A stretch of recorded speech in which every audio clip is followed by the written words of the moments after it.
Back again, you're back again, guys. You're back again, Charlie, guys. I hope you're doing amazing. I am super excited. I'm currently in Durban, South Africa. Guys, South Africa has been on my list. It's amazing how like you create content and you're like, oh, are people even going to watch? It's amazing that people are actually watching me and eyes are on me. Like, guys, I feel super blessed. Like, I literally want to cry right now. We got here yesterday and it's been so surreal. Guess what? Your girl has a tag! What? Guys, so I tweeted something yesterday and I said, if this isn't God, I don't know what else it is. So let me give you guys a backstory, right? I sincerely want to cry. I hope I don't tear up. I sincerely hope I don't tear up.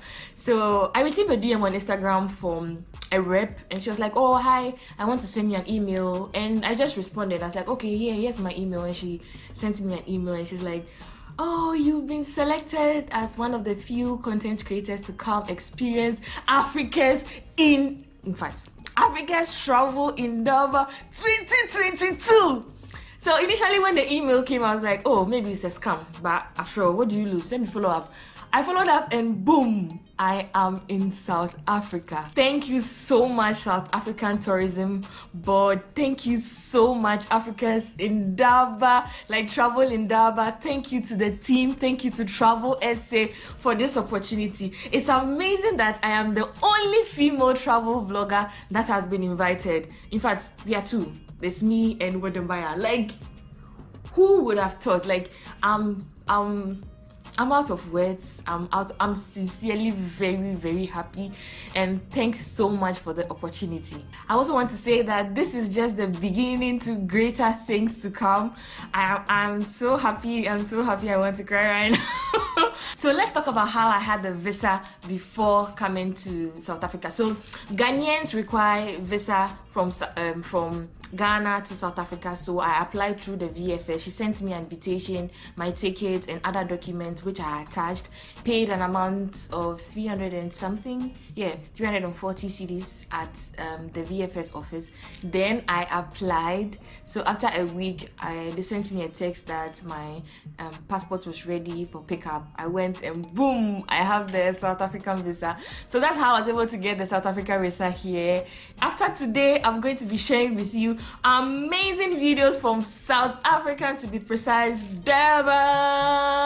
I'm really happy. I've been smiling, like my cheeks even hurt out of smiling. Like, God has been good. If this isn't God, like what else and to you all that support me, I want to say thank you so much. I'm super excited. So let's rewind how the whole trip started from yesterday. Let's go right into the video.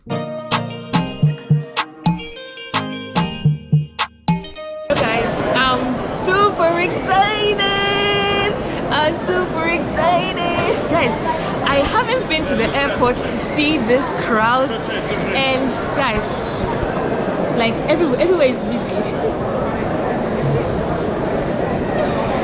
I'm super excited. I am going to South Africa for the very first time, and of course you all are coming along. I can't travel without you. You know you're my best friend. You know you're my sweetheart. You're my partner. You're my... Oh, Charlie. So let's go. I'm here. I came very early. The flight is at 10:50 and check-in ends at 9:50. So I'm here early. It's 7:35, and I'm going to check in. I was hoping to get more pictures like with nobody in the background, but it looks like I have to do with what I have. Everybody is traveling. Where are you all going? Like, where are you all going? So yeah, about to check in and take you along. So let's go.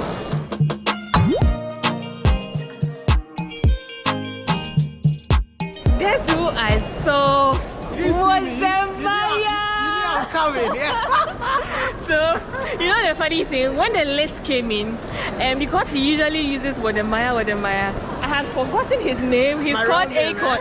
So I look at the name and I was like, Akon, who is Akon? It's Wademaya. And I'm like, I know Akon, but I didn't know the bed code. Not knowing that that's his real name. You're exposing me, eh? So if you all want to know his real name, he's called Berthold Akon. Yeah. So yeah, he's part of the team, and I'm super excited. Are you excited? Of course I'm excited. You know why? Because I'm traveling Stella Chanel. The energy alone on this trip. I will transfer my energy a little bit to you. Please do so. Yes. What am I? It's a celebrity. This is the first time I came to Ghana. Also, in your inspiration, I'm making documentaries about infrastructure. I'm sure with the Maya is so used to this now. So the immigration is really packed. Like, we are in a very long queue, and yeah, Steven, say hi to Steven. Steven is Wademaya's videographer and editor. What's up, everyone? This is Tickets. So yeah, this trip is really going to be fun because the whole crew is on this trip, and I'm super excited you all are coming along. So they just gave us socks, toothbrush, and Pepsodent or something. Yeah. About to start the trip. It's currently very cold here, and so we're about to set off, and of course you guys are coming along. It's now 10:35. We should leave in the next 10 minutes, and yeah, I'm super excited. It's my first time.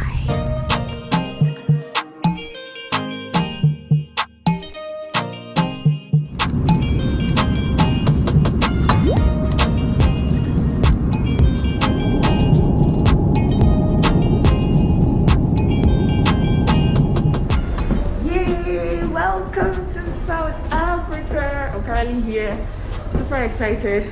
Good weather. I'm sure it's about 6 a.m. now. I'm super excited.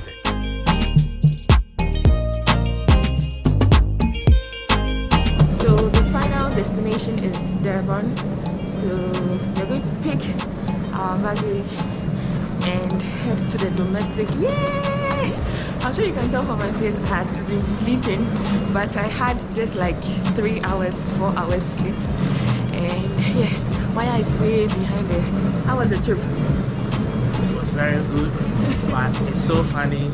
The moment we started the plane, I started sleeping. I didn't eat, I didn't drink any water. The last thing that I heard was, we are about to land. Can you take off your clothes and put it under the seat? Look at him, and the way the aircraft was so cold, he didn't even carry what's it called, a jacket. No jacket. Yeah, but this is how it looks like from here. Here is nice.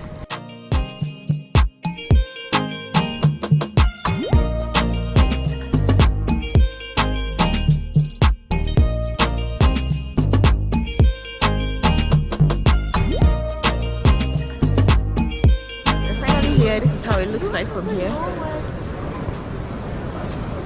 I think their airport is beautiful. I'm waiting for Maya. Maya is like way behind. So yeah, this is a good welcome, and I'm super excited. Like anything that has got to do with like traveling, airports. Well, people say they don't like traveling, they don't like the airports, but I love it. Like the mere fact that you are seeing a new country, the mere fact that you are seeing somewhere different alone is like, it's exciting. And the fact that I am here invited Wow, like who would have thought? Like I literally want to cry right now because I'm really happy and I'm blessed, and I want to say a big thank you to our hosts, and I'm super excited. Yeah, so let's go. As soon as I settle down, I'll give you food. This airport is one of the busiest airports in Africa and also one of the biggest, so I can understand. We've been walking. We have still not gotten to our gate, our domestic gate. Wow. Yeah. How many times have you been here? This is the third time I'm using this airport. And how does it feel being back? Nostalgia. South Africa always lives in my heart. And anytime I come here, it feels good to be back in SA, man. It's just that I'm hoping that they'll give me good food, not pap and what they call it, pap and meat. So if you don't know who Wodemaya is, please just head to his channel right now. Yeah, head to his channel. Yeah, man, how are you? You see, just when I mentioned his name, somebody recognized him because he's wearing a nose mask. So if you don't know who he is, please head to his channel. He's doing amazing, and we are going to be together the entire trip. So I'm super excited you all are coming along. We are about to board. The airport is really big, and I must say I'm really impressed.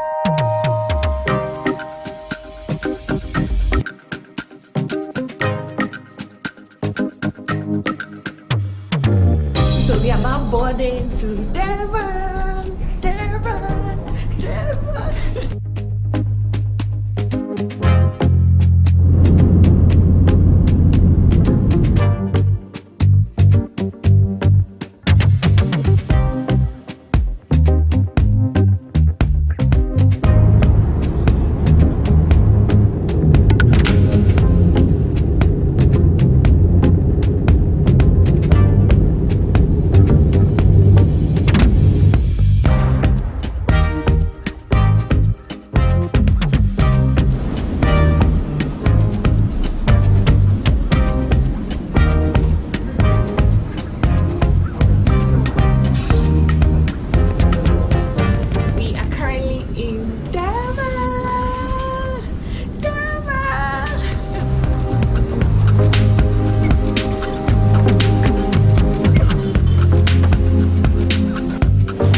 Got my bag and I'm about to leave Durban to explore the city with you all. So they have arranged a pickup for us, so I'm sure our names will be there. We are yet to meet them and leave to the town to see what Durban is. This feels surreal. Thank you so much, South African tourism. Thank you so much, SA. Thank you so much. Oh my goodness, I can't wait to experience everything. Like guys, I'm taking you I'm sharing every bit of everything with you. I'm not leaving anything behind because this one dear. The sun was cold when we get here and it's very warm. Hot, nice and hot. Yeah. So. Meet AJ, say hi. Hi. Yeah, and it's very hot now. I think it's time to remove my jacket.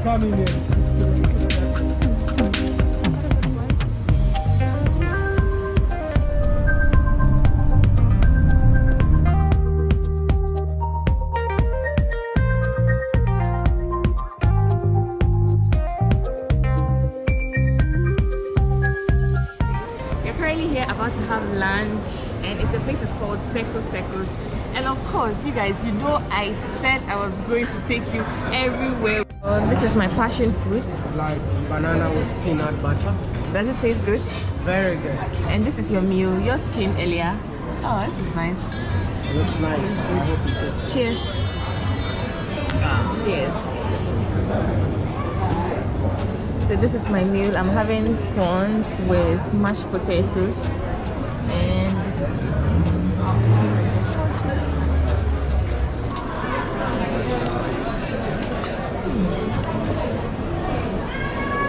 So far, my meal was a good choice.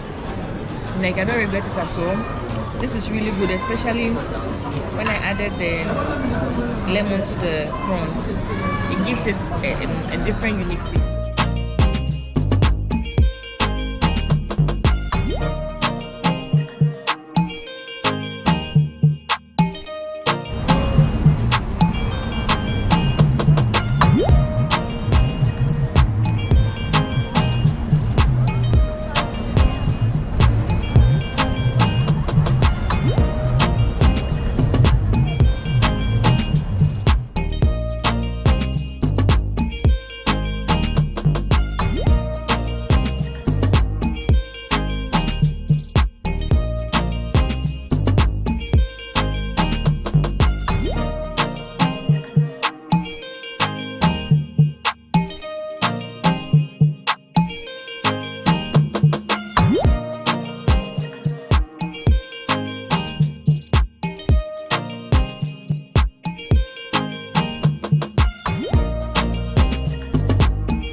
Welcome to the Lowdown on GhanaWeb TV. This is the most interactive socio-political program you can find online. We bring you facts and updates on issues that matter to you.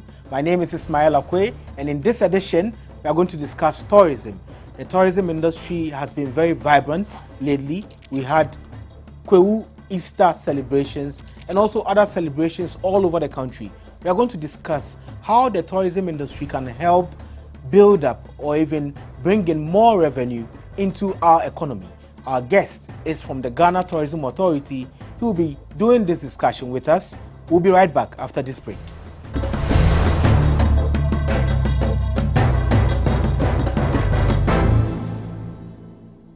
Welcome back from the break. This is the Lowdown on GhanaWeb TV. Our guest is Kofi Atakakra Kusi. He is the Deputy Head of Corporate Affairs at the Ghana Tourism Authority. Welcome, Kofi. Thank you, my brother. I know you have been very busy this past week. Very, very busy. Kwewu Easter has been a great success. Absolutely. And how did it go? How did you prepare? How did you plan? How did you manage to bring all the pilots and all of them? I won't cut you up. It's about product development, right? Kwewu Easter has been developed over time, and this is a time for us to reap the benefit out of it. Before I continue, let me give a big greetings to the Honorable Minister for Tourism, Honorable Dr. Ibrahim Awa Mohammed, and his Deputy, Honorable Mark Okrikumante. I'm not forgetting my Chief Executive, Mr. Kwesi Ajiman, and the currently appointed Board Chairman of the Ghana Tourism Authority, Honorable Seth Ejeba. You see, Kwewu has been a test case as we moved swiftly from COVID restrictions. As the President, His Excellency the President, Nana Addo Dankwa Akufo-Addo, lifted the restrictions just about a month or 2 weeks or 3 weeks ago, you realize that we launched the Kwewu Easter celebrations sometime on the 16th of March. And since that time, the euphoria has been of a kind. You see, what has been the case is that we have been very much particular about domestic tourism, trying to improve our domestic setting. When COVID struck, you do recall that the global community, we could not travel to anyone's country. So obviously, what it means is that we have to do our own well. In the account balance, they say, so we are to make sure that ours has been made proper before looking at the other countries and all that. So basically what the authority does is to market the country domestically and internationally. So If you look at Kwawu, as in Kwawu Easter celebrations, it's been back to back. We had a number of activities and events that took place there. If you look at the events and activities, one has to do mainly the Paragliding Festival, which of course brings a lot of diasporans and people of African descent into the country, and then international tourists from all over the globe. They are all here.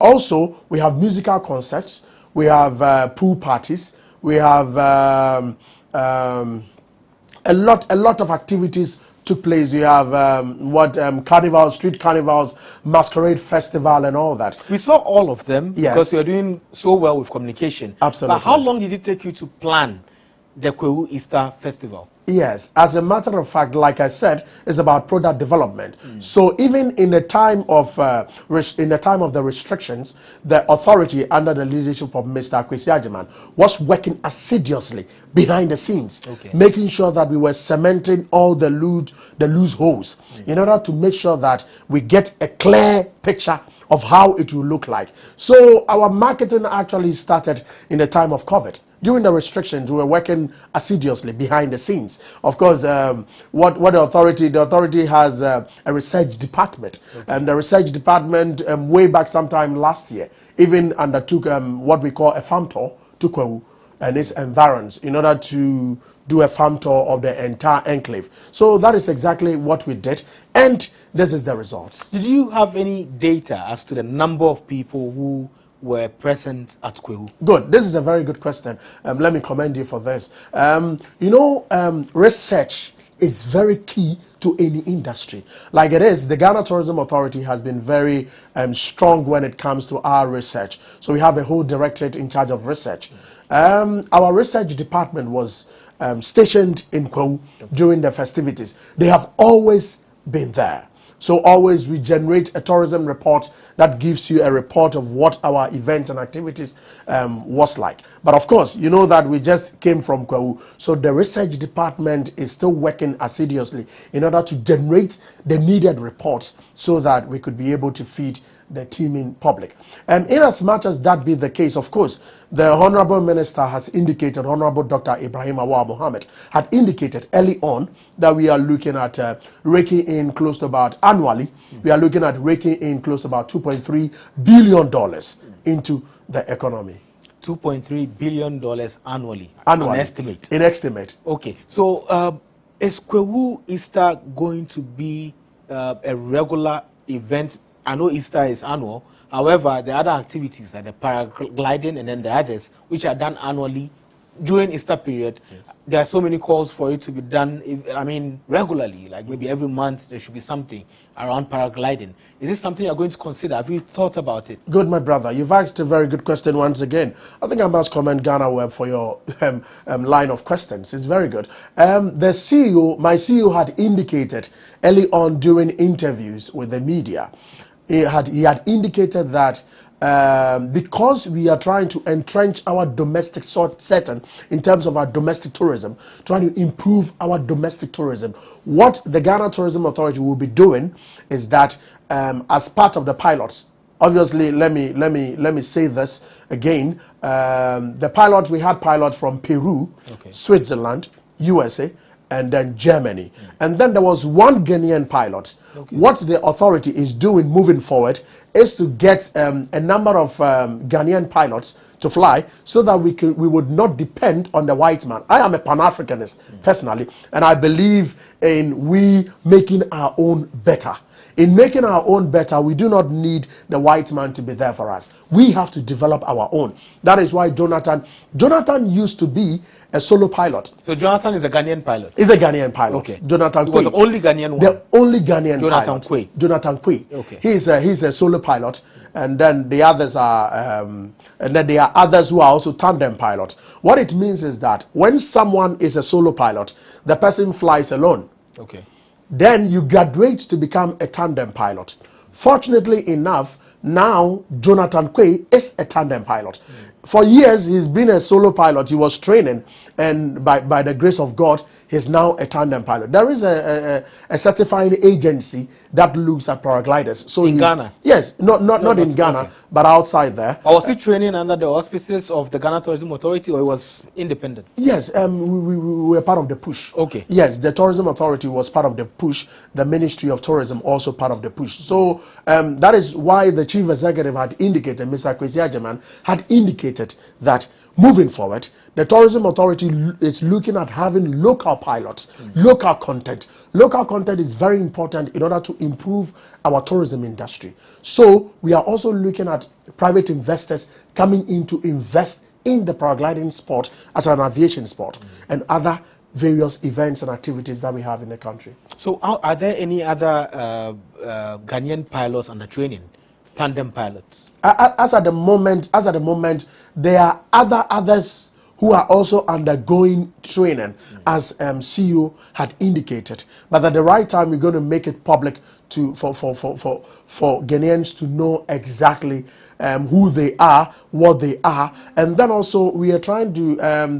There's a training pitch that is being looked at in the near future, so that they could have that uniform training. So until we get a number of Ghanaian pilots, we can't have paragliding every month or any other time. Good. So that is our target. Okay. Our target is that once we have the local pilots, obviously we are expected to fly each, maybe every holiday. Yeah, maybe Independence Day. My brother, you go with your family and then your daughter or son wants to fly. Why not? Yeah. So they would have to probably do some bookings beforehand, before getting there. Then they go through the process and then paraglide. So we are looking at each over the year round. Over the year round, we should be able to have paragliding. So let's talk about domestic tourism. Now we've seen the Accra City Tour. Is there a Kumasi City Tour? Yes, that will be coming. That will be coming. So it's just Accra for now. Accra City Tour. And I see a lot of people showing excitement and joining the tours and all of that. How did that idea come up? Good, my brother. Thank you. You've asked a very good question. You see, tourism is a private sector driven sector. What it is that we as an authority, we are to engage our private sector strongly in order for them to be on board. They coming on board, they bring a lot of ideas, a lot of things that they bring on board. For example, in bringing up about the idea of the Accra City Tour, we had to engage our private sector, which of course we call them the Ghana Tourism Federation, GATOF. We call them Ghana Tourism Federation, GATOF, GHATOF, GATOF. So what GATOF does is that it has umbrella associations. It has trade associations under it. So GATOF is the umbrella body, and you have the association, trade associations. The trade associations include the Tour Operators Union of Ghana, the Car Renters Association of Ghana, the Ghana Hotels Association, you have the Tour Guides Association, you have the Kids in Tourism, you have the Tourism Society of Ghana. So all these Cow Club, all these associations, about 33 associations under the private sector, our tourism private sector. We call them the tourism value chain. Okay. So they are specifically those who make sure that the engine of the tourism industry runs. How do we run? The tour operator is more or less a segregator. They segregate their activities. If I say the tour operator segregates its activities, what it does is that if the tour operator picks up a tour from, for example, the airport, okay, obviously the tourist is going to sleep, isn't it? So the hotels would have their share. Do you get it? The tour guide will come in. The tour guide would have to give, how do we call it, directions. This is Kwame Nkrumah Mausoleum. This is that. This is that. This is Brick Gardens. This is what it is. This is what it is. So each and everyone, the car renter will bring their cars. Do you understand? So it means that at any point in time when the tour operator moves, he moves with some part of the tourism value chain. So the Ghana Hotels Association comes in, the car rentals comes in, the tour guides comes in. If they are kids, the kids in tourism comes in. If they are the youth, we have the Tourism Society of Ghana. So it is a whole gamut in itself. So the Accra City Tour is a private, it's a private idea, basically, from the private sector. Good. It is something that, I must say that it is more or less a PPP thing, public-private partnership, which of course the Tourism Authority is leading the face. You know, in recent times we've had about 2 public-private partnership forums which has taken place. What we do is to engage our private sector more often, so that our private sector is the engine of our sector. So we engage them more often, more especially as part of the Accra City Tour. We have the Tour Operators Union. We have an MOU with the Tour Operators Union of Ghana, which of course the tours are expected to also extend to the various regions. Like you mentioned, is Kumasi going to get their share? Moving on, in the near future, we are expecting to have this tour also move to the various regions of the country. So it costs about, is it 60 cedis or 80 cedis to have a tour for an adult? Yes. And then for a child, it's about 35 or Absolutely. so, and then 20 for students or something like that. Absolutely. I think that's the cheapest tour anyone can get, the cheapest, because from there, if you want to go to Akosombo, you can't have anything less than 300 cedis. That's it. Is the authority looking at the cost, the price of some of these tours that people have to embark on? Because we want to promote domestic tourism as well. Good, bro. As a matter of fact, the tour operators, in as much as we signed the MOU, let me put it across before I go on to that. This domestic tourism campaign, which we call Experience Ghana, Share Ghana campaign, the campaign was launched by His Excellency on the 1st of June in 2020, in 2021. And since it was launched, we've had an increase in our domestic tourism. If initially during the time of COVID, in 2019, before COVID, we had a boom in domestic tourism, about 600,000, right? And then in 2020, 2021, we had limited numbers. It came down to 200,000 and 300,000. Now we are climbing steadily to at par with the 600,000 that we had in 2019. So we can confidently say that since we launched the Experience Ghana, Share Ghana domestic tourism campaign as part of our See Ghana, Eat Ghana, and Wear Ghana, Feel Ghana campaign, we have seen significant boost in our domestic tourism. Let me come back to your question. What the authority has done is that as part of the MOU with the Tour Operators Union of Ghana, we have been able to get them to be able to have packages, rebate packages. I wish the tour operators were here to give their view on this, so that you can have their view also in respect of what they have done with the Hotels Association also. Now, the various tourism value chain are speaking with each other, are having a stakeholders conference, a stakeholders forum, where the tour guides are involved, the Hotels Association are involved, the GTA is involved, the travel agents are involved, the tour operators are involved, the tour guides. So all of us are involved. What it means is that we have been able to come to a conclusion where rebates for various tours have been given. Let's say let's say a tour guide is picking a tour to Akosombo, like you mentioned. Maybe it cost about, let's say, 100 Ghana. Okay. Because of the discussions, it will probably drop to 50 Ghana or even 40 Ghana. Do you get it? Yes. So these are the discussions that have gone on and are still ongoing with the Hotels Association, the tour operators, the tour guides, and a host of our tourism value chain. So in order for Ghanaians to have a holistic experience of our domestic tourism, these are some of the measures that have been put in place by the ministry and the Ghana Tourism Authority. It needs to go down because the country is hard. Very well. And people must go out there and see what we have in the country. Absolutely, We'll bro. soon talk about toilets on our roads. Yeah. Because when you're going for tourism, definitely you need toilets on the road. And it's hard to find them. But I'm sure you tell us something about that. We'll be right back after this break. This is The Lowdown on GhanaWeb TV.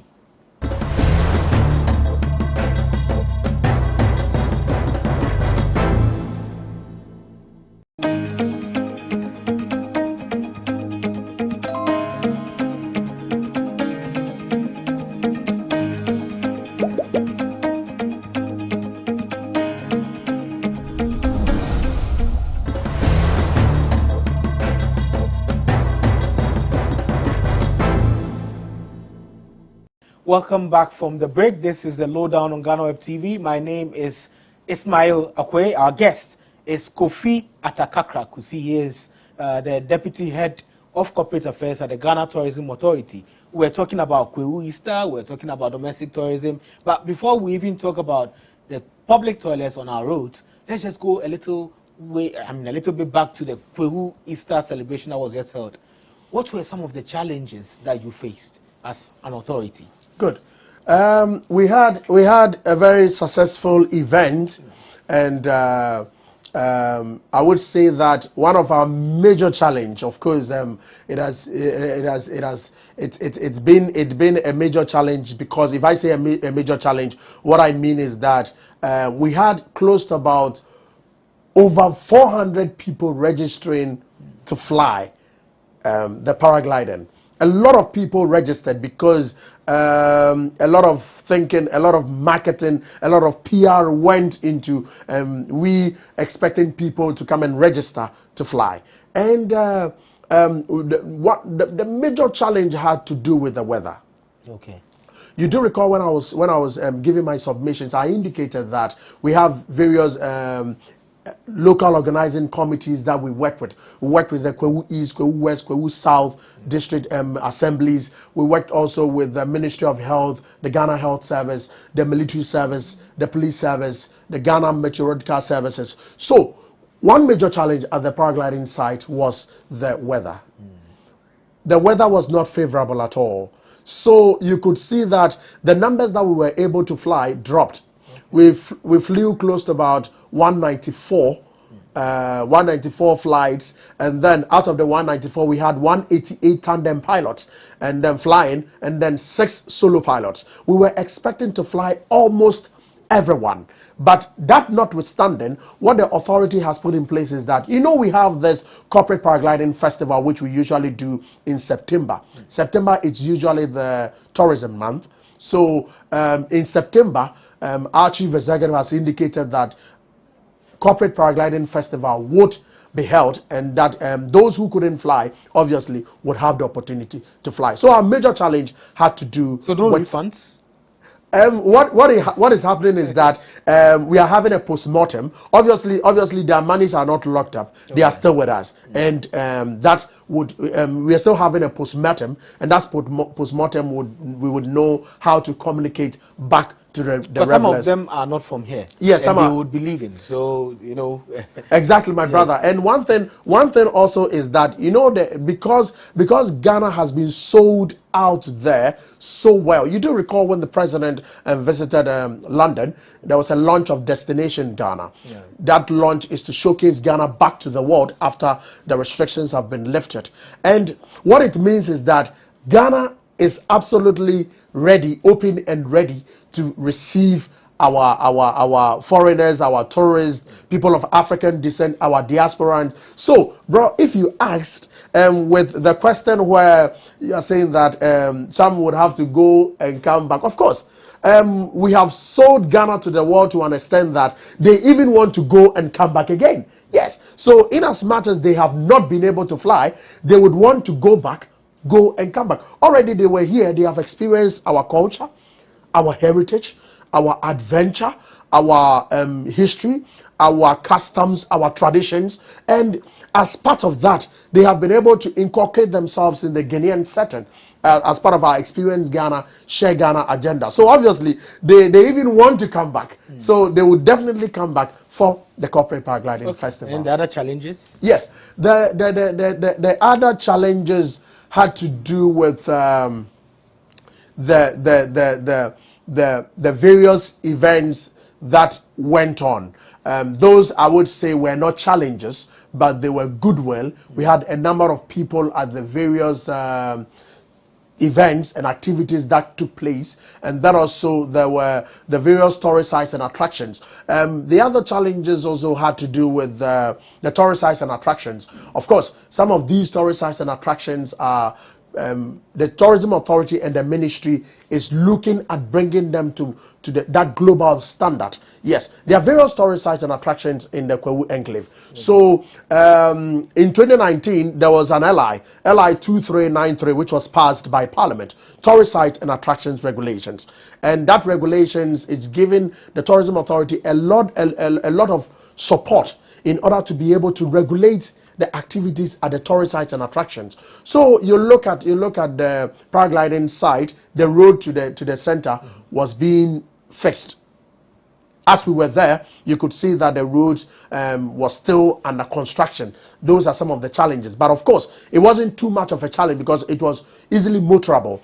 Some of the tourist sites also had some challenges with the roads, which are also being fixed. Some of them would have also been earmarked to be fixed as part of the LI 2393 tourist sites and attraction regulations. Was that an overflow at Kwewu? Bro, there was a huge overflow. Is there any possibility of managing the number of people who could attend such a festival if indeed we can't take in everybody?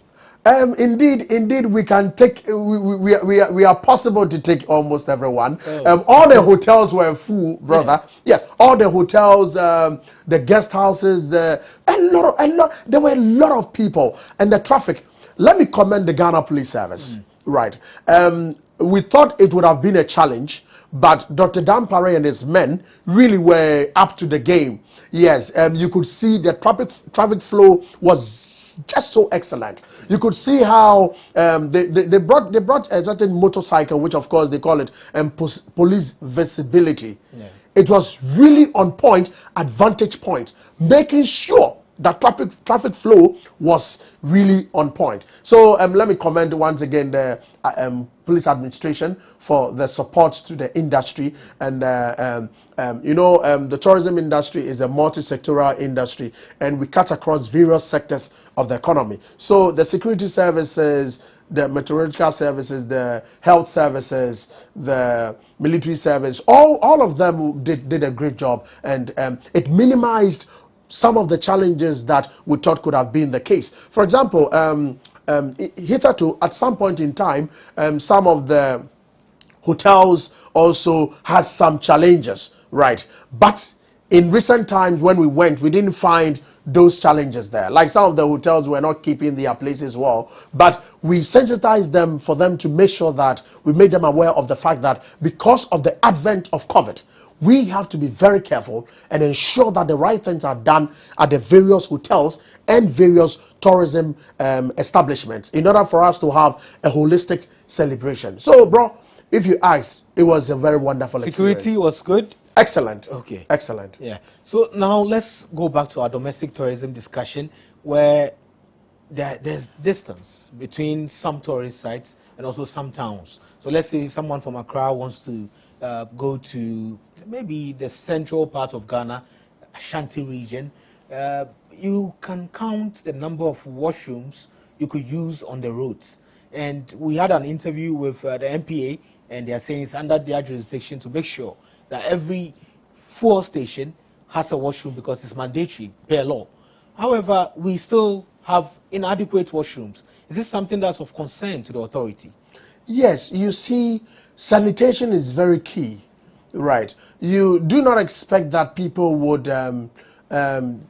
do anything anyhow across the roads as they are applying. As people apply the roads, we don't expect them to do anything anyhow. So what the authority has done is that the authority, there is a multi-sectorial committee, right, which we call, there is also an interministerial committee where we have the various top men deal at that level. So this has come to our information, and it has been relayed to the committee. The committee is working assiduously on it. I'm happy that you mentioned NP. I do recall during the time of Tampuli, Hassan Tampuli, Honorable Hassan Tampuli, he's now the MP for Gushegu. I do recall during his time we had an extensive meeting on that, because we've realized that when tours are moving to various tourist sites and attractions, they usually stop at the filling stations. So we had more or less multi-sectorial committee meeting where the NPO was also involved, and then we made sure that our grievances are known, and then also the authority is also looking at how to push the tourism development fund.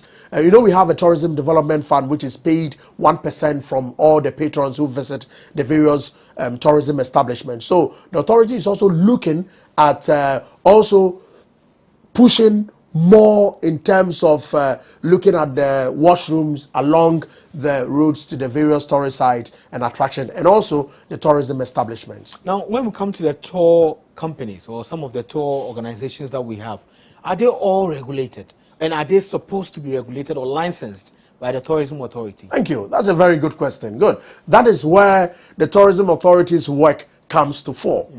We are mandated by law to register tourism establishment. If I say we are mandated by law to register this establishment, what it means is that the tour operators are licensed by the Ghana Tourism Authority, the hotels are licensed by us, the travel and tour agencies, the pubs, the restaurants. What is it is that the Ghana Tourism Authority has a whole directorate. We call it Standards and Quality Assurance Department. The department ensures that all these tourism value chain establishments are registered and licensed by the authority.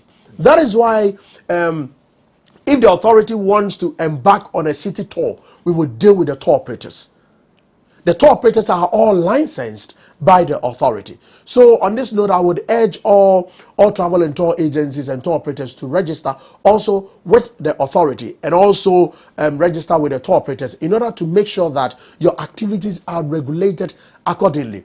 Anytime you go by the laid down rules and procedures, your activities obviously are regulated appropriately. So like you asked, we make sure that we regulate all these tourism establishments. So are we talking about all hotels, all of them, or there are some specific or particular hotels that are supposed to be getting licenses from the authority? All hotels are expected to be licensed by the authority. Obviously, we have some recalcitrant ones who are in there. Of course, we call on them to come to the authority. As a matter of fact, we have regional offices across the length and breadth of this country. So if you go to Western Region, we have a Western Regional Manager there. You can go there, and then you would have access to the office and then register. So all hotels from 1-star to 5-star, everybody, and then guest houses. Okay. And then we have some motels. The motels are along the road. Yeah, so all of them are expected to register and then be licensed by the authority. If you are not licensed by the authority has the mandate to close you down appropriately. Have you gone after anyone before? Yes, we have. Even in Kwahu, a lot happened there. A week before the Kwahu Easter Paragliding Festival, and a week before the Easter celebrations in there, what the authority did was that our Eastern Regional Manager, Frederick A.J. Rudolph, had to visit various hotels across the length and breadth of Kwahu and the Eastern region. A lot of hotels were closed down. Closed down? Yes, they were closed down outrightly. Why were they closed down? Some were not adhering to the rules and regulations and the standards that have been set by the authority. Yes. So, and any time when the authority embarks on these, we call it enforcement exercise. When the authority embarks on the enforcement exercise, what happens is that we always ensure that the right things are done. So we embark on it with the Ghana Police Service. They are always with us in order to ensure safety and security. You mentioned pubs and also bars. Are they also supposed to? They are all under the Ghana Tourism Authority. Yes. And they are all mandated. They are all of them? mandated. Yes. There are so many of them in every corner. Exactly, my brother. So, my brother, when you go to any pub, when you go to any hotel, look out for the Ghana Tourism Authority license before probably you sleep there, so that just in case something happens, if something happens and they are not registered, then you are in your own hands. Do you get it? So a couple of times we've had reports where issues or activities have gone on within hotels, and the first thing the police would ask is that, do you have a Ghana Tourism Authority license? If you don't have, then you have really faulted the law. Yeah. So that's it, bro. And even in Kwahu, we have this Kwahu Easter travel guide. What we did was that most of the licensed hotels are in this guide.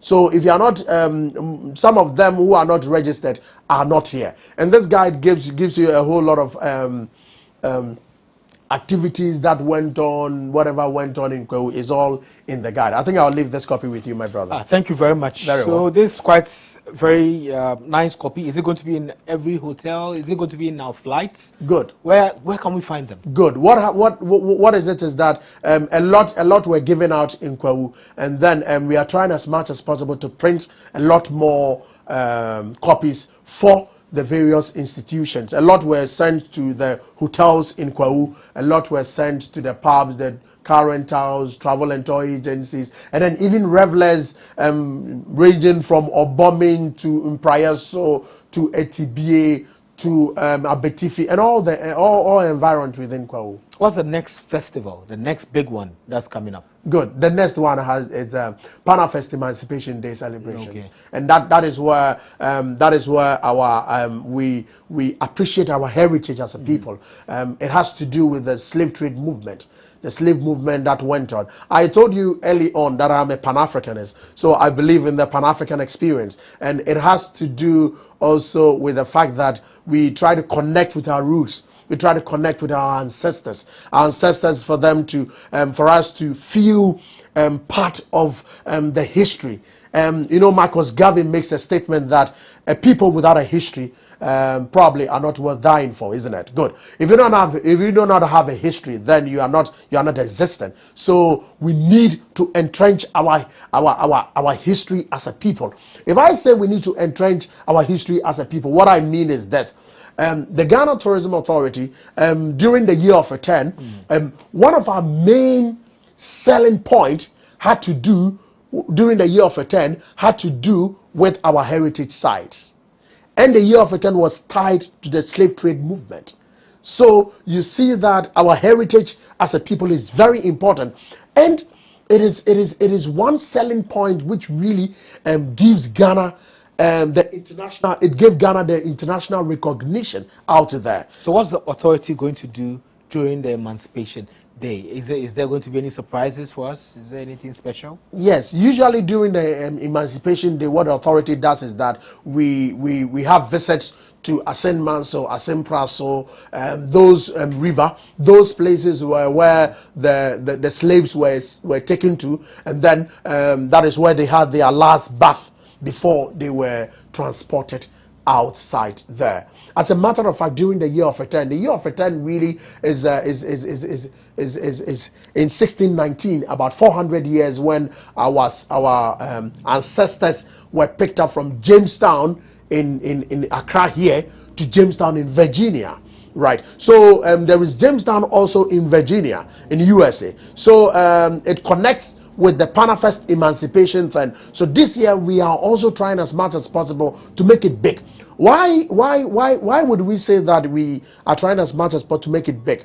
His Excellency the President has launched Destination Ghana in UK, and it dovetails into the year of return, and the follow-up, which is the Beyond the Return. Beyond the Return has about 7 pillars, which of course we are focusing on the pillars, and one has to do with Invest in Ghana, one has to do with Pan-African heritage and innovation. So with that, what we are trying to do is that we are trying to push traffic to Ghana using Destination Ghana and Beyond the Return. In as much as we are doing that, we are also looking at raking in $2.5 billion into the economy. Well, this is a great feat, and also the monies are huge. Definitely every Ghanaian is also contributing to the tourism industry through the tourism levy. We'll talk about that right after this break. This is the Lowdown on GhanaWeb TV. We'll be right back.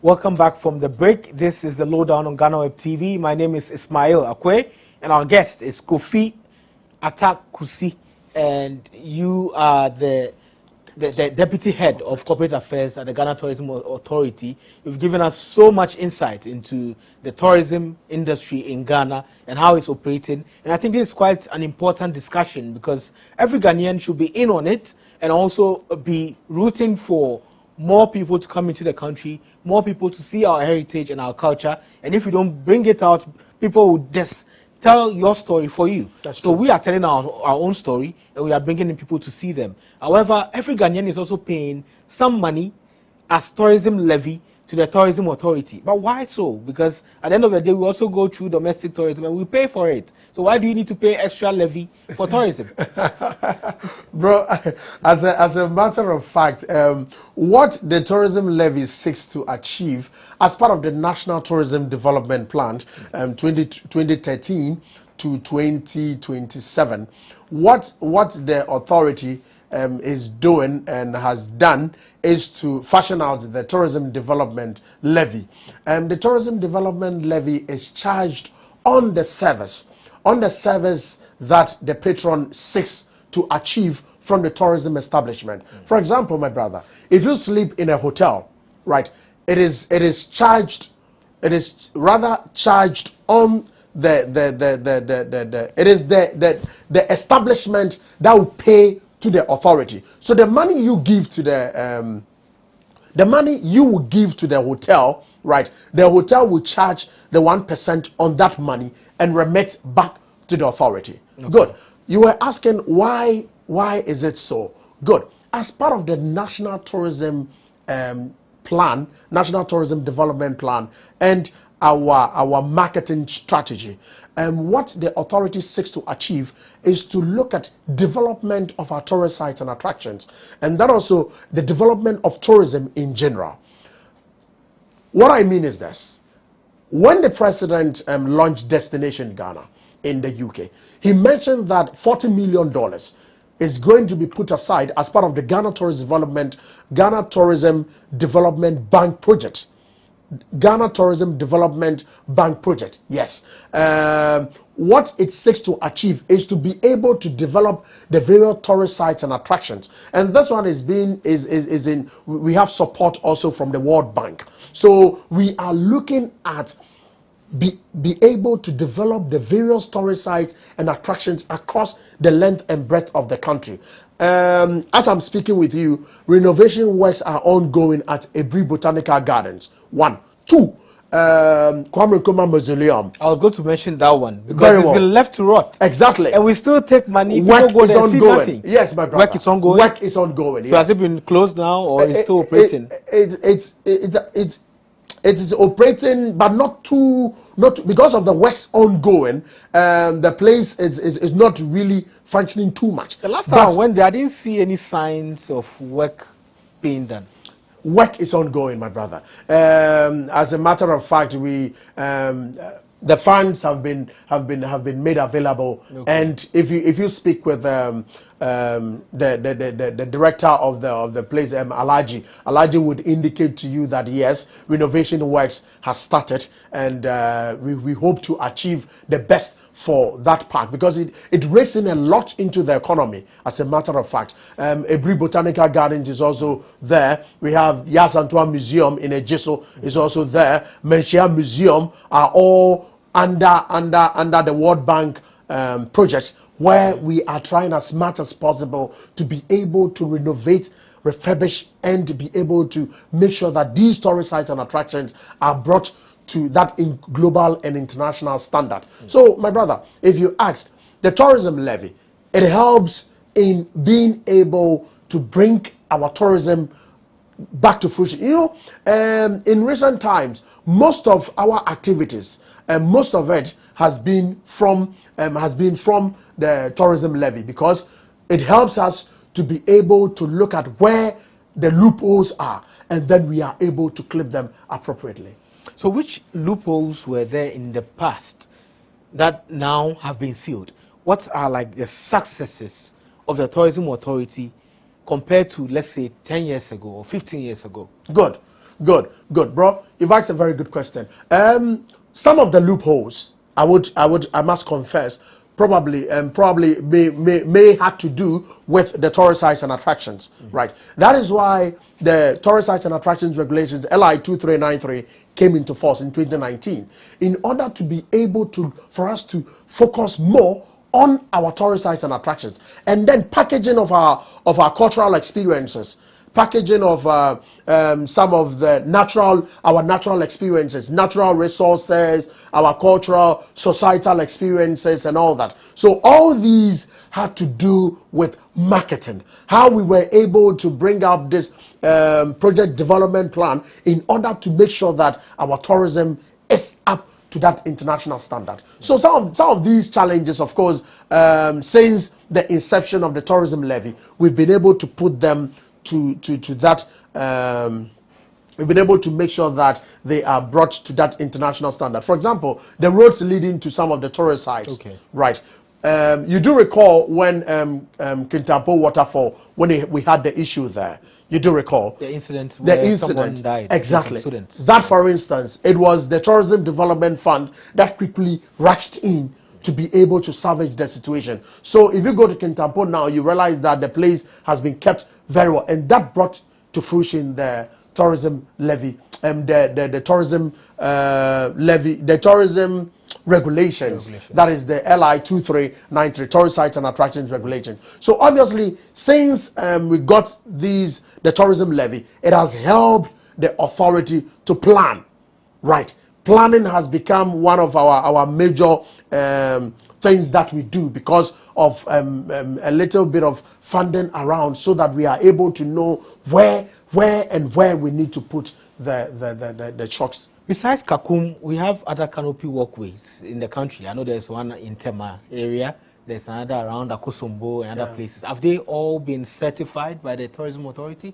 Most of these places, what it is that we have our Product Development and Investment Directorate, and they are looking at all these places, those places that needs to be certified. It goes through some rigorous scrutiny. Okay. So as I'm speaking with you, all those places are being looked at through our Product Development and Investment wing, so that we do not falter with the law. They do not also falter with the law. We make sure that each and everyone is within the confines of the law.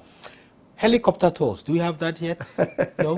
Is it in the plans? It's something that would definitely come in the plans. Of course, you know that there is an airport that would happen in the eastern region, and it's to open up the eastern region. So moving on and on, obviously, we are expecting to have such initiatives. And like I said, it is tourism. The engine of the tourism industry mainly has to do with the private sector. It is mainly private sector driven. So we are looking at a time when investment, one of the pillars I can mention as part of the Beyond the Return is Invest in Ghana. So we are looking at our indigenous entrepreneurs investing into some of these tours, helicopter tours, and then we are able to bring helicopters and then have tours with it and all that. It gives, and you know, when you are in, it's just like how the drone would do its work, isn't it? But you have a personal experience of how the place, for example, when you and I, when we travel, we are in this plane, of course, you see, when you watch down, you see a whole lot of array, like a whole lot. And we hope not to see galamsey pits and all sort of things that we're not supposed to see.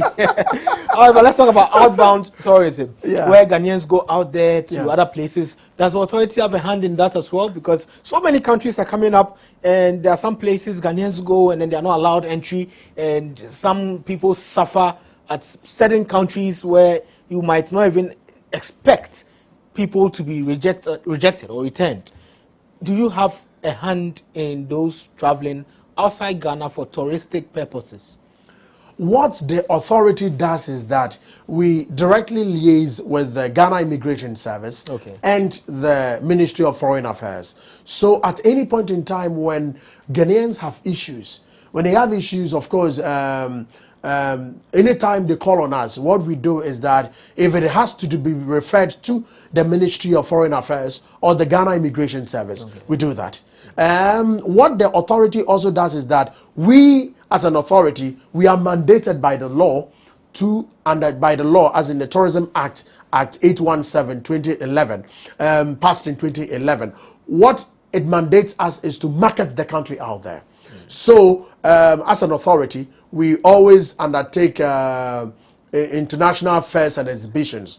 Recently, personally, I also came from South Africa. It was a wonderful experience because you are able to pool the pull factor. You pull people, you pull tourists, you pull the diasporans into this country, right? It's a way of the authority also trying as much as possible to be able to market ourselves out there. Once we go out there, and our fellow Ghanaians who always go out there, they also engage in a form of marketing, in a form of support to the authority in terms of marketing. They go out there and market and then bring people in here.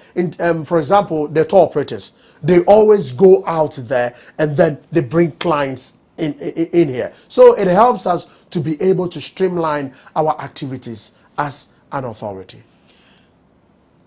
Qatar or Ghana? Dubai or Ghana? I'm sure this question, if you ask a lot of Ghanaians, they might say, oh, Dubai or Qatar, because they see very beautiful pictures. They see all the lights. They see everything like that. Those in Ghana will tell you the roads are dark, and sometimes the roads, or most of the time, the roads are really bad. Is this something that might change anytime soon? We are virtually looking at making sure Ghana becomes #1 or the preferred tourist destination in West Africa, and probably even the entire Africa. You know about the Marine Drive tourism development project. The Marine Drive is expected to house a number of projects in there, a number of high-rising hotels, number of our tourism value chain are expected to be there. So Rome obviously was not built in a day, my brother. So we expect that the tourism authority we are putting the necessary measures in place. Also, like I said, we are a multi-sectoral agency, so we liaise with the various sectors of the economy. Where the energy ministry needs to come in, we bring them in. Where the forestry, where the environment ministry needs to come, we bring them in. Where the foreign affairs needs to come in, we bring them in. So that multi-sectorial committee, interministerial committee, is also working, where we are foreseeing that in the near future, Ghana would obviously also become like Dubai. Obviously, Ghana, we peg ourselves with, we look at how Kenya, we look at how Rwanda, we look at how Tanzania and their tourism is also booming. We as a country also have ours booming. But obviously, as it is, we are looking at making Ghana the preferred tourist destination in West Africa. In as much as we are doing that, we are also looking at raking in as much into the economy. And you know, bro, we can leverage on tourism to make up this country. Trust me, I'm telling you. Tourism is a driving force of any economy.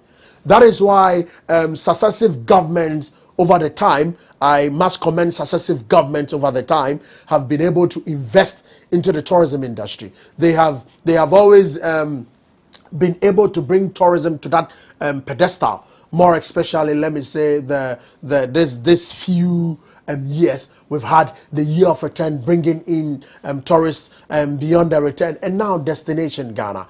It is a wake-up call for investors, for them to come on board and invest into the tourism industry. As they invest, it means that we are going to have these skyscrapers and all those, you know, it takes a while to be able to get there. But if we are able to make tourism the #1 foreign exchange earner in the country, we are expected to get to the level of Dubai, like you mentioned, to the level of Qatar and all that. So, bro, we will get there. Some time ago, we used to call ourselves as Ghana Gateway to Africa. What's the new slogan? Thank you. You've asked a very good question. The new slogan is Ghana, center of the world. If we say center of the world, what we mean is this. Ghana being the center of the world, the longitude and latitude meets at a point in Tema. So Ghana is virtually the center of the world. Let me give you a story, bro. When I went to South Africa, right, I addressed a gathering of a lot of tourism practitioners at Meetings Africa. That was sometime late February, early March. I addressed them with the center of the world, and come and see. It was laughter all over. Everybody was laughing, and they wanted to know what is it about Ghana that we have, that we call ourselves the center of the world. Of course, Ghana is the center of heritage. Ghana is the center of culture. Ghana is the center of adventure, just as paragliding. Ghana is the center of architecture. If you go to Menchia Palace Museum, you look at our architecture and it's awesome. Our culture and traditions and our customs. Most of our diasporans and people of African descent come into the country just to experience. So obviously, those who couldn't fly, they will be coming back to be able to experience more of our tourism value chain, all that we have. Of course, they would like to experience. So, bro, if you asked, Ghana is the center of the world. Kofi Ata Kakra Kusi, I think you can sell anything. And you are selling Ghana. Well, thank you for doing that. This is the lowdown on GhanaWeb TV. You can watch us every Monday on GhanaWeb TV and also on all of GhanaWeb's digital channels. My name is Ismail Akwe. Be safe.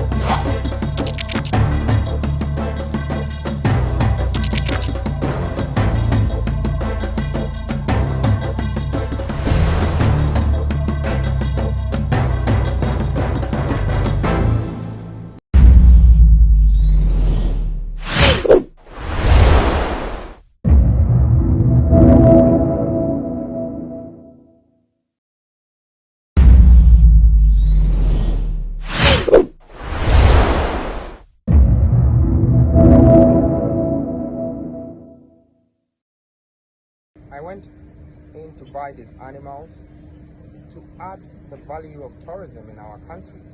I wanted to go into the safari world by making sure that Ghana becomes the first country in the whole of West Africa, East Africa, and Central Africa, except for South Africa, that have these animals. We wanted to be the first that will have it, and so I went in for the male and the female version of it. And I've been keeping them with me for 6 months. For the reasons why I've been keeping them with me, it's because of the process when you have these animals, what you have to do. You know, you have to feed them when they're babies 6 times a day, then it comes to 4 times, and you have to train them, you have to have someone taking care of them, veterinary, all of that. And so I've gone through the right process, and I brought experts from outside to create a safety cage for these animals so they don't endanger, don't become dangerous to the public. And so that's why I have them with me. But not to say that these discussions hasn't been going on with the Forestry Commission. We are trying our best to merge together to open a good zoo in Accra or somewhere in Ghana that will attract people when they come to Ghana, so they can also go and see our safari touring sector. And that's why I have these animals.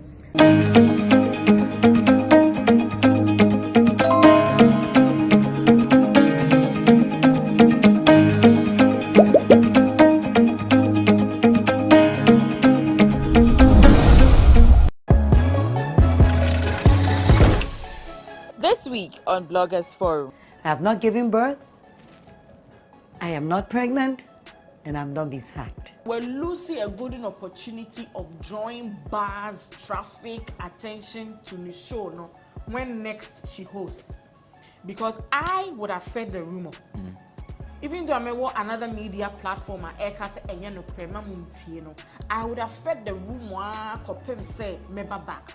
Because Obia feel your comeback must be huge. The curiosity of the Ghanaian viewer, say it is say you'll be as well. I want to for no say no or back. So I who you and then when you like traffic banka Champions League phone here boss adi na you was obi getting no obi says course na ocean and mama ground but what kill it bars no because of my emotions overriding with business no e so mo sua nia me be den e ka ho nya adwuma na wo ye ne keke no because sometimes we hear advices sometimes we hear personal manager no and the bed guide do says unimu adwuma but I was say will be a prompt when you are going wrong but sometimes they don't want to pay. Bloggers Forum shows on GhanaWeb TV this and every Friday.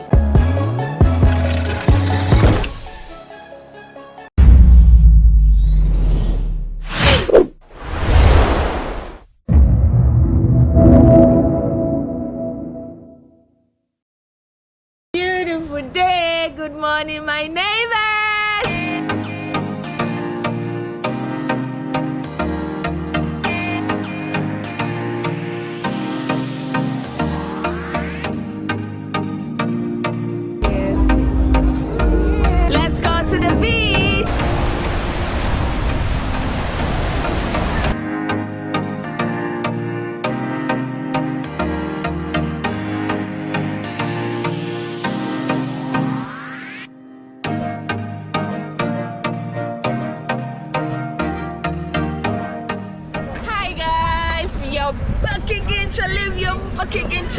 Back again, Charlie. I hope you're doing amazing.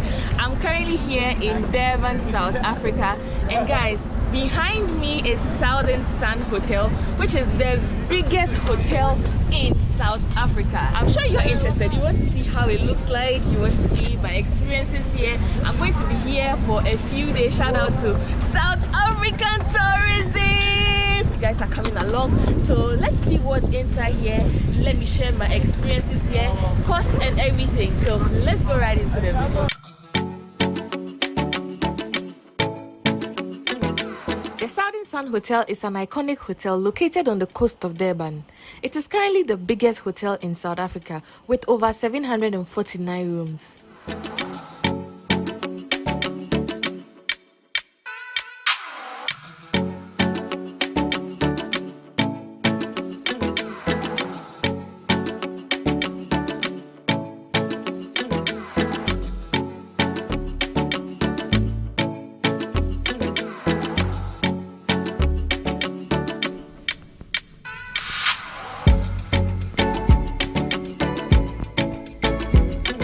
This is going to be my bedroom for the next few days.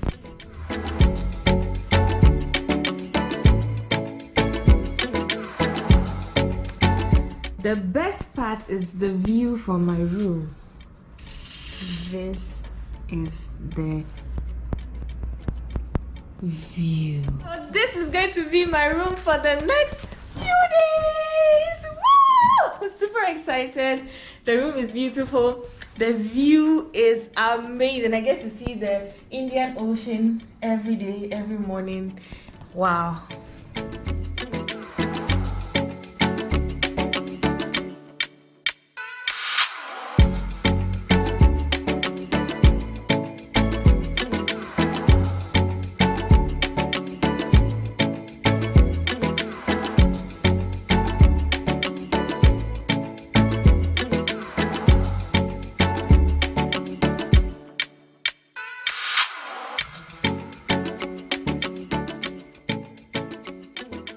Quite a number of activities to do while living at the Southern Sun Hotel. So I'm heading towards the playground. The place is really huge, like it's a big space, so you can keep walking for like 20 minutes before getting to wherever you want to go. I like the weather. The weather is hot but chilly, cold at the same time. I don't know if you get me. So the next minute you're feeling hot, the next minute it's cold, the next minute is bright, you know. And this is a good weather. South Africa is beautiful. Hey, look at me, look at the way I'm glowing, look at the view. Wow. And I like the fact that their skies are like blue, so everywhere seems beautiful.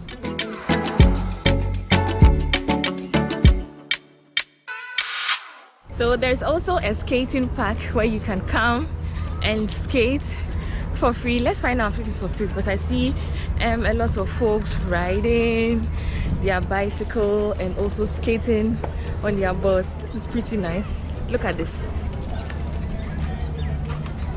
Whoa.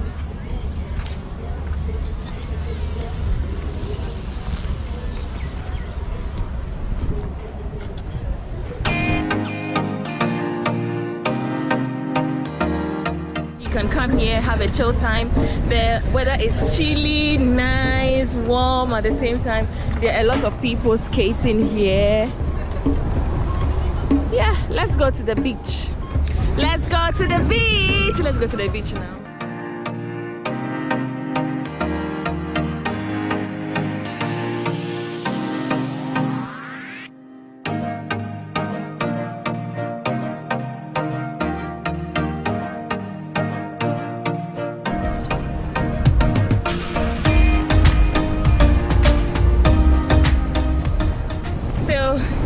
I'm walking to the end of this stretch to have a better view of the ocean, and for you also to see how it looks like. This place is nice. Everyone is walking freely. I'm also like chilling, enjoying my time.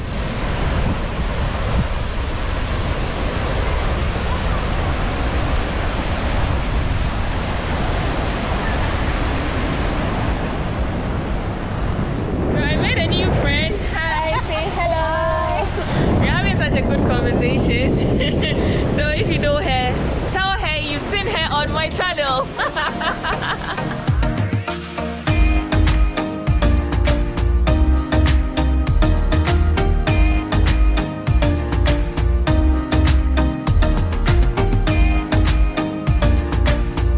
This is the view from the other side. And this is my room number.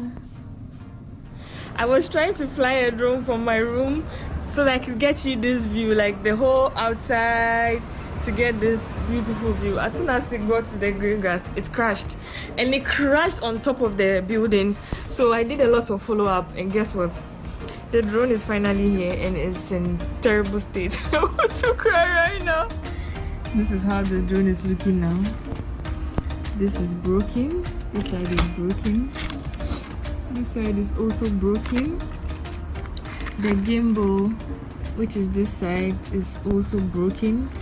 The glass on the camera is broken. You can see inside of the camera is also broken.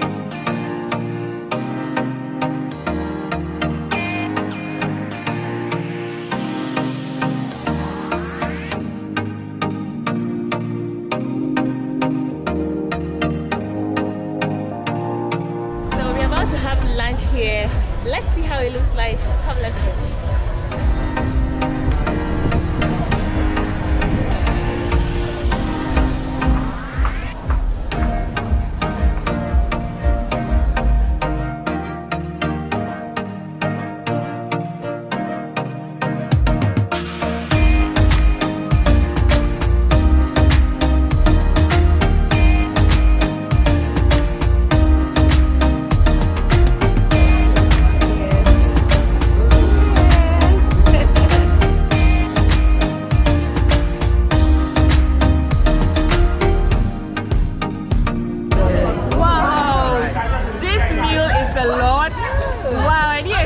This much. Look at this. We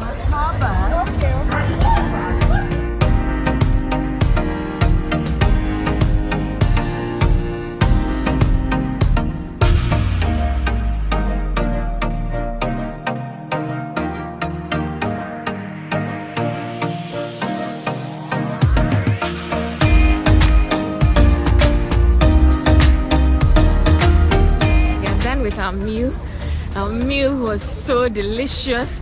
We're heading back to the hotel. How was your meal? It was good.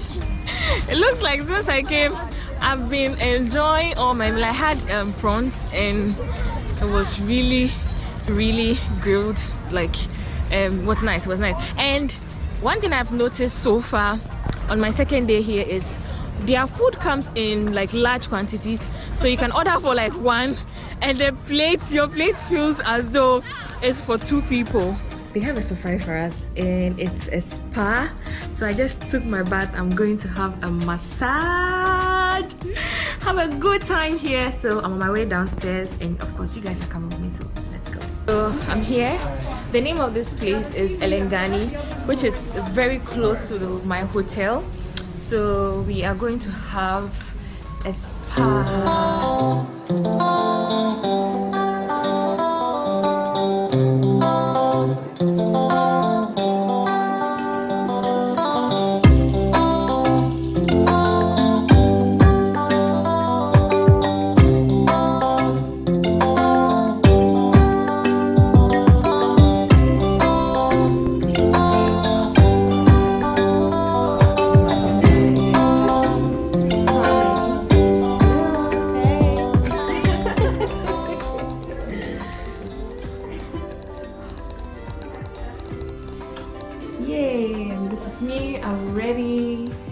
Massage.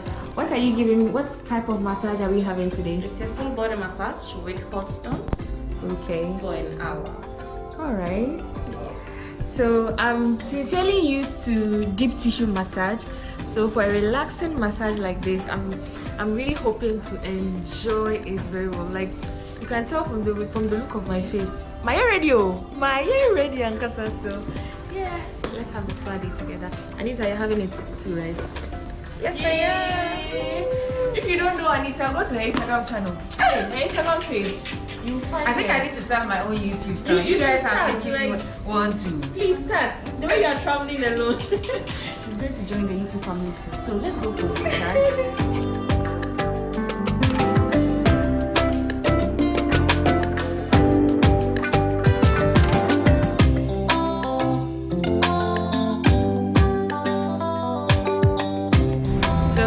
Just ended the massage. It was such a good massage. I really enjoyed it. So like it's so relaxing. I think it's a good start for the entire trip. So I'm heading back to my room to rest and have dinner later on. So so far so good. It's been exciting.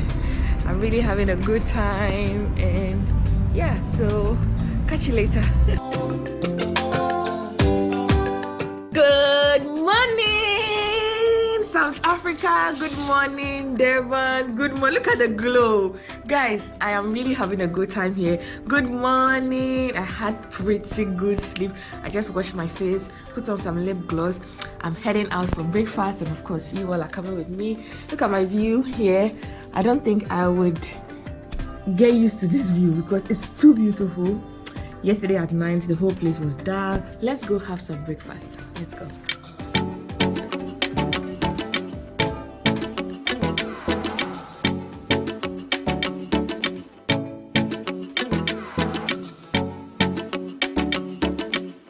So I picked everything I'm going to have.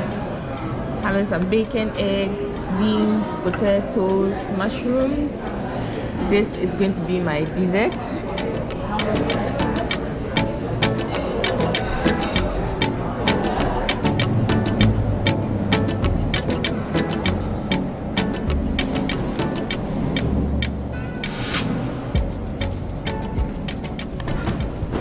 So I'm currently here at the last floor, which is the rooftop, and it's currently winter in Durban, so it's so cold and very windy here. And this is the pool area. Let's see how it looks like.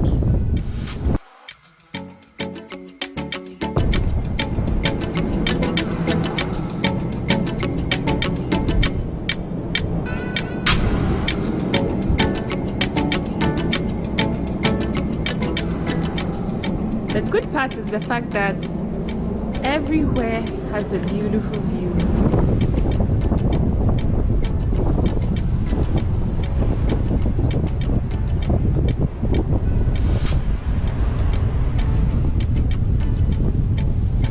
I'm pretty sure if the weather was like very warm, we'll have a lot of people coming here. And because it's cold, no one is here. But this is how it looks from here. Everywhere is quiet. So I have been on the 29th floor the entire time, and yeah, I've already seen my room. But then, if you want to take a look at it again, I could show you. And I don't think I can ever get used to this view. This is beautiful.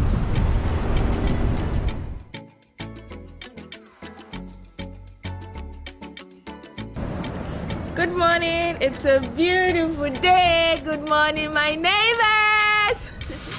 Good morning from Durban, good morning from the Southern Sun Hotel. And today is going to be my last day here at this beautiful hotel. And yeah, going to have breakfast, go to ITC, and then leave this hotel. I hope you are enjoying my stay here. Look at the glow. Like, South Africa's sun gives you a different glow. So yeah, let's go. Should I close the window? Should I leave it? Should I close? Okay, let's go. Let's go have some breakfast. Let's go. So one thing I realized here is they usually add cheese to their egg. The first day I came, I was like, oh, let me stick to what I know and just enjoy without cheese. The next day I had the fried eggs omelette with cheese, and I'm like, oh. Since then, every day I have omelette with cheese in it. This is good. This is what I'm having for breakfast. I'm having yogurt, my seeds, and yeah, tea. So cheers, guys. So yeah, cheers, guys.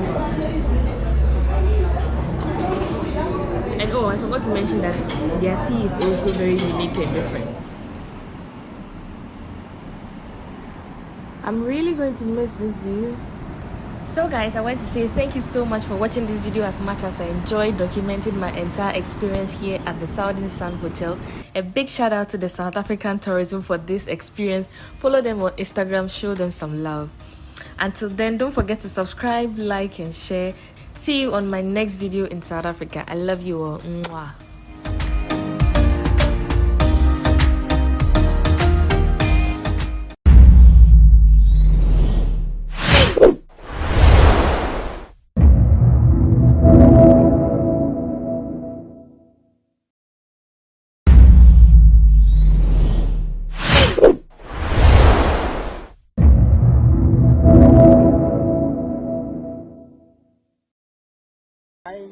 I read the story, I didn't finish it. Because when you're reading something about yourself that you kind of see too many paragraphs in lies, it's difficult for you to finish it. But from what I've seen and heard, I don't think I am putting anyone in danger. Because the necessary procedures to protect the animals has been done. The necessary procedures to be able to build a future for the animals is in process with the commissioners. So I don't know if somebody is saying this has happened or that has happened, and these animals has not harmed anyone. They have not been out there on the streets. They've been fed and taken care of, and they're still cubs. They're yet to grow. They haven't even turned to a year. They're still in their 6th, 7th month. So that's all it is. I wouldn't like to just keep mentioning organizations and everything, but we all know that these are not things that you can just go to the market and buy them and, come and put them in your house. So I definitely have to go through the procedure. The procedures are that the protection is well mounted, and the safety of the public is very much considered. And so at my own time, I would like to probably even show how we went through the process of creating this protection and making sure that the animals were fed, trained, and done many things, and then we take it from there.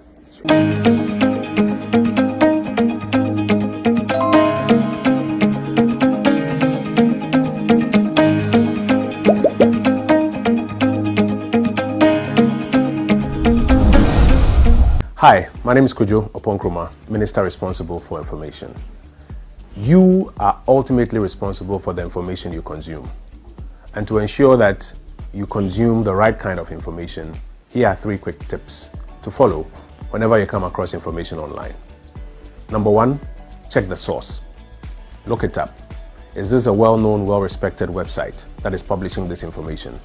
Or does this come across as one of those websites quickly set up by somebody to publish something just to make you believe it.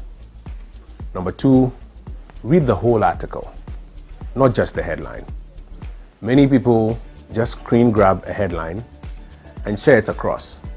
But often when you read the story and read the quotations, you may find out that the headline is misleading.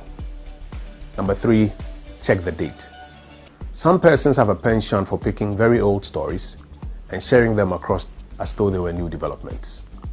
Posting old stories as though they were new developments does not take away the fact that it may not necessarily be true today. You are responsible for the information that you consume. If you are not sure of the authenticity of a story, do not share the post. If you spot false news online, report it to Facebook. Join the fight against false news online. Thank you.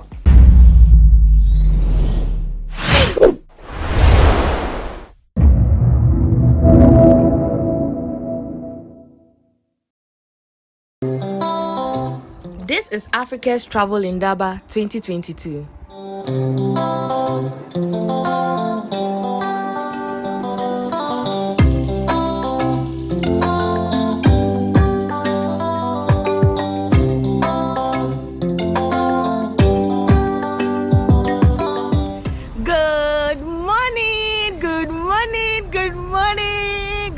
From South Africa, good morning from Durban, good morning guys.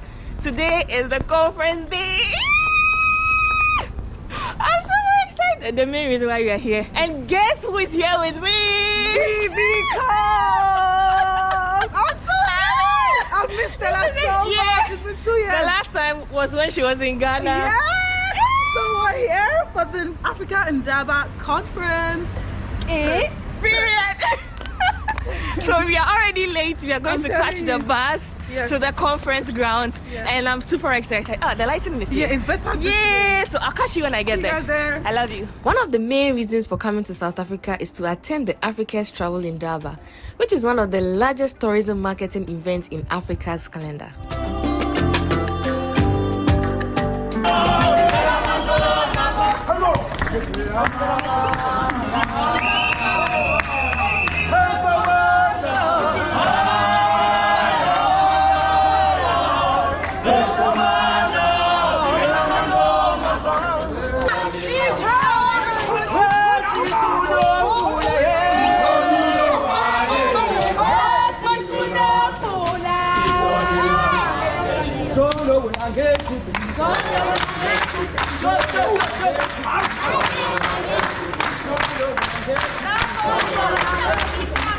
This is how I look for the exhibition.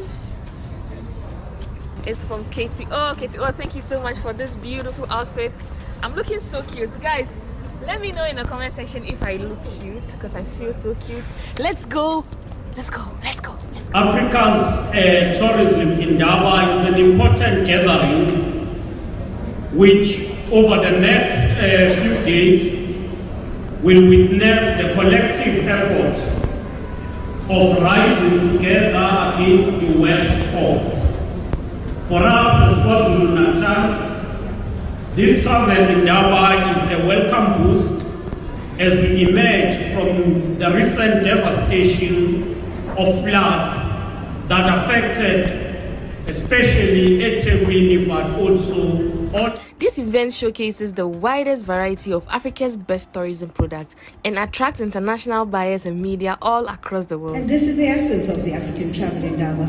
It is a proudly Pan-African show, and as a continent we're a unique blend of culture, heritage, nature-based rural and urban experiences that make Africa a rich and varied all-year destination with a unique history of courage, resilience, and historic sites that tell of our advancement.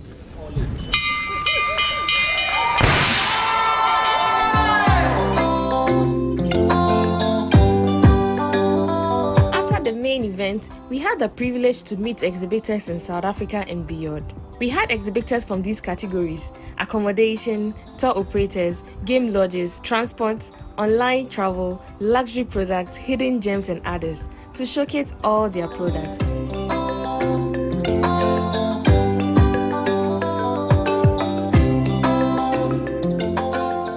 who I just saw. Sassy Funke, the incredible one, you know, the amazing content creator, Nigerian, badass. Okay, it's okay now.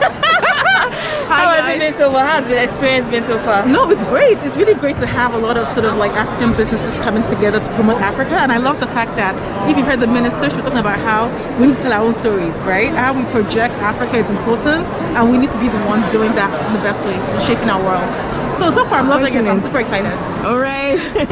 So there are a lot of companies here. There are a lot of exhibitors here. And I only thought it was South African companies, but no, it's all over the world. Lots of airlines. I saw Emirates and I saw South African Airways. So it's amazing. You get to meet the people directly, speak to them, and check out the way forward. So I'm super excited you all are coming along. Let's see the exhibitors are here. Let's see what they also have.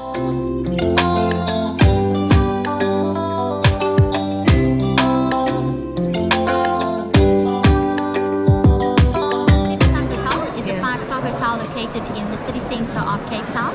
So we're really in the heart of the city. You get the energy and the vibrancy of the city centre. We have amazing facilities, amazing rooms, really cater for a broad range of the market. So from couples to families, because we have large suites. So great for families that want to stay with us. Software to manage the hotel, lodge, resort. Oh, okay. We basically have all of these different programs. So it's one stop for everything. Yes. You traveled Emirates? Yeah. I went to Côte d'Ivoire recently and I went through Emirates. Okay. The last time was my first time in Dubai. This is amazing. This is my first exhibition. This is my first time in South Africa. This is my first time experiencing something like this. I was able to speak to a lot of exhibitors, a lot of resorts here in South Africa. Fingers crossed to see if this is going to land me my next travel deal. Fingers crossed. But then yeah, there are a lot of resorts that had stands. I spoke to them. So I'm also hoping to extend my stay so that I can see Cape Town, since Cape Town is not part of the itinerary. But then if I do, I mean, I'll share my experience so you get to see. So yeah, let me know in the comment section if you think this is a good initiative. Let me know in the comment section if you think you would come to South Africa next year to come experience this. This is just day one, and this brings us to the end of day one. I hope you enjoyed watching this video. Hi Jennifer. Hi AJ. Hi. So I want to know the reason why you chose me among others. You guys are doing good work. It means you're doing great work. And your name is popping up somewhere. Wow. Yes. Wow. Oh my goodness, I want to cry right now. Like, I've been so emotional yesterday. I'm like, I want to cry. I'm like, I know when you got the email initially, you still had that, is this real? Is this real? Yeah, even I sounded like that, right? Yeah, that's how it sounded. But you're doing good work. But your content is also organic. Thank you. And it shows your zest for travel. And then your energy is infectious. Thank you, thank you, thank you. Oh my goodness. Okay, so Jennifer is with South African tourism based in Nigeria, same as AJ, and nice to meet you. Right? Hi, from South Africa. Hi, from Durban. Hi, Vivian's fan. Wow, this is amazing. Like, I've always wanted to ask her why she chose me. Remember I said in my video, she sent me an email and we took it from there. So I'm like, I really wanted to ask her why she chose me. And it's more of the energy, the smiles, the organic content, the enjoying the travel lifestyle. Oh my goodness, this means so much to me. Ah, wow.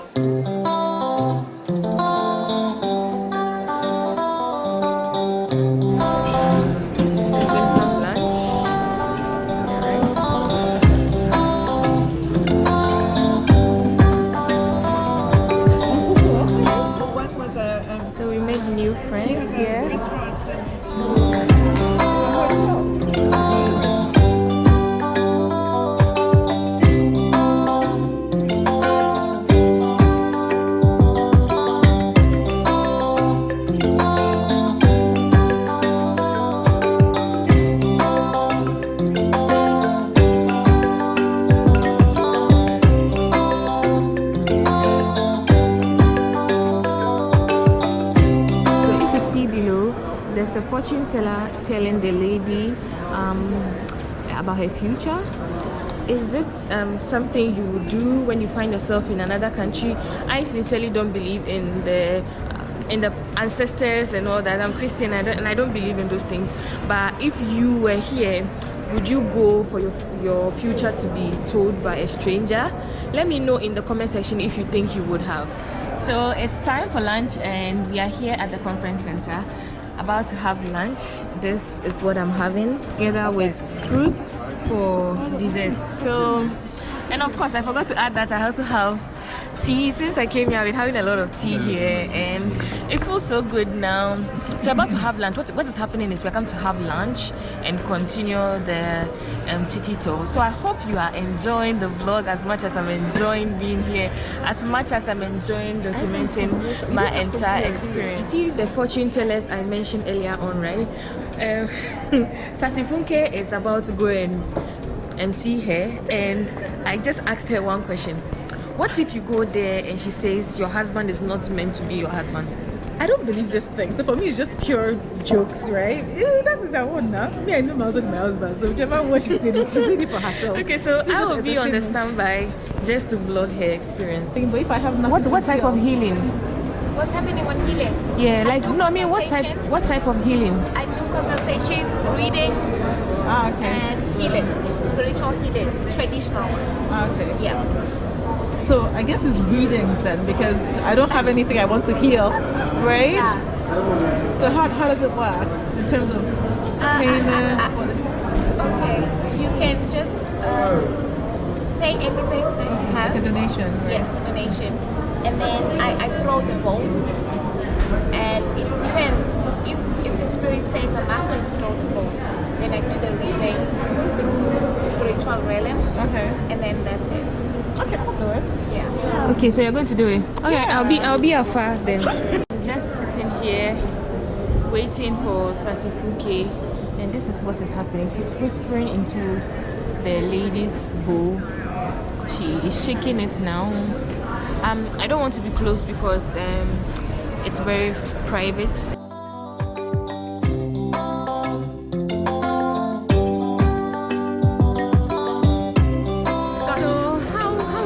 Alright, so I just got it was like bone reading. She had bones in there. I won't lie to you guys, this thing was so accurate. What I mean, at the beginning I was like, okay, because she asked a few questions and I thought, okay, she was leading from what I said. Okay, but she got very specific with regard to like work, with regard to the kind of life I have. I'm literally shaking for her. No, I was shaking. And as she was telling me this thing, and after she finished, she was like, do you have any questions? I was like, I wasn't expecting this. Like, I'm very, not that I don't believe in these things, I'm just very like, whatever, yeah, like indifferent. But she was so accurate, and she told me some things that I should expect in the future. That's a bit scary.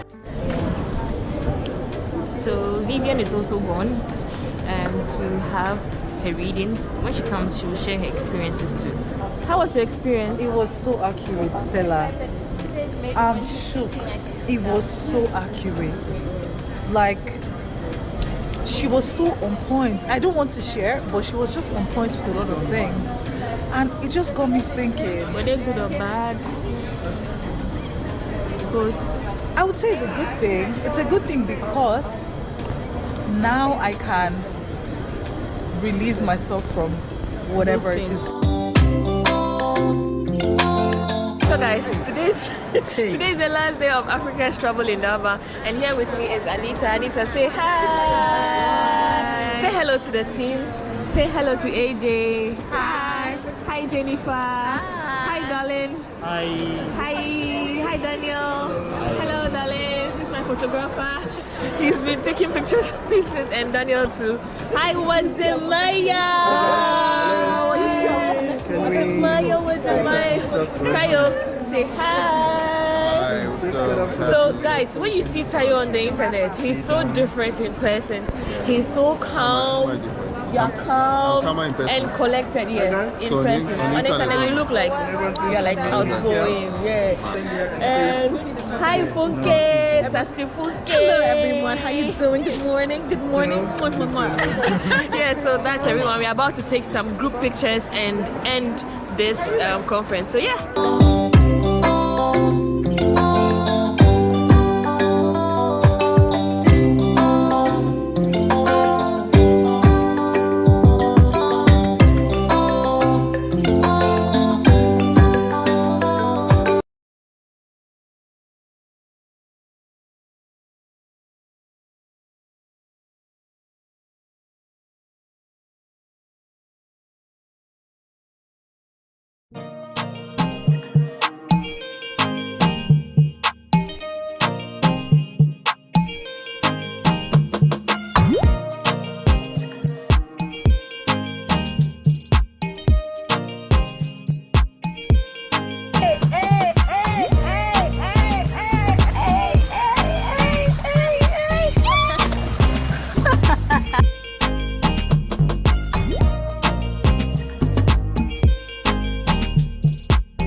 please, if you want to join the family, subscribe, like, and share. Guys, I'm currently here in Assini, and this place is called Kasana Village. I came here yesterday, and this is how it looks like. I'm sure you want to see how it looks like.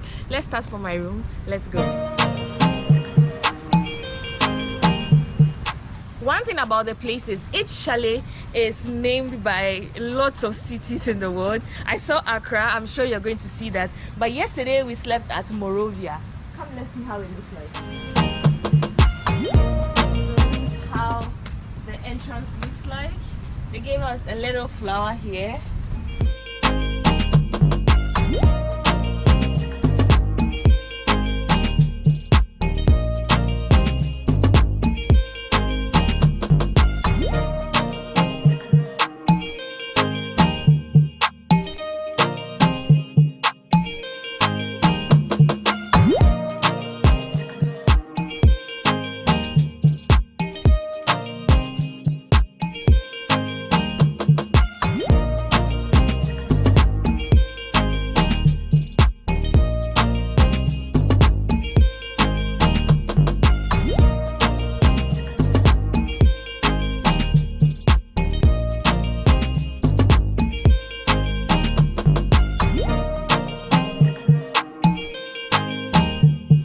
So now that we've seen Monrovia, let me know in the comment section if you feel your city will be represented. Let's see what we have here. I can see that there's nobody here. Let's have a peep. Let's see how the room looks like. And this is how the room looks like. I think it's very closer to, it's very similar to my room. This is New York.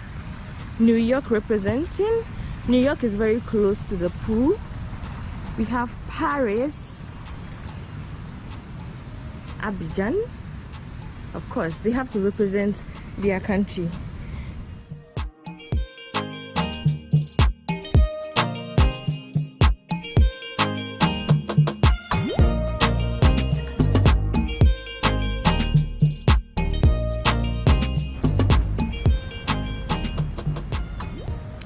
Hi, and this is how the room looks like. It's also empty, so it's a Monday here. That's why most of the places are quite empty. I only saw a couple earlier this morning, so I'm sure we're like the only guests. So there is also Cotonou, and of course this is Accra representing. I wonder why Accra is a small chalet. But this is how Accra looks like.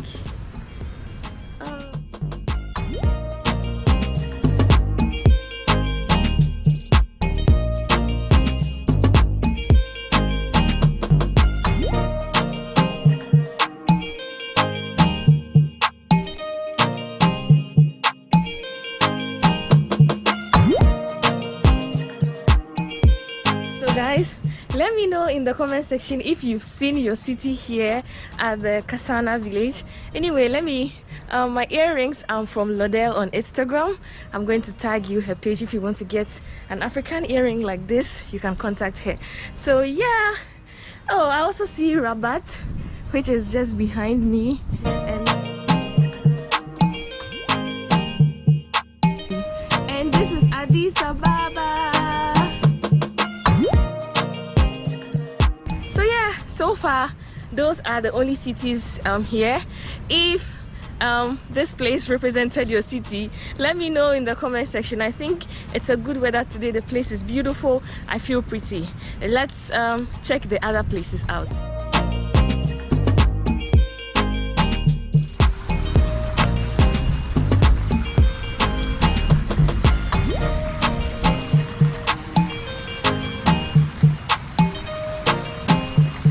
Like the fact that the water is so clean.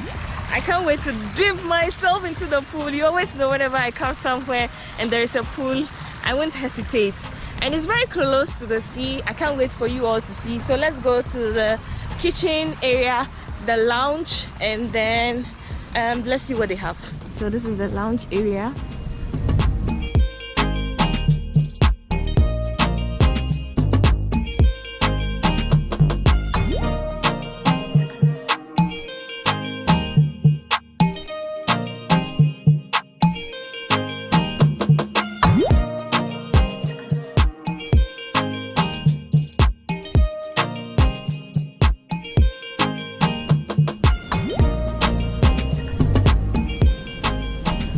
almost everywhere has a hammock, which is very cute. This place is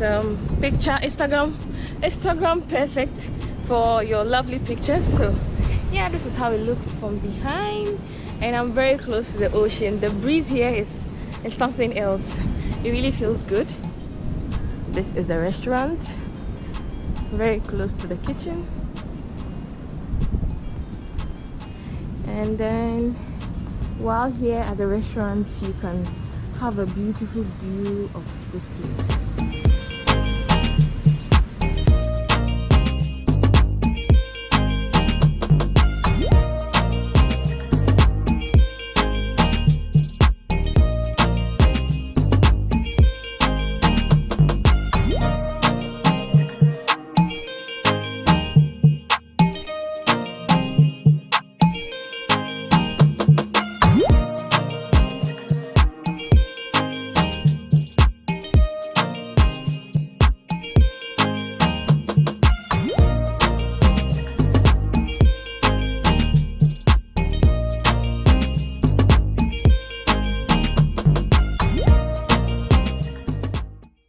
So this is our setup for breakfast overlooking the ocean, and yeah, so far it's so beautiful.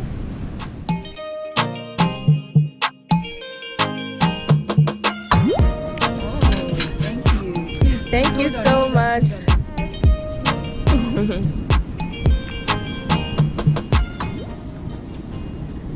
So one thing about their bread is a little hard than the ones we find in Ghana, but their juice is exceptional. Since I came, all the juice I've been having is so good. I don't know what they add or what they do, but their fruit juices are all nice. So we've been creating TikTok content and Instagram content, and this is how we look. Hi Millie.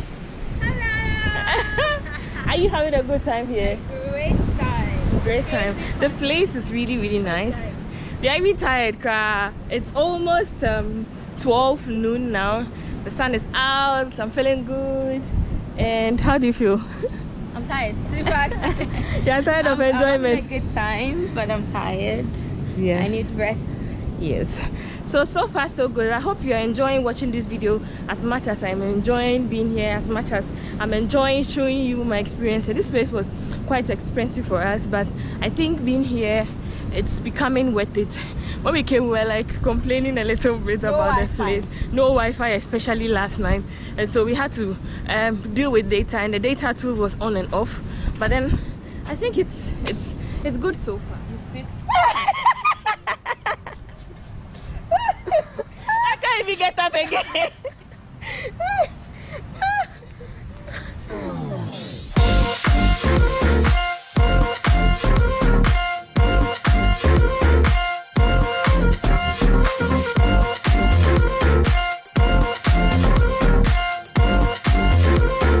So guys, it's time to swim and the sun is out. This is how I look. Wow. Yeah. Wow. This is nice. Let me know in the comment section if you like my costume. I'll tag you her Instagram page. Yeah, I'm feeling cute. I'm feeling cute. I'm feeling cute. And this is how my friend is looking. Sexy. Give me 360. Give me 360. 360, baby girl.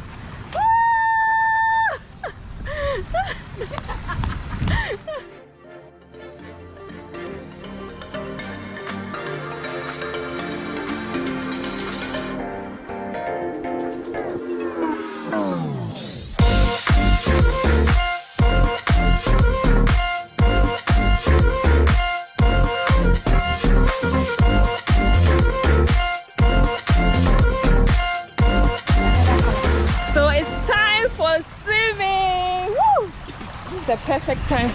Oh, water is so warm. I think this is the most beautiful part of this resort. The fact that you get to see blue, you get to see green, you get to see the skies. Oh, this is amazing.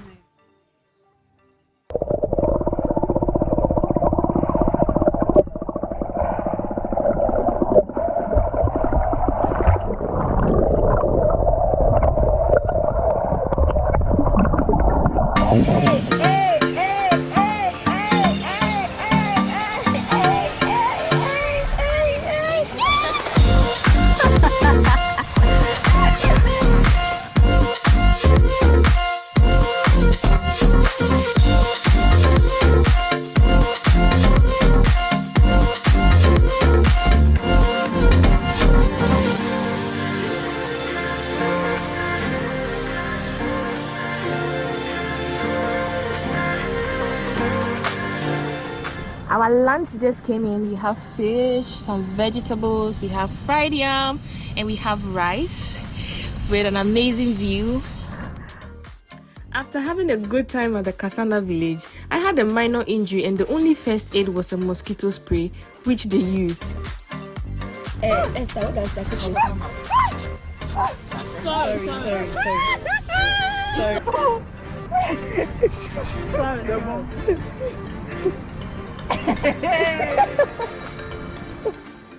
This brings us to the end of this vlog. I hope you enjoyed watching this video as much as I enjoy sharing my experience from the Kasana village located in Assini in Côte d'Ivoire. The place is very beautiful just as it looks, but didn't have Wi-Fi. The food was good, the people were good, everyone treated us very well, but the road to the resort is not the best at all. But we enjoyed our stay. Until next time, on my next video, I'm heading to Grand Bassam. I can't wait to share my experience in Grand Bassam. Until next time on my next video, I hope you enjoyed it. I love you all. Mwah.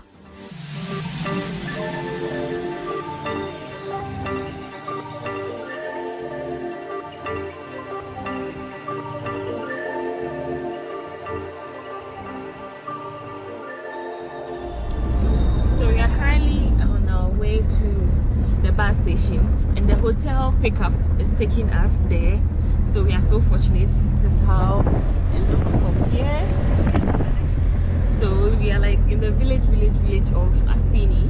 We are going to the bus station to pick a vehicle to Bassam. So let's go.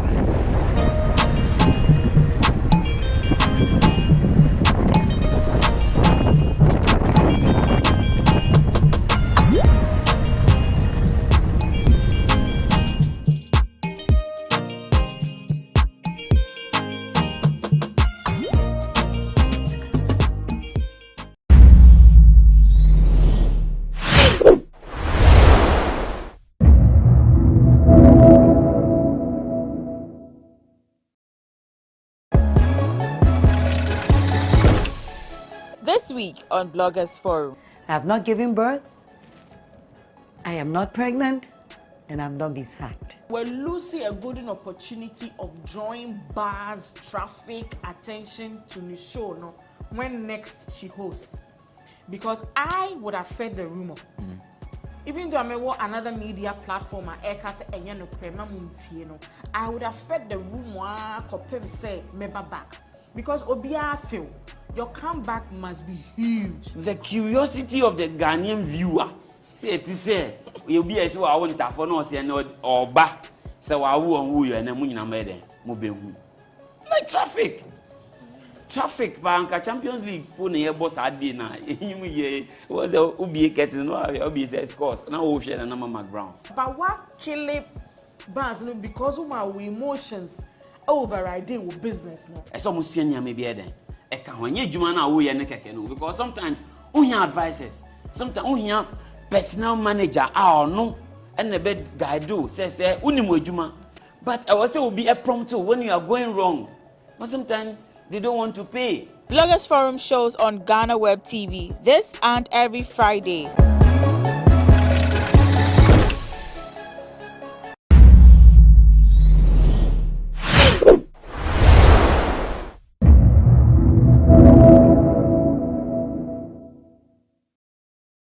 I went in to buy these animals to add the value of tourism in our country. I wanted to go into the safari world by making sure that Ghana becomes the first country in the whole of West Africa, East Africa, and Central Africa, except for South Africa that have these animals. We wanted to be the first that will have it, and so I went in for the male and the female version of it. And I've been keeping them with me for 6 months. For the reasons why I've been keeping them with me, it's because of the process when you have these animals, what you have to do. You know, you have to feed them when they're babies 6 times a day, then it comes to 4 times, and you have to train them, you have to have someone taking care of them, veterinary, all of that. And so I've gone through the right process, and I brought experts from outside to create a safety cage for these animals so they don't endanger, don't become dangerous to the public. And so that's why I have them with me. But not to say that these discussions hasn't been going on with the Forestry Commission. We are trying our best to merge together to open a good zoo in Accra or somewhere in Ghana that will attract people when they come to Ghana, so they can also go and see our safari touring sector. And that's why I have these animals.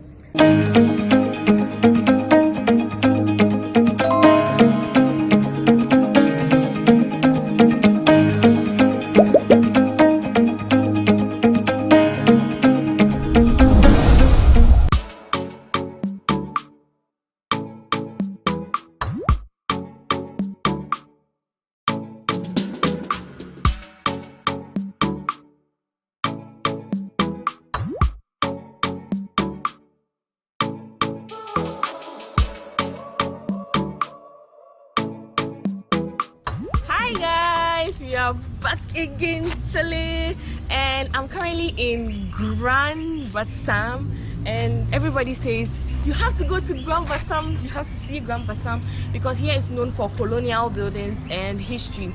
I'm super excited. I'm currently here at Mufi National du Costume, which is one of the places you must see here in Côte d'Ivoire, here in Grand Bassam. I'm super excited. Today is going to be like a tour. I have like 24 hours, no, less than 24 hours, because I already slept for 8 hours. So I have less than 6 hours to explore this town before leaving back to Abidjan. And of course, you are coming along. So let's see what's in here. I'm super excited. You guys are coming along. Let's go. Let's see what they have.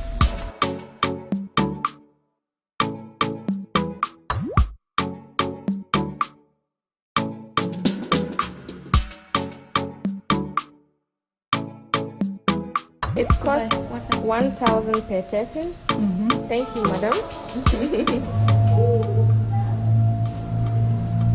So there is currently no tour guide that speaks English, so we have to do the tour by ourselves. Afterwards, she's going to do a little explanation for us, because they are currently painting the place, and she says she doesn't like the smell of the paint, so she can't go with us because the smell of the paint will worry her.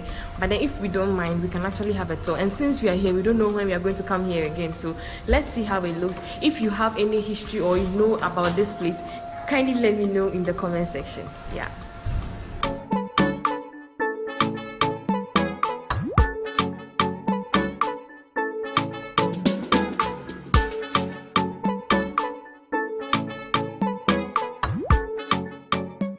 The Musée National du Costume was built as a palace in 1892 by the colonial rulers at the time.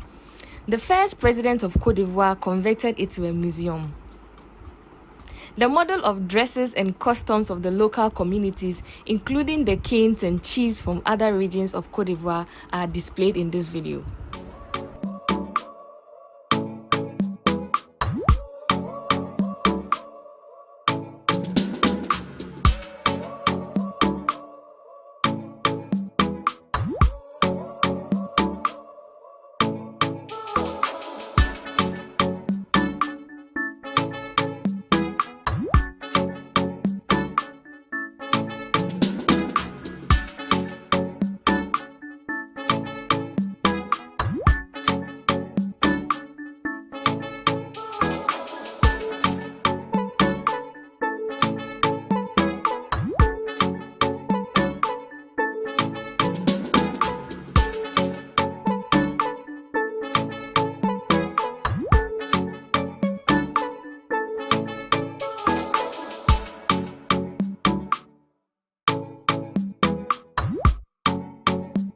Let's see what they have upstairs. Oh, I see some Ghana kente ahead of me.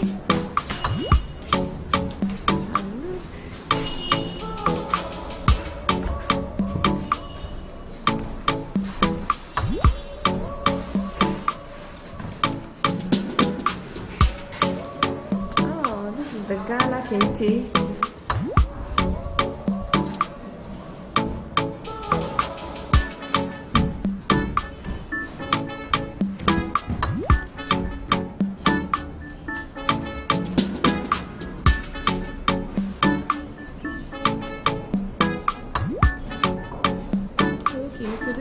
Habitat of the traditional museum, I think.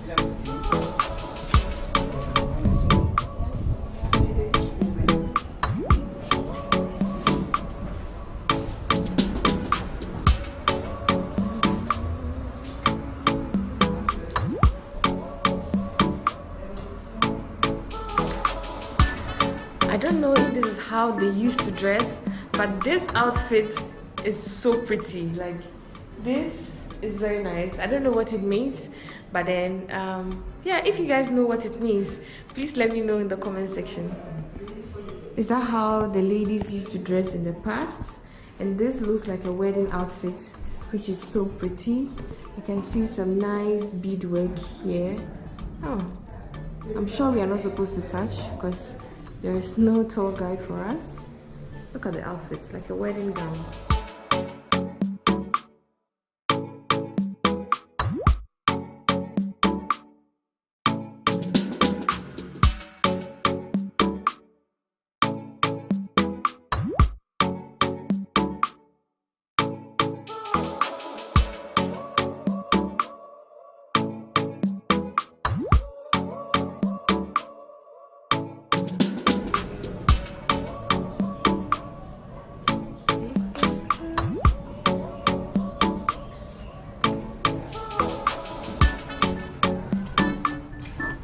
So this is something I have seen before in the Volta region. It's used to catch crabs and it's also used to catch lobsters. I don't know if it's the same use here.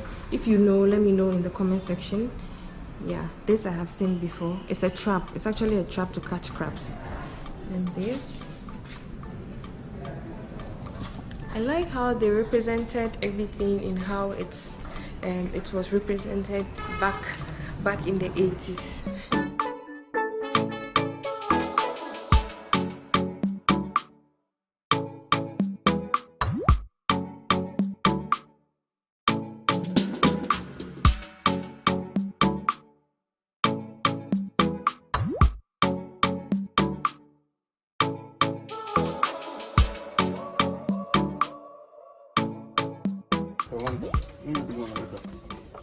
I'm sure all the Ghanaians will know this game. It's properly called Owari here. How do you call it in your country? How do you call it in here? Monsieur, this, how do you call it here? Sao. Sao. This one? Awale. Hey, we call it Owari. We call it Owari. In Ghana. In Ghana. Owari. Small. I see. So they're like, it's very similar to that of Ghana. Awale. Awale. Thank you.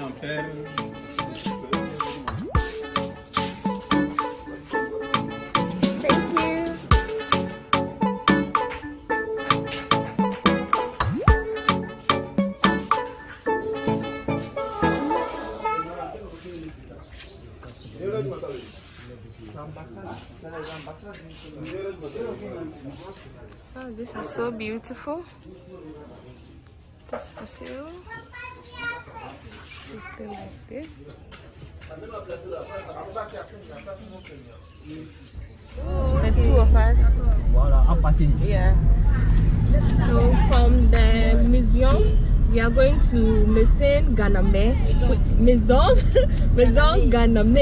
which is also another historical site you must see when you are here at the Grand Bassam. So it's not too far.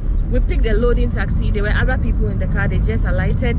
It's left with Lily and I. Then we get to the place. It's not too far. So yeah, let's see how it goes. I'm super excited. I get to explore Grand Bassam, like the popular Grand Bassam. When you come to Côte d'Ivoire, make it a point to visit this place too. Get to know their history. If you speak French, it's a plus. If you don't, you're just going to be like me.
It's quite an abandoned place, so I guess we have to do the tour ourselves. So this is how it looks like.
The history.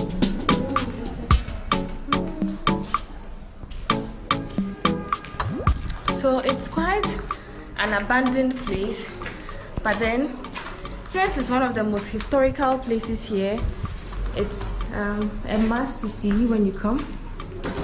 Yeah. This is very scary. Like you're so close everywhere. This is the building on this side. Yeah, this is how it looks like from here.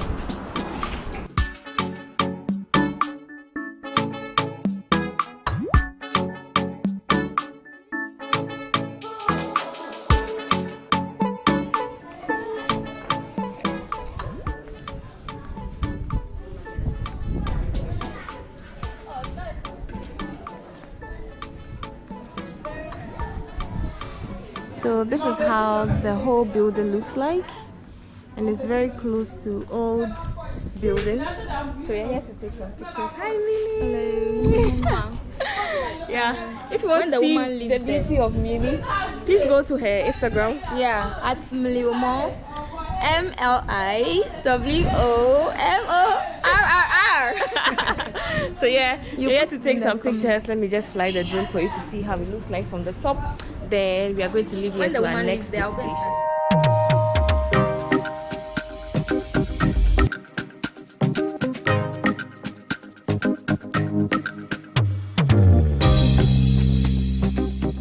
So this is exactly how it looks. We are going to, it's quite abandoned. You don't have to pay, you just have to just look at it and know the historical. Hey, but guys, do you guys know this tree? From almost everybody who takes picture here, the tree is always green. But if you tell, the root is from the tree.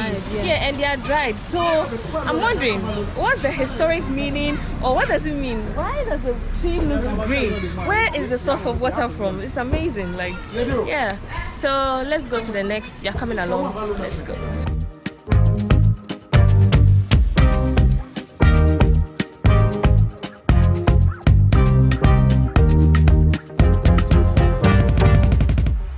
To Côte d'Ivoire, we've been enjoying orange, right? Millie especially, she loves it. I love it. And we got it in this shop very close to the Maison Ganame, enjoyment minister. So yeah, this is how it looks. When you come, you could try it. It's nice. It's similar to Fanta, but it has a different taste. It has more of the lemon flavor, which is nice. I just saw some men enjoying fufu here. Nice. They enjoy some fufu. Looks like plantain. Two. So we are leaving here to have some lunch and call it a day. And you guys are coming along, so let's go. This is the taxi. It's a loading taxi, so there are people inside.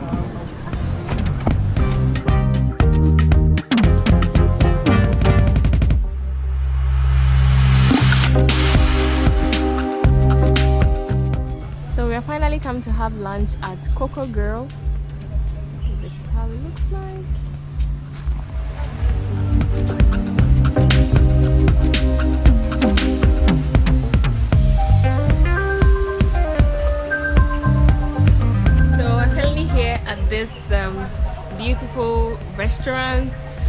recommended by CC. CC's on Instagram. And this place is nice. CC Travels, okay. Yeah. This place is beautiful, yeah. We are super hungry, but here I learned they serve all kinds of dishes. So for any foreigner, you feel at home here because they sell all kinds of dishes. Let's see what we get. Thank you. So this is their drink menu. And then this is their food menu. They have burgers.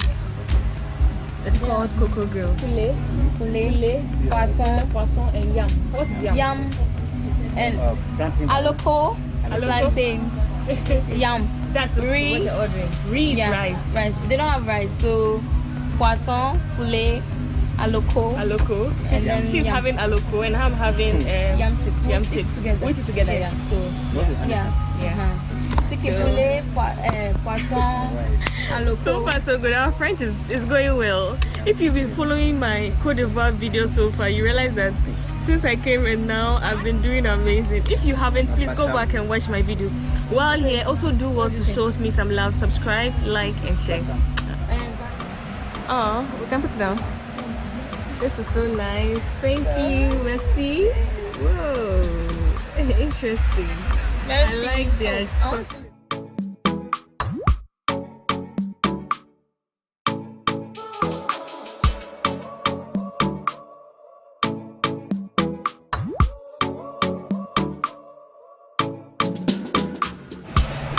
The first food is here.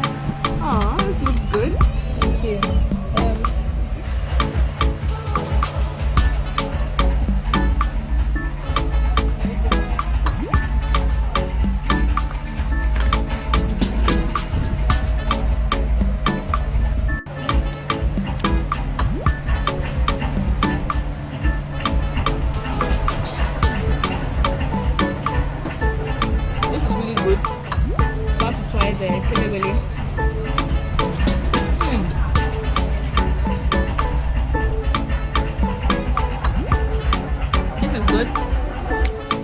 Try it.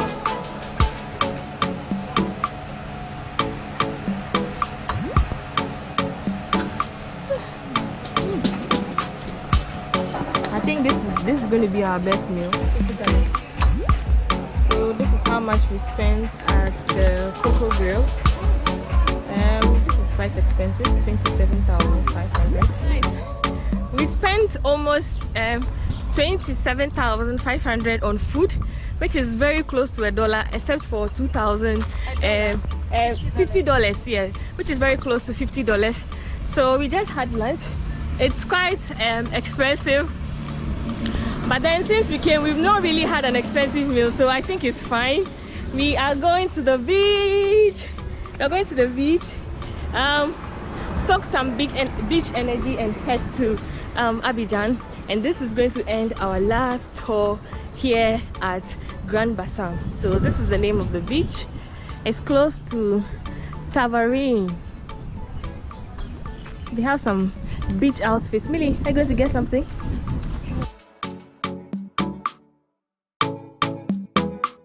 The beach is way ahead.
Next week on Bloggers Forum.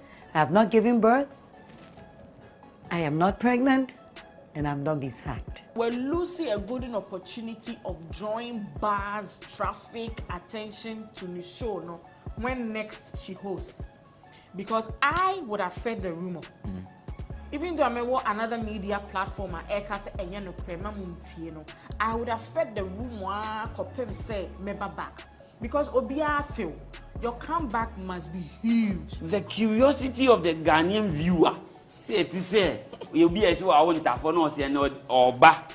So I won't you and I'm made like traffic. Traffic, Banka Champions League, Pony, boss, I did now. Was the Ubi getting no Obi says course. Now we share a number Brown. But what kill it, Baz, because of our emotions overriding with business now. It's almost maybe then. I can't when you Jumana, we are because sometimes we have advices, sometimes we have personal manager no and the bed guy do says unimojuma, but I was say will be a prompt when you are going wrong, but sometimes they don't want to pay. Bloggers Forum shows on GhanaWeb TV this and every Friday.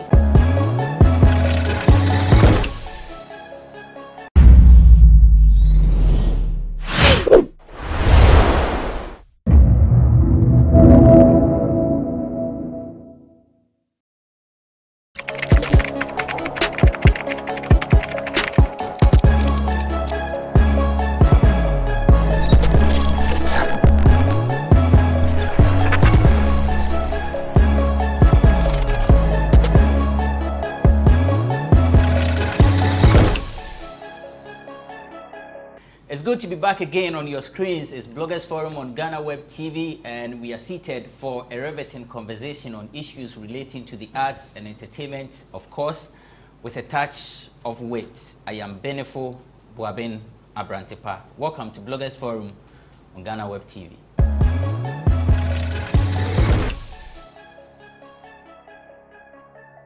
So Vida says she doesn't agree with me that there is a touch of wit. She says it's full of wit. Yes. And so be rest assured, if you are watching this show, as you get informed, educated, there is actually, you know, a way that will entertain you on this platform. Vida Dichuma Boatin is a columnist. She is the PRO for 3 music awards. And maybe I last time when I mentioned that the other things she has hidden them, no, people did not understand. So after the show, I'm say, then so okay. You don't know. The reason she had, okay. By the power, yeah, fine. Come on. Nice one. Just say, uncle Jeffy, they say you. Say, we see so you 3 minutes bush and it's all the Koja. This is our support in the uncle Jeffy. Okay. Let's come the award no eba. Hey. Oh, and then one farmer. Make I'm really finesse me Kyle. But the reason I did not, I knew or I thought you would bring it. I've done a few rounds. Maybe I'll bring it next week for everyone to see. Folkless Awards, Folkless Media Awards. Vida won the Best Entertainment Pundit of the year. Congrats to her. In fact, we are proud of you. Thank you very much. Now we are party now. Hey. But I want to thank the people who watch us on Bloggers Forum. I think they Ahana mama me di me kui like the accounts will say Ahana me almost every week last year, no. I mean maybe I had a number of times, and the responses are good. And I would like to thank GhanaWeb and the people who watch us on this platform and those who voted. I'll bring the award next week for everyone to see. Nice one. Yeah. McDonald Nane Asari, aka Romeo. Romeo is a columnist, he is an event organizer, artist manager, Madina Social Welfare Assemblyman. Debbie Amikazo, a politician. He doesn't want to declare, say, Obeko MP, not be a president of the country, but Macan. Because you're all legal, meaning say Romeo was so much into politics. Obey JCR president of a Kwafoho, and obey interim SRC president of the University of Ghana. Minim say School of Performing Arts no oppose or her, now oppose or her. Baby. Oh wow. The way he smiled and said, you know, I doubt. Any which way. Romeo, Akwaba. Yeah, be fine. Madina found what to say. Aye, now me fa kwenye na mabo abranti be a friend Capriski Creations. Capriski Creations. A celebrity painter. Say Nejuma so and say last year of award or Ghana Excellence Award. Yeah. Say day in day out no. Say me key on entrepreneurs and young talented people. He's at the apex. Say no crime around cross in the bar building. See who you may be a search for Capriski Creations. But my mentino kakra out tight name brofo. So what country now yes a say I said one yes sure. Don't say a say where ya dear. Oh okay. Oh yeah de. Yeah. Wanya de anka GhanaWeb Excellence Awards in California. Exactly. Free your mind. Free my mind. Okay. I read so much oxymoron online concerning Tracy Boachi comment our advising young girls to stay off married men. Such an irony. Mr. Kakra na SIM one p say a foot will be fee sa contest no aba. Tracy obi anka madam for pa but sa a foot no. Obi we say who are you to give me moral lesson from a brothel? Chimba no omusua edikanfo nantie. Enti say moye amana to atisi amana pete ama young girls name who say you young graduates are we and calling Babo Brand. Oni bi ntinko po bi anka ne nsem obi no tima rent diamond. All your national service cry, service pay, national service we allowance no enso no. Tian the national together the video was say or didn't ho e bata no so take the rest of the bills. Moye sadi we nyina ama adokro young ones no. Ama ma say no ejuma kra no cause obia kase we nyesika.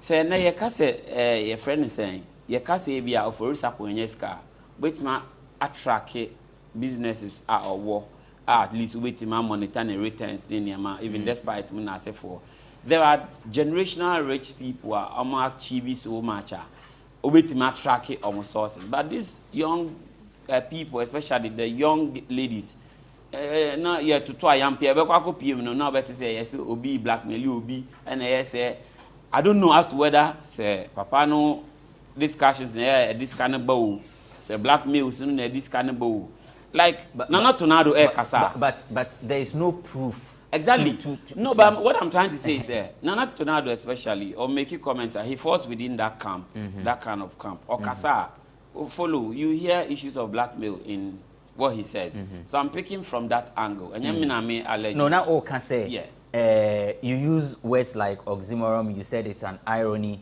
now I say obi hwa obedwen say opese o kire say efutu na ode ma no as one kasa no that is what she's been up to and now she's advising people is that the case okay there is a great perception out there oka say some bo papa no she is the one who comes to mind but we all don't know who the papa no exactly now even within the interview follow interview now as I see papa no number 5 and that and a whole lot na abeku kra bisa ne say na obi a wo mba 5 there a whole lot I say obi betima ko be bia ohun san nyansa e man $1 million ko ohun nyansa invest now the long run also turning around say ma young girls go into sugar daddies and I say married men I said yeah odi adanko edada adwe. Can we not also look at it from the angle say okay this is what I have done and I think I made a mistake. So it is not worth it to follow my steps. Good. If there has been an iota of admission, say, yeah, my yes, but me feel say it's not worth it. So, but there hasn't been that kind of admission, say na me, she still throws the question like unanswered. And then goes on to advise people. Meanwhile, it's out there. It's a general, knowledge to everyone. Say, this is what these people are engaging, and this is how they make their monies. So my problem is, if you're having a proper introspection, and then say, okay, my yadi we say this is what people have tagged me with. And if you have a contrary detailed where you show your businesses, this is what I do, I make this, I make that, I make that. So you deflate and I say you you debunk all those assertions. Say ebia, oh, say are not knowing class. Say na onya ebia, or yes, say ebia YouTube. Minya ebia $100,000 and ebia me shop here waha minya ebia $50,000.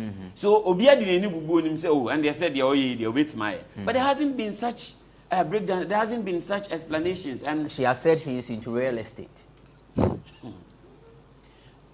Okay, Uti. And of course, she may have other businesses. Ni obia no person wodi bibia to abonti. Then she should, like I said earlier, she's quote unquote seen as a brothel. So moral lessons might not emanate from a brothel. And to say obi betu nkoda afua, I don't think it should come from that quarters. Honestly speaking. Can we not take the messenger out and see the wisdom in the message? No, you can't decouple the content and the container. It contains it.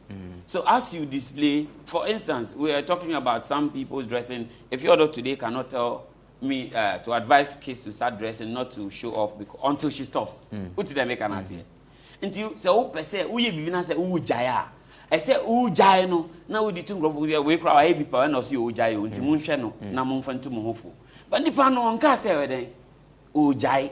And also on cast if you my heavy pen crown and may jaya into me to move for you get what I'm trying to say. So I feel say sensationalism within the media space will be a story on microphone and as a camera. No person or can be na said the O2 if you to know was yes on so and no one interviews so they should be very probing. No one be sir and yes once I say you're connected, you're friends to be her interview now friendship based. What I said some questions no I said or cut too much or bubun and nimtia and I say or overstep bounce and also begun in mass into so they measure.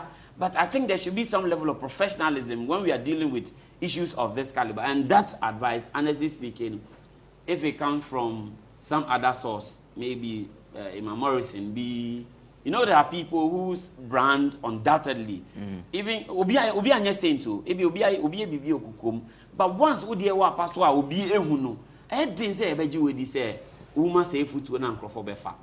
Okay, where yeah, met to us free ho. A higher and better and I make a church to say, Unstrunya me, Unstrunyansa, no judge me. Make I say, Mammy and say, yes, man can't counsel on your counselor overnight. Because change, now, Mimi who is a gradual. Sir, a footwear or my girls. The young girls are also saying, say, we should allow them to make their own mistakes. Because you, Tracy Bache, what about out about the catcher and say, you pimp girls. And just oh ma edikoma and mema. And you've told us countless times say a man be why almost ungrateful. Would you come and mema and I said there was someone down no man that. And in the way you saw girls near frequent, you will not show them the way. I'll meet me and your papa no for almost many sika wabra almost shed that embryo. Oh, YouTube channel, I won't quite lessons. I order my young girls also munti concerning how I'll meet me a year overnight. Now, what display properties are we out of sa subai and as a near uye? For me, a ya kamia say a deliberate attempt and I'll take here because obviously you are braboma or when you saw the movie this scene so. As a would the any dear per se at a certain age, and she said it. So at a certain age, no person a dine do say. And why ya drew sa age na masa a dine name is a padia who don't want saka. And now you want to move out and you're telling the young girl say mom ye home wreckers na mom do one mona or 2 years each. How does the young girl or horses reconcile with that? Because a dine is you move from or cast no who display dollar cash to chair baby and then see no be so per it will be hard for the person to listen to say futu ya woman. Enti na ye can say all sha see ni nyina no kan wanu tumu. There are lots of things that people do are almost famba be to be dream embambeka. Say wo kan ya wanu yi kama we. Wo the wanu kro yi tia kan and it's hard for people to believe say sad na wo ye na betimi abaso. Say and the women no the omo kan on social media and say allow us to make our own mistakes. Some may you be home na menya 5 houses. Na menya cars a memre ho. Na ma court trip na akola 2-year-old ni edi ni birthday in France.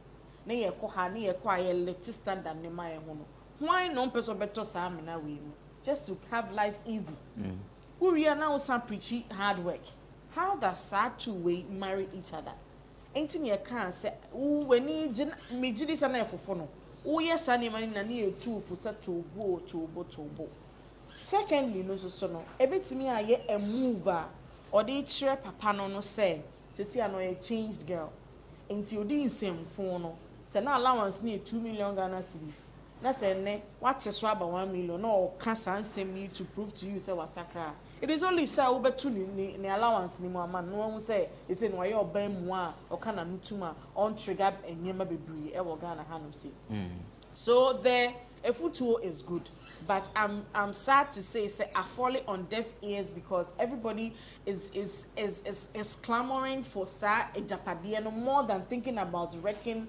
somebody's home. You see, and it is comfort against morals, and it's very painful. Say now on this weekend, so me say Adoma say breaki away from music.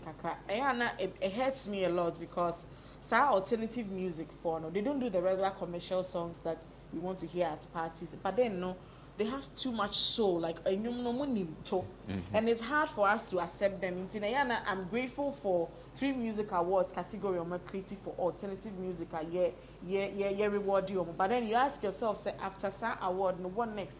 Are they being booked for shows and now setting? So your best rest say industry MB or mataba for alternative music for no wala Simone.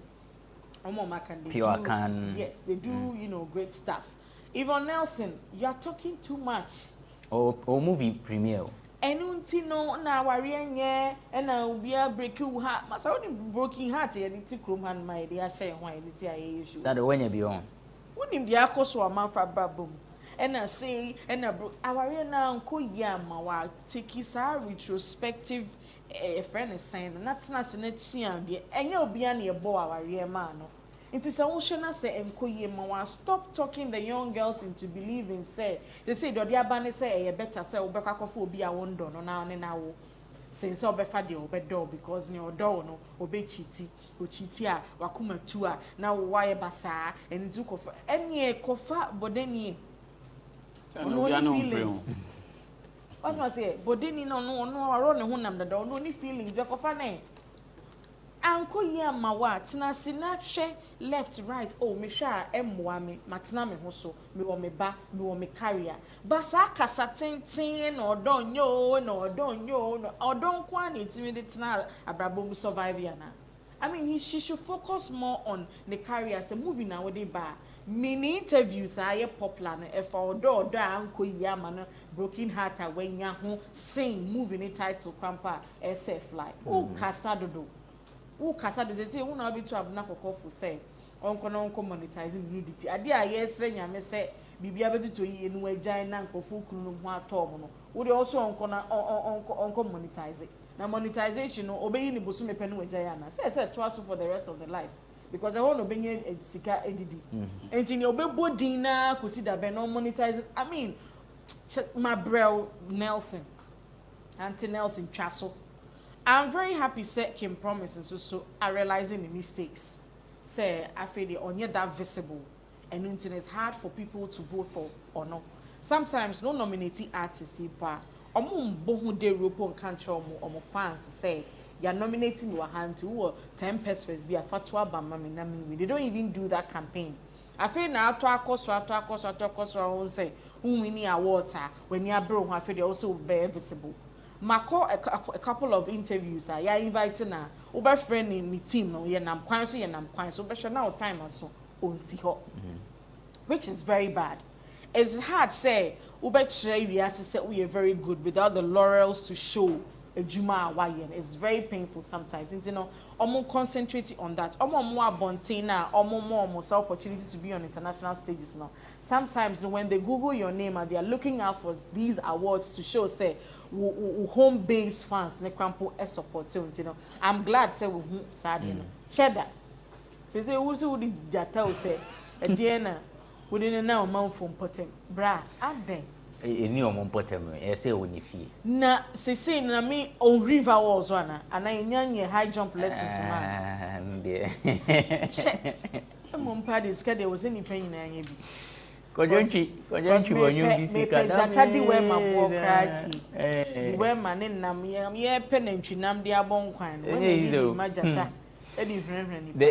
Romeo, why that can you be about musicians when they are nominated for awards? Some seem not to be enthusiastic about the whole thing. Then a money basa. This perception of laxity out there, sometimes of Lisa or big, and that people should know. So no can promise if you are nominating in this category. So the followers or the fans owe him that kind of that a sure bet of responsibility. So I was there. There are people whose friends say, group squads are like forming fan base, strong fan bases are at the end of the day, you know, say a back critical Shatawali ni Ghana pride to organize shatter events. It tells you says a shatter didn't copy or events, so a shatter wouldn't even have to tell Nincroft. But shatters are what we banners of power to be posted. None of the fans are there. I started here then air posting. You say no one is a prima donna of the industry. There are like scrambles, ubia fine brains, writers, good vocalists, instrumentalists. And this affairs are just a group of people. The space is opening up for everybody, and the internet is not so. Say obiwa o nis kakro be payola we use the space there. No use TikTok edit promoting you. This is unya nomination. It tells a story. Say people have recognized your work, but then go back to your people that if you believe in me, then push me so that tomorrow we can talk about this award that we won it together. But when the end of the day, unya best 7 nominations. Now at the end of the day, 0 out of it. It's even bad press and mouth. Okay. Obia when your nomination. And to even to touch on further, to say Vida mention 1 or 2 things in terms of friends Yvonne Nelson. Quick break now. I monitored her discussions within the week, and at some point, I said, Ghanaian men, you can't find love within Ghana na Bibisa. But who date foreigner? Uncle Siaga. And me catch her say standards are my set expectations are my set bar or my set for the kind of men they are looking for and the level of money the men should have is what they don't find in Ghanaian men. And you need to have some kind of baiting attitude or worthy enough of a woman to lure a Ghanaian man or nisika or power.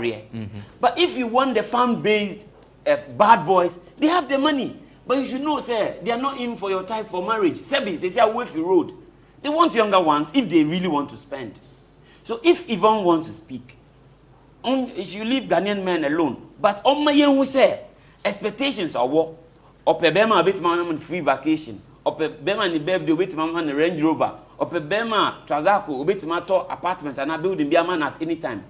You need to ask no. You know so. Exactly. And Nigeria say Sikafono doors share Nigeria Sikafono doors oil businesses ni ase fonti or to range 10 man is actually cry unfairly because Canada if she's measuring Ghanaian men and the Ghanaian society by Nigerian standards and they waiting because when you're foreign or no Brunei one now only Nigeria okay and so Ghana for Ghana ni ben we date breaking up my say nyanya uti dem can say Matia say inti media pam no channel like people should stop just speaking because they want to be talked about. If you want to promote your movie, hey, that is your work. Let's help you so you focus on the movie to promote it. Seeing all these peripheral discussions are always here, which do not really tally with the real intentions you have. Because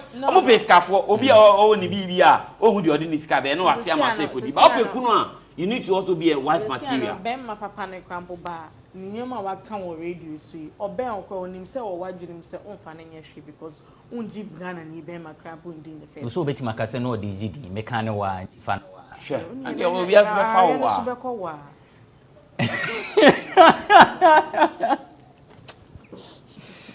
Oh, Yeko break. When we return, we'll talk about Nana McBrown, the Empress, has spoken. She has, refuted claims that she was pregnant, she has given birth, that she's been sacked from UTV, a whole lot. She actually, recorded 21 minutes of herself addressing some of these issues that have come up. We will delve into that when we return from the break. It's Bloggers Forum on GhanaWeb TV. Don't go away.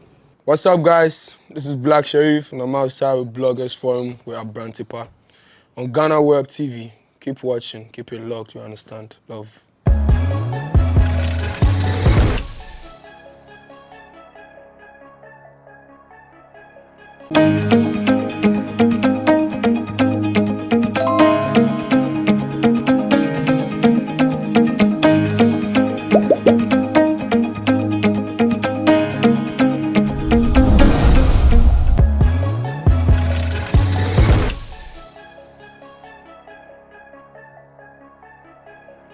Welcome back. It's Bloggers Forum on GhanaWeb TV. The name is Abrantipa. I'm doing this with McDonald Daniel Asari, aka Romeo. He's an event organizer, artist manager, assemblyman for Medina Social Welfare, and a member of the Miss Ghana team. Vida Duchumabuatin is a columnist, 3 music awards, PRO, the first female to have ever done this, and winner of Folklex Media Awards, Entertainment Pundit of the Year. Once again, you're born Abaso. Now, before the break, I said we're going to talk about Nana McBrown and, the controversy surrounding her, the rumors and all that.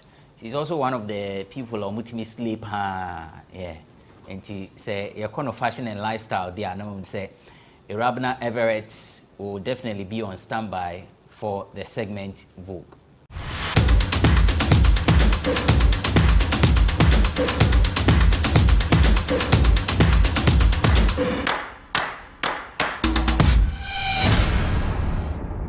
Hi guys, this is Vogue on Bloggers Forum on GhanaWeb TV. I am, of course, Irabna Everett. Now you know your girl got to be on the red carpet of the 23rd edition of the VGMAs. I was your fashion police and it was totally amazing. I'm back to give you some tips on how my men out there can rock a kaftan right after this break. Don't go anywhere.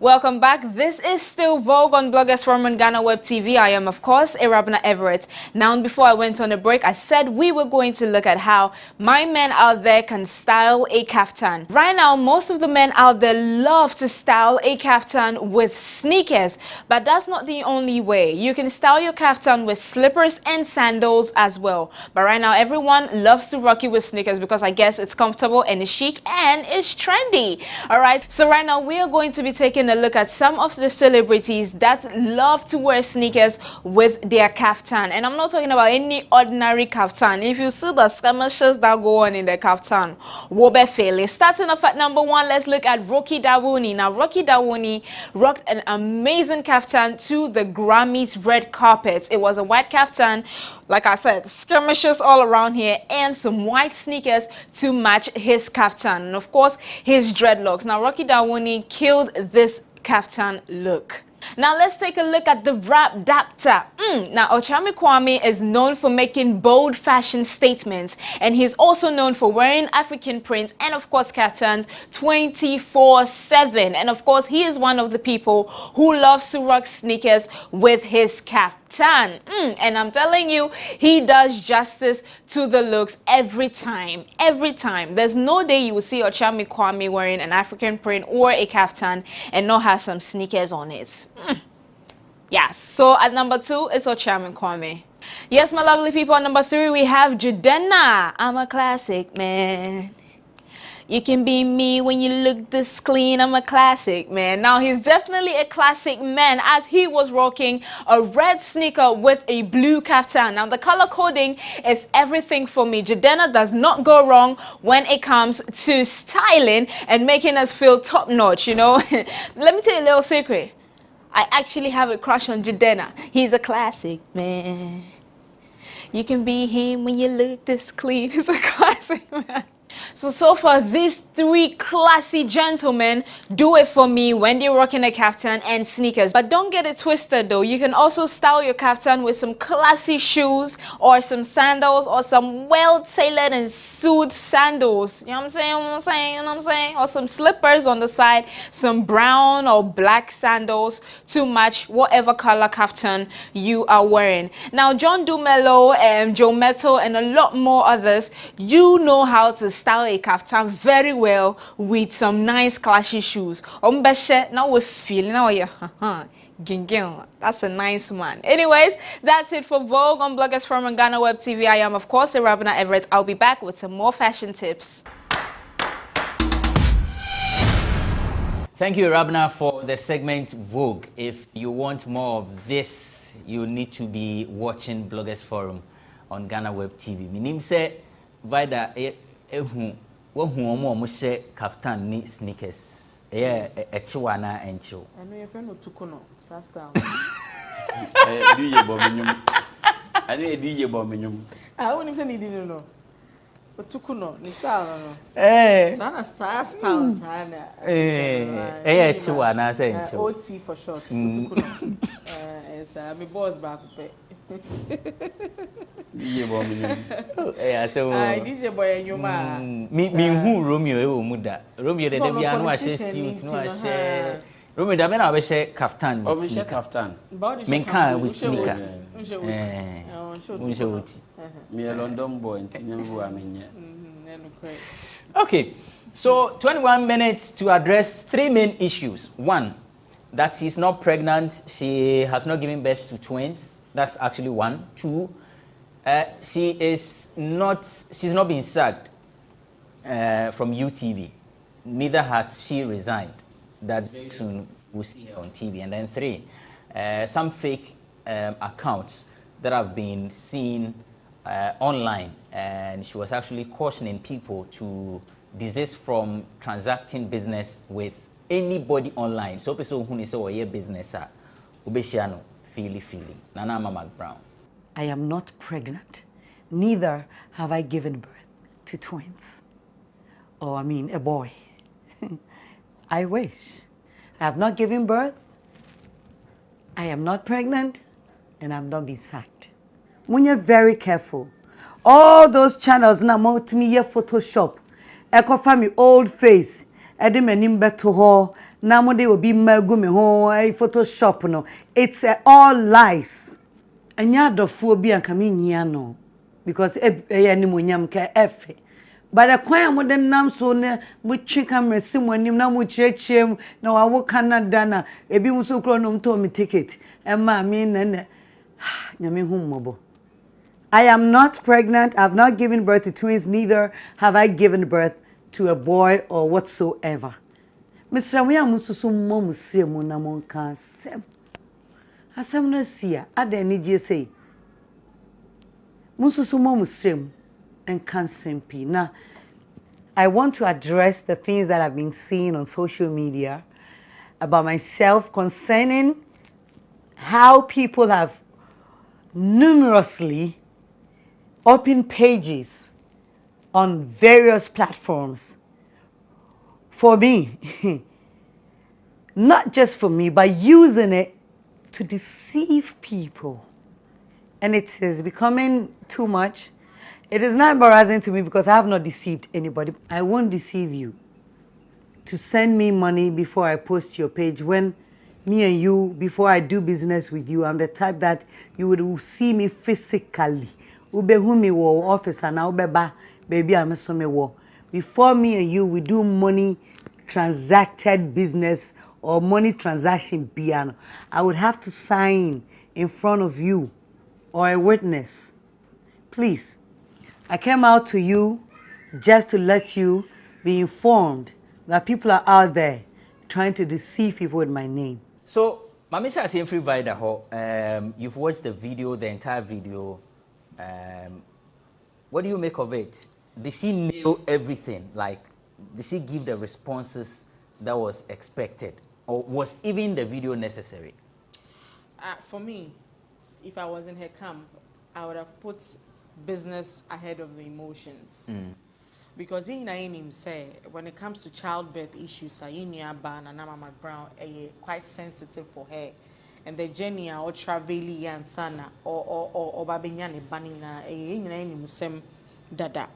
Enti ebeya so bibe friend no abonaba so say oh trinkwa when yantafo nya mean shroud asem de, then she has to counter and say bo enye no kro na me ngoye ade a ono so na nida so say ope no be a friend wo ho congratulations na waka say eni ho somehow no very difficult, but the na ha no kese pa na say people were rather making money out of it. I think say me whole video be ye twa oba bia wa wonta for enim na ye di onum na na ma etia be si nipa ne kon so na ye tre say wawo.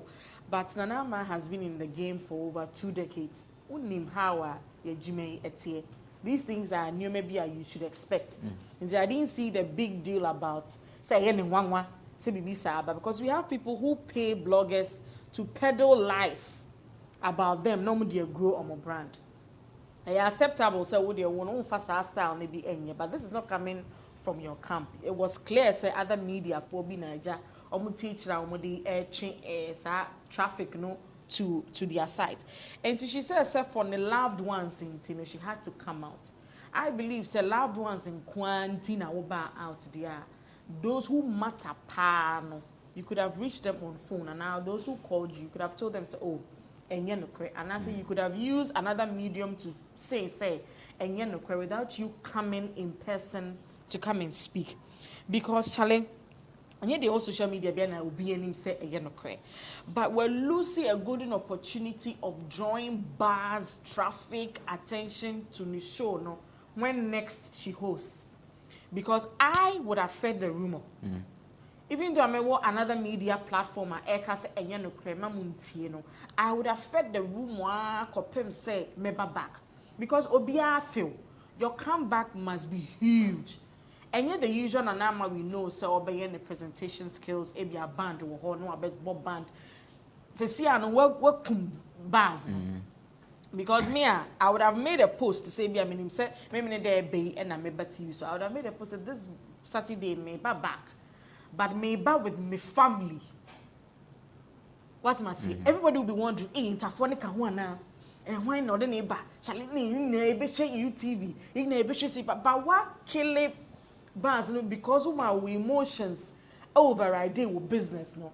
Because you see, I will come back. Will be expected to say something huge. Because your mass celebrities now opportunity to host the program. You will be our strength and any weakness. A man appreciating more, said they be on what's not on every Saturday and hosting it. And you see how Kachem and Anama is coming back on screen. Okay, then what? What am I saying? And since I come on a camp and I say me be a banner, I would have said, let's feed the rumor. They say a numbers no near the juma. And can one Saturday probably bet not so back no or best shut it down the whole country and everybody will want to see say family bang. And especially when it's not bad news. At all. Wow, wow, mengo ide. And osan okunu. Nti wow kura said you what must say. And I can in an uncle for come and ye na wunye be but say ni de nyame adom owobi. And I think say or the wabe no 21 minutes no. Ebe man sika wo YouTube. Basa sika na menyi say ebeto bars nanka. He come back no ebe sa or no sa me pemashe no. They say we trim. Say bars no so you can first come out. You na say a view who views views need a high. Now VGM is VGM is they had over 4K views yes, on Facebook but alone. Then not till me as me a presenter to send on number me what's our weight now. I wouldn't want my comeback to be ordinary. There should be something about it, you know. Oh yeah, when you read after our first show, no, then you can release a video detailing the akosono. But we're kum vibe now. Romeo. Yeah. I mean, you. I think, sir, me, I'm an advocate for professionalism in this space we call an industry. Sometimes I am a say an industry because the Nyama is a fata. As big as Nanama McBrown is, sir, who take a break from your program. It's proper and respectful to put out a communique informing your fans. It's someone who also they know say you are taking your own leave, so that there will not be room for speculations. See, I know Yanteshi. I say be goberano which one the bia we need danisono. What shall be a abetnas? I would read Daviamba. Abrante Uziki 7 city. Friday is in Muntimintobi. Like that is disappointment.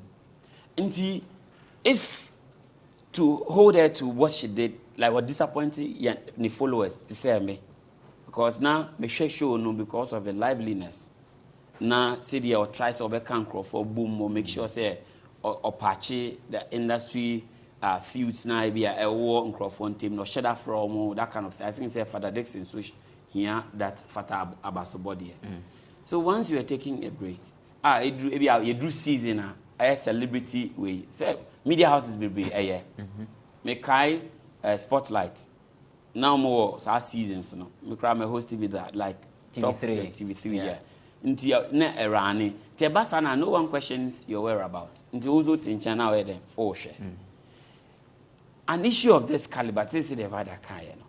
If you really want to address it, you should address it on the show. Uti asie. Nkrofose say, me new. Yempamo me.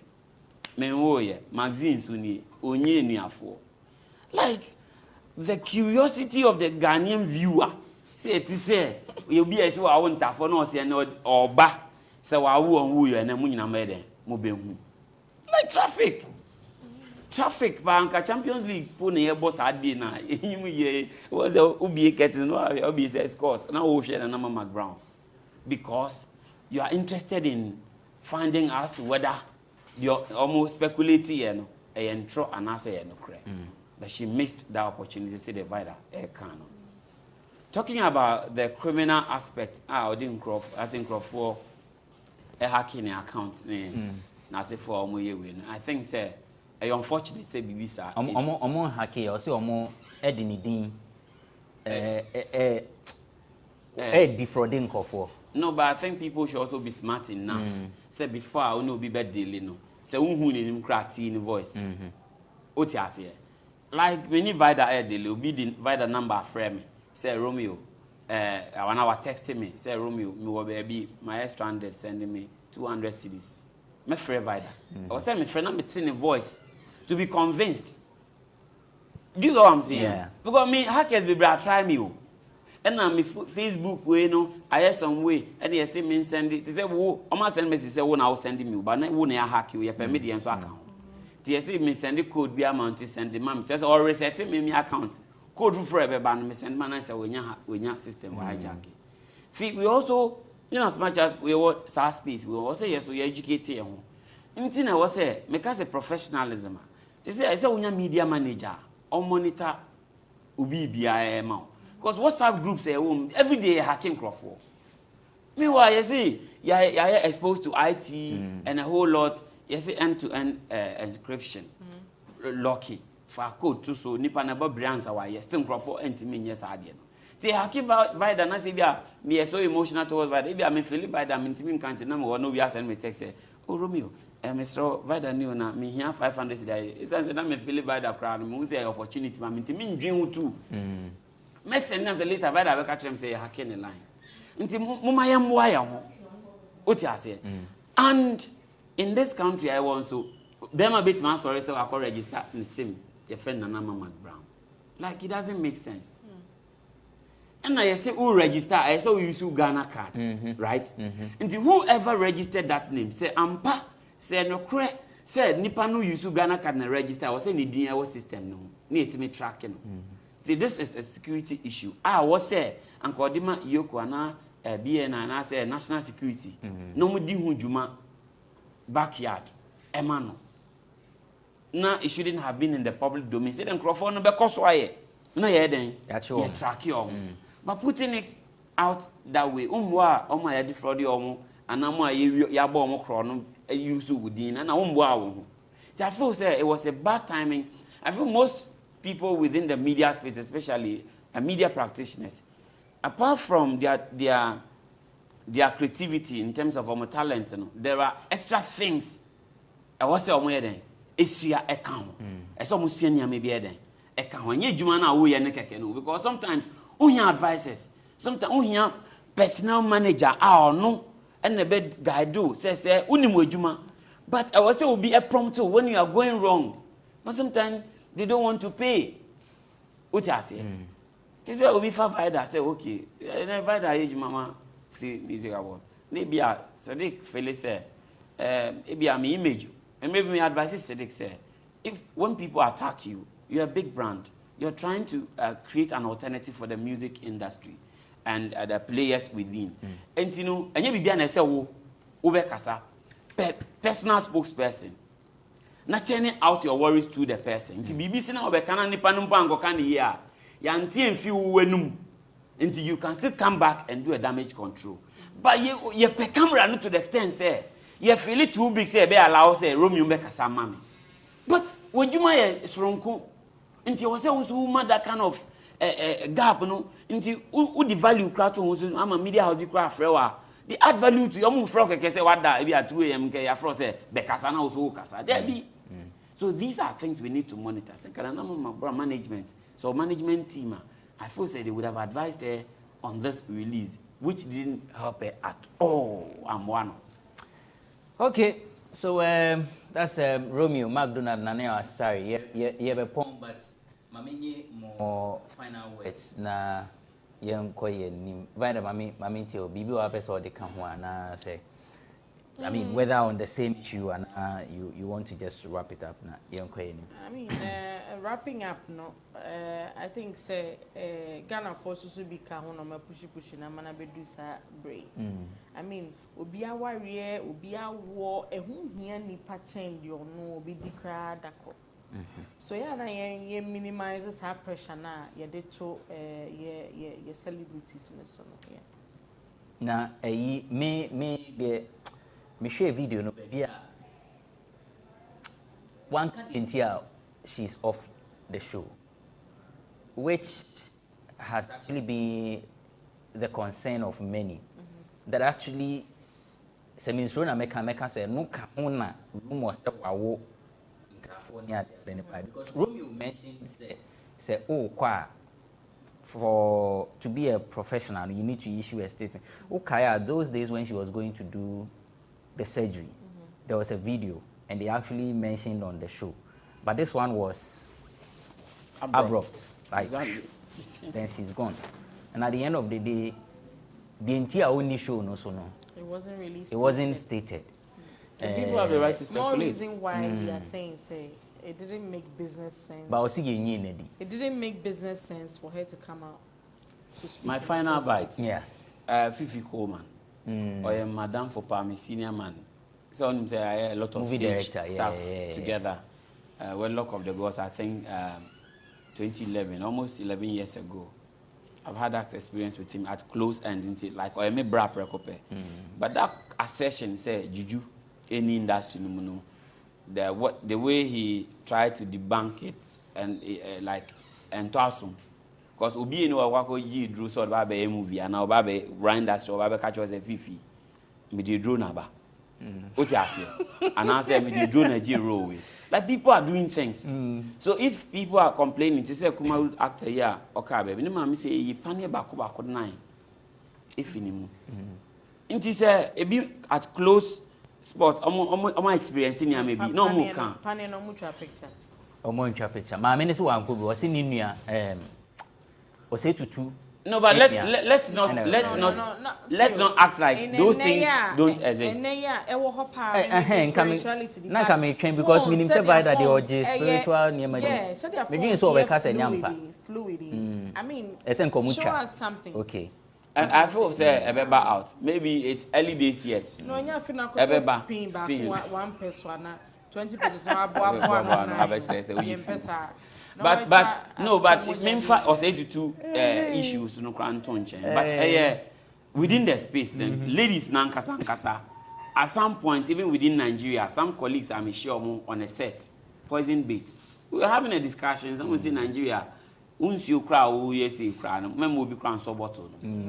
Because Obia prepared, Obia been exactly. So a very unfortunate say such a person of his caliber, but the bank case issue without going deeper into it and just saying say mere propaganda. No, it's not propaganda. It happens. Ebia unhuye, but Obia experience it. And let's leave it as it is. As a football, Obi say a drum bubble, a womb. But the secret is say we are quiet, we are quiet. They need the annual day, no, or no surviving. Okay.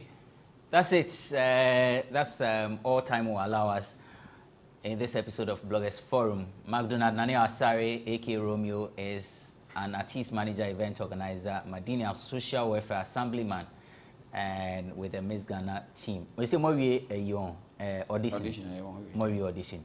Okay. And Miss Ghana 2019, Rebecca is having a program. Meba. Mami nya details ni. Think by that. Yeah, invite. Wow, she by that. Say Abrams family say or name manager for the. So, so we pageants for so manager. Me manage pageants. Na Miss Ghana 2019 Rebecca, some event be about hygiene, the hygienic woman project. She's going to launch it on May 28th. Is it Tomrick Hotel, East Legon. May act as MC for the day, and she's invited friends, Miss Barbados, Miss Kenya, like other international beauty queens to anchor the program. It's big. Timumbe support. Vida officially, you are invited. Vida beba, me deni beba. Beba ni ababe support no. Enti na aha program ne besi. Enti said everything kan and McDonald Nani Asare is an event organizer, artist manager, and assemblyman Madina social welfare. He is also with the Miss Ghana team. Vida Duchmabuatin is a columnist, 3 music awards, PRO, and then entertainment pundit of the year, Folkless Media Awards. Folkless, ne mekana matumbo because my shena manofuma mekani maybe. Thank you for watching this episode of Bloggers Forum. Thank you to Sandra Obribia in the making. Yeah, enche. Or see Yvonne Nelson. Untimi emfa wari ehunu hanesa wari enyede. Nti enche ono obese kawa. Miss Ajaho and then Pearl is Pearl nickname no cry day. Pokwase Margaret Thatcher. So and then thank you to Sami for the production, not forgetting Everett Irabna. I am Benefo Boabin Abrantipa. I'll see you next time with yet another riveting edition of the show with, this time around, not a touch of weight, but full package. Thank you. We out.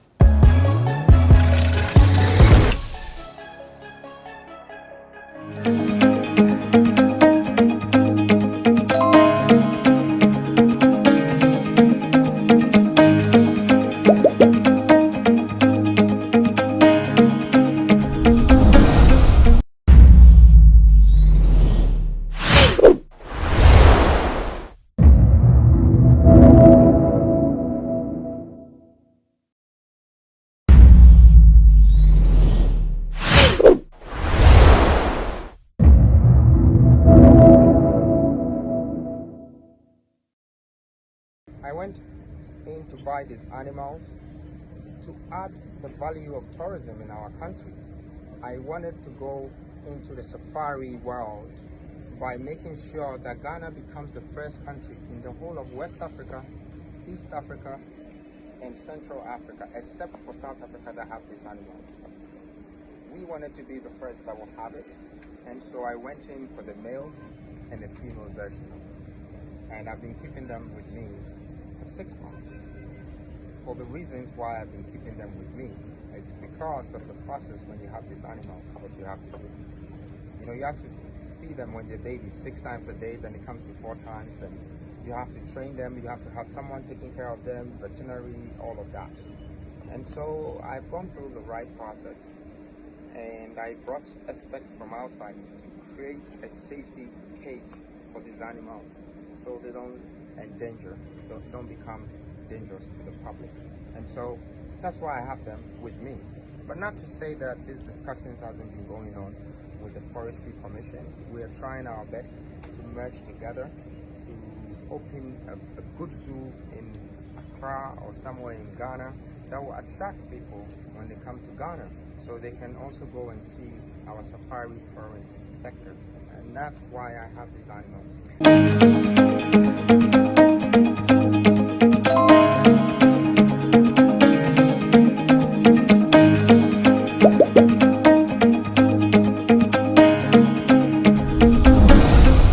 Hi, my name is Kojo Oponkroma, Minister responsible for information. You are ultimately responsible for the information you consume. And to ensure that you consume the right kind of information, here are 3 quick tips to follow whenever you come across information online. Number 1, check the source. Look it up. Is this a well-known, well-respected website that is publishing this information? Or does this come across as one of those websites quickly set up by somebody to publish something just to make you believe it? Number 2, read the whole article, not just the headline. Many people just screen grab a headline and share it across. But often when you read the story and read the quotations, you may find out that the headline is misleading. Number 3, check the date. Some persons have a penchant for picking very old stories and sharing them across as though they were new developments. Posting old stories as though they were new developments does not take away the fact that it may not necessarily be true today. You are responsible for the information that you consume. If you are not sure of the authenticity of a story, do not share the post. If you spot false news online, report it to Facebook. Join the fight against false news online. Thank you.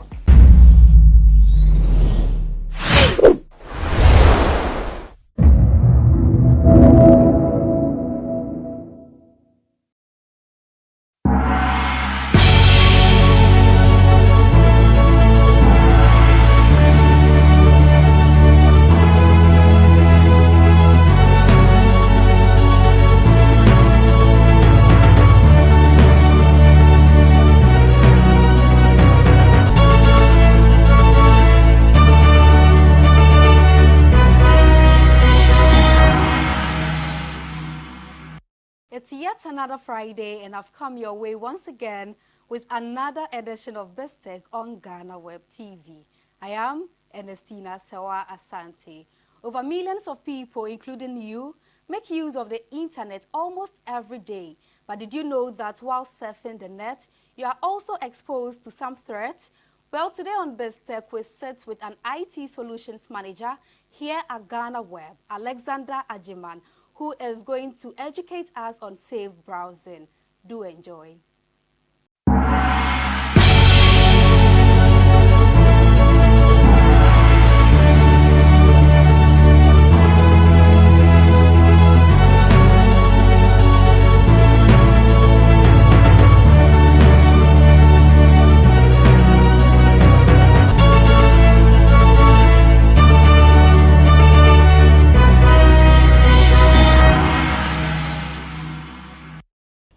At the start of January 2022, some 16.99 million internet users were captured in a research by datareportal.com, with internet penetration standing around 53% of the total population. It has become rather imperative for internet users to bear in mind their safety and their security while surfing the internet. On this week's edition of BizTech, I'll be speaking with an IT solutions manager on this development. Before I introduce my guest, I'll take a quick break and we'll be right back.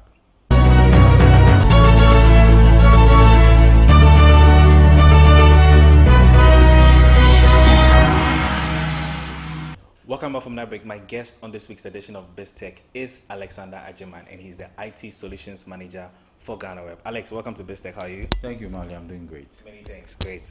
Many thanks for your time. Yes, so I just wanted to find out from you, how important is safe browsing to our personal security on the internet?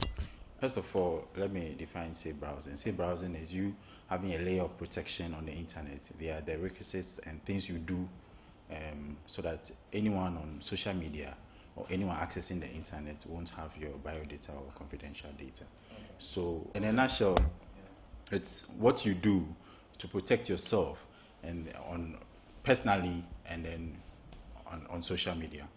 Okay, Alex, thank you for that explanation. Where does the current trend of internet lie in a much diverse world? I think Ghana is doing well now. We have 53% internet penetration is a lot. It's like every 1 in 2 people have internet access. So when you watch the COVID time, there were a lot of people working from home, which shows Ghana is now there. Yes, we are getting there. And then you have a lot of people also having remote jobs now. They don't need to move from their homes. They just sit at home and work.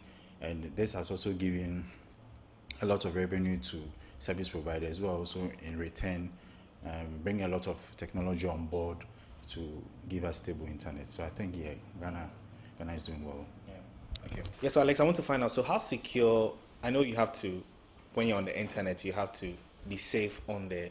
But from your point of view as an IT expert as well, how secure are the systems and data for internet services? I always tell people there's no secure environment. There's no secure social media. Everyone is vulnerable. Let's take, for example, Gmail.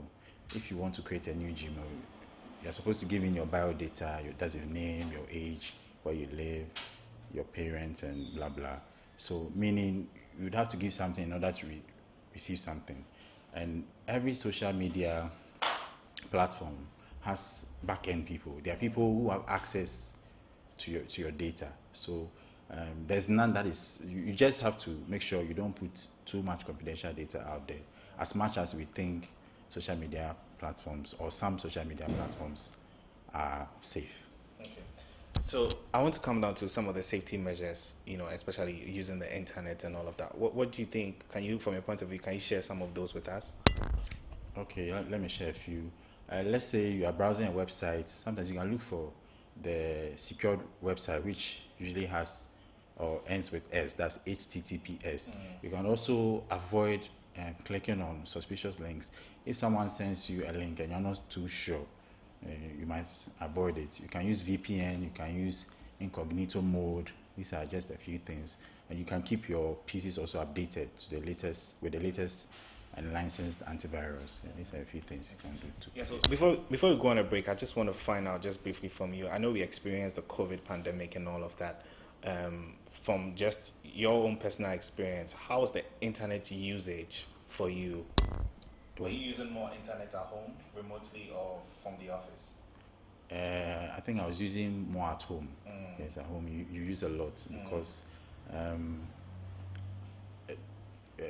you are basically virtual. You don't meet people.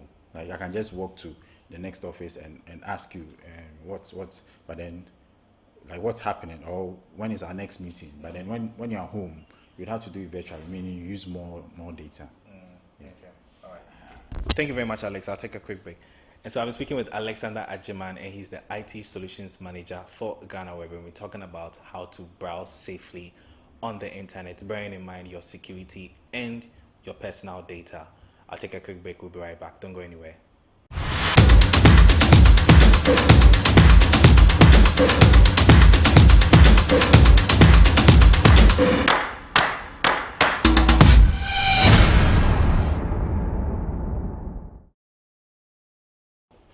Welcome back from that break on BizTech. I've been speaking with Alexander Ajiman, and he's the IT Solutions Manager for GhanaWeb, and we've been talking about the internet and how to use the internet safely. Alex, I'm going to join a very interesting conversation with you and also learning from you as well. Now, I want to come down to the technicalities a bit. What are some of the key tools that one can use when they are surfing on the internet?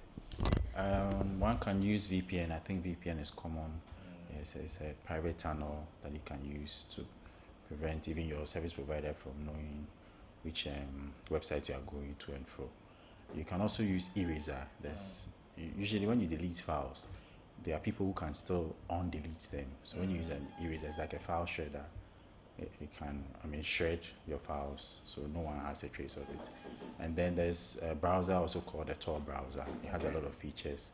It has even an inbuilt VPN in there. So yeah. Okay. These are Okay. So I want to come down to storage as well. I know of the Google Drive and some others as well, WeTransfer and all of that. Do you think these ones are also safer options that people can use? Yes. And what are some others as well? Yes. They are very safe, especially Google Drive. It's very safe. I would also recommend Dropbox. Okay. Yes. I think you can even collaborate on Dropbox apart from file sharing and file hosting. Yes. So, yeah, they are safe. WeTransfer, Google Drive, and then Dropbox. They are good. I'd always recommend. Okay. All right. So now I want to come down to, obviously, people, you can't be on the internet without some level of security breach. You know, that's what we call the malwares and the viruses as well. Just take us briefly through what these malwares are, and also the viruses, and what role they play in our internet world. Okay, so the malwares, like we have ransomware, and then we have fleeceware. They are like program codes that serves an essence to hackers. Like they find their way to your devices, and then since they are code to do a particular job, even silently in the background they do them. An example is the ransomware, which affects Microsoft OS a lot. What they do is the hackers they encode your data and files, and then they ask for a ransom. They ask for money, and so it can affect a whole or an entire organization. So it's like an extortion. Yes, extortion. They extort money, and then like the fleeceware, it hides on maybe your mobile devices, and it creates subscription. So if you don't track your debit cards well, you find every month you have subscription fees which are recurring. So and usually they affect people who don't even know how to cancel subscriptions. Okay, very well explained. Now I want to come down to how are we going to curb these malwares? I'm sure there are some antiviruses around. Yes. Antiviruses do a great job. I would recommend ESET, which even has the anti-theft. So you can always get them, update them. You can run them on your mobile devices, laptops, on your servers. They'll take away the malware, or even hint you when you're going to an unsafe website or a dangerous website. Okay. Would you recommend the usage of pen drives, external drives, and all that? Because it has to go through a lot of processes and all of that. But people's data and is on these devices. What do you make of pen drives and these other external storage devices aside the Google Drives and the rest? If you are going to use if you are sharing pen drives, then obviously you have to scan it for any malware or any intrusion, any virus. I think they are not bad. They are very simple devices that helps you can carry around when you are traveling or in a small office environment. So All right. Yeah, so finally we're wrapping up. So I just want to get your take on Ghana's internet penetration. I mean, according to the data from Data Reporter, we are reaching almost 17 million. That's at the start of January. Where do you, just from your point of view, where do you see Ghana's internet penetration in the years to come, a projection? In the years to come, we could, let's say even 2025, we could even hit 56%. Because if you watch from 2021 to 2022, there was an increment of 2.1%, meaning there's some growth. There's some growth. There's some growth, and people are getting to use. People even in the remote areas, not only the urban areas, people are using the internet more. When you watch the Apiati incident recently, it's a village, but then people had camera phones, people were videoing. The only thing is they didn't run from the fire, but you from an IT perspective, you can understand the penetration is gone far. So I think Ghana is doing well, and Ghana will have more penetration rates by, let's say, 2025. Okay. Alex, give us your final words for people who are on the internet on a daily basis. What's the one key thing they should look out in terms of their safety and their security? In terms of safety, I would say don't put too much confidential data there. I think that's basically it. Your debit cards, your credit cards. I mean, you should try as much as possible not to put those things there. You should update your computers regularly. you should make sure you don't click on suspicious links, just the normal, do's and don'ts, and then just be very particular about websites you go. If you find a website not too secure, you can check it out, and yeah, just make sure you're safe. All right, Alex Ajiman, thank you so much. There you have it. I've been speaking with Alex Ajiman, and he's the IT Solutions Manager for GhanaWeb, and he's been my guest on this week's edition of BizTech. Many thanks for watching. My name is Mauli Aholumega.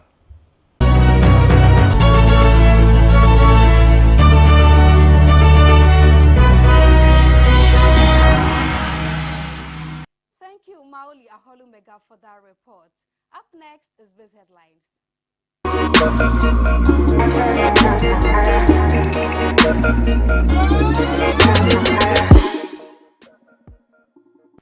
To our very first story, Finance Minister Ken Ofori-Atta has hinted of plans by his ministry to start the collection of property taxes in Ghana. According to the minister, Ghana's economy is moving to become one that is able to double its revenue to GDP ratio by the imposition of various tax measures, including the e-levy and property taxes. Speaking at a press briefing on Thursday, May 12th, the minister said, "I think it is an exciting period to have a structural solution to revenue mobilization in a way that we haven't had before.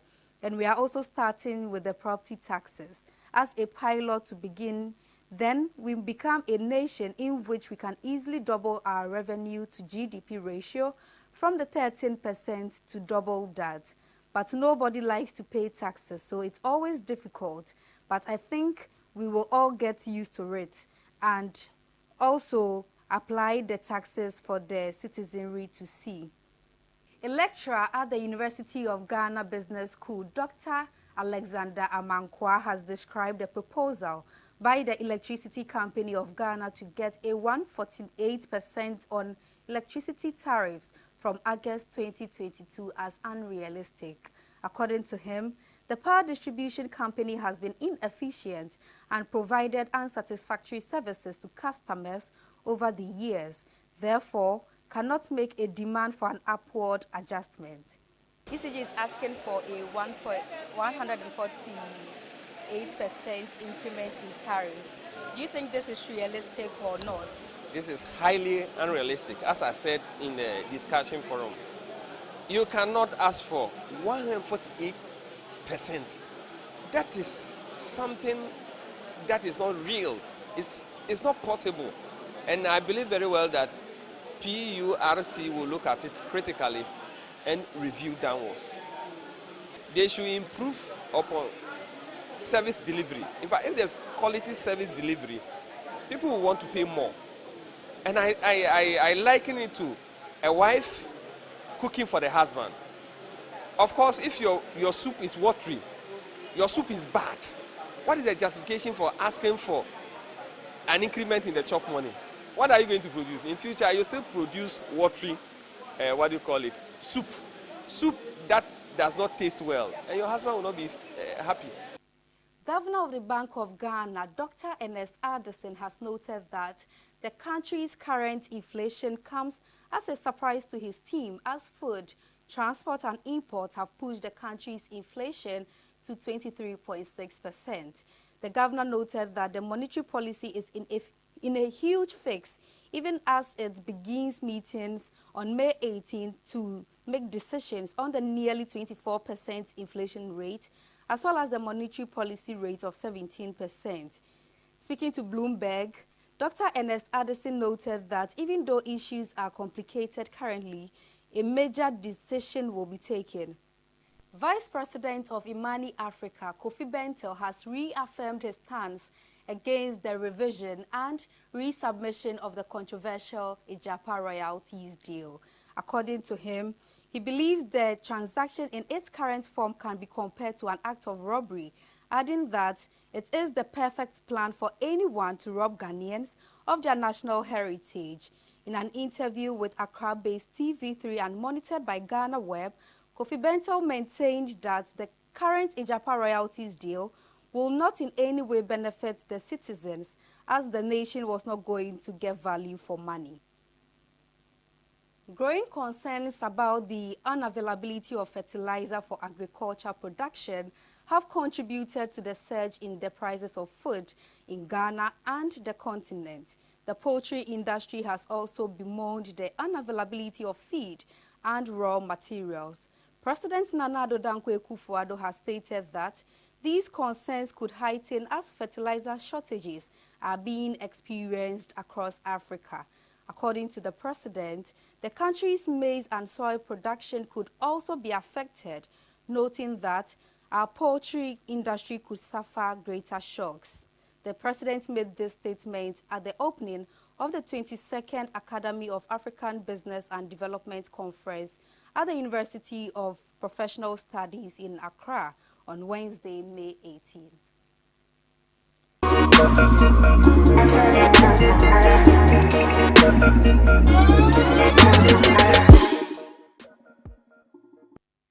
That's all for today. Thank you very much for watching BizTech.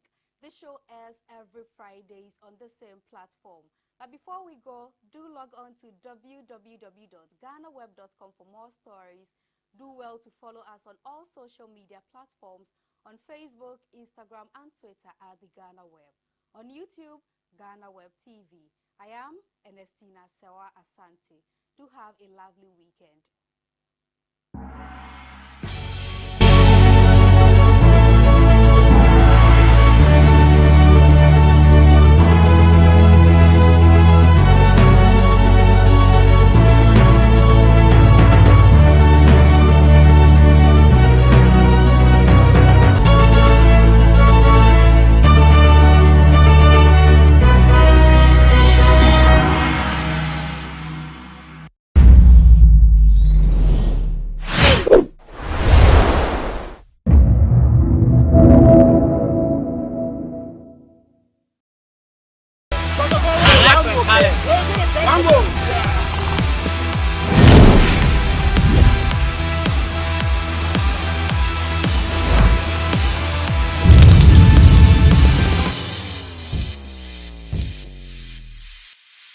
The GFA have finally released the verdict on Interlice and then Ashanti Gold considering the match-fixing game that was played at the Linkley Sports Stadium in July 2021.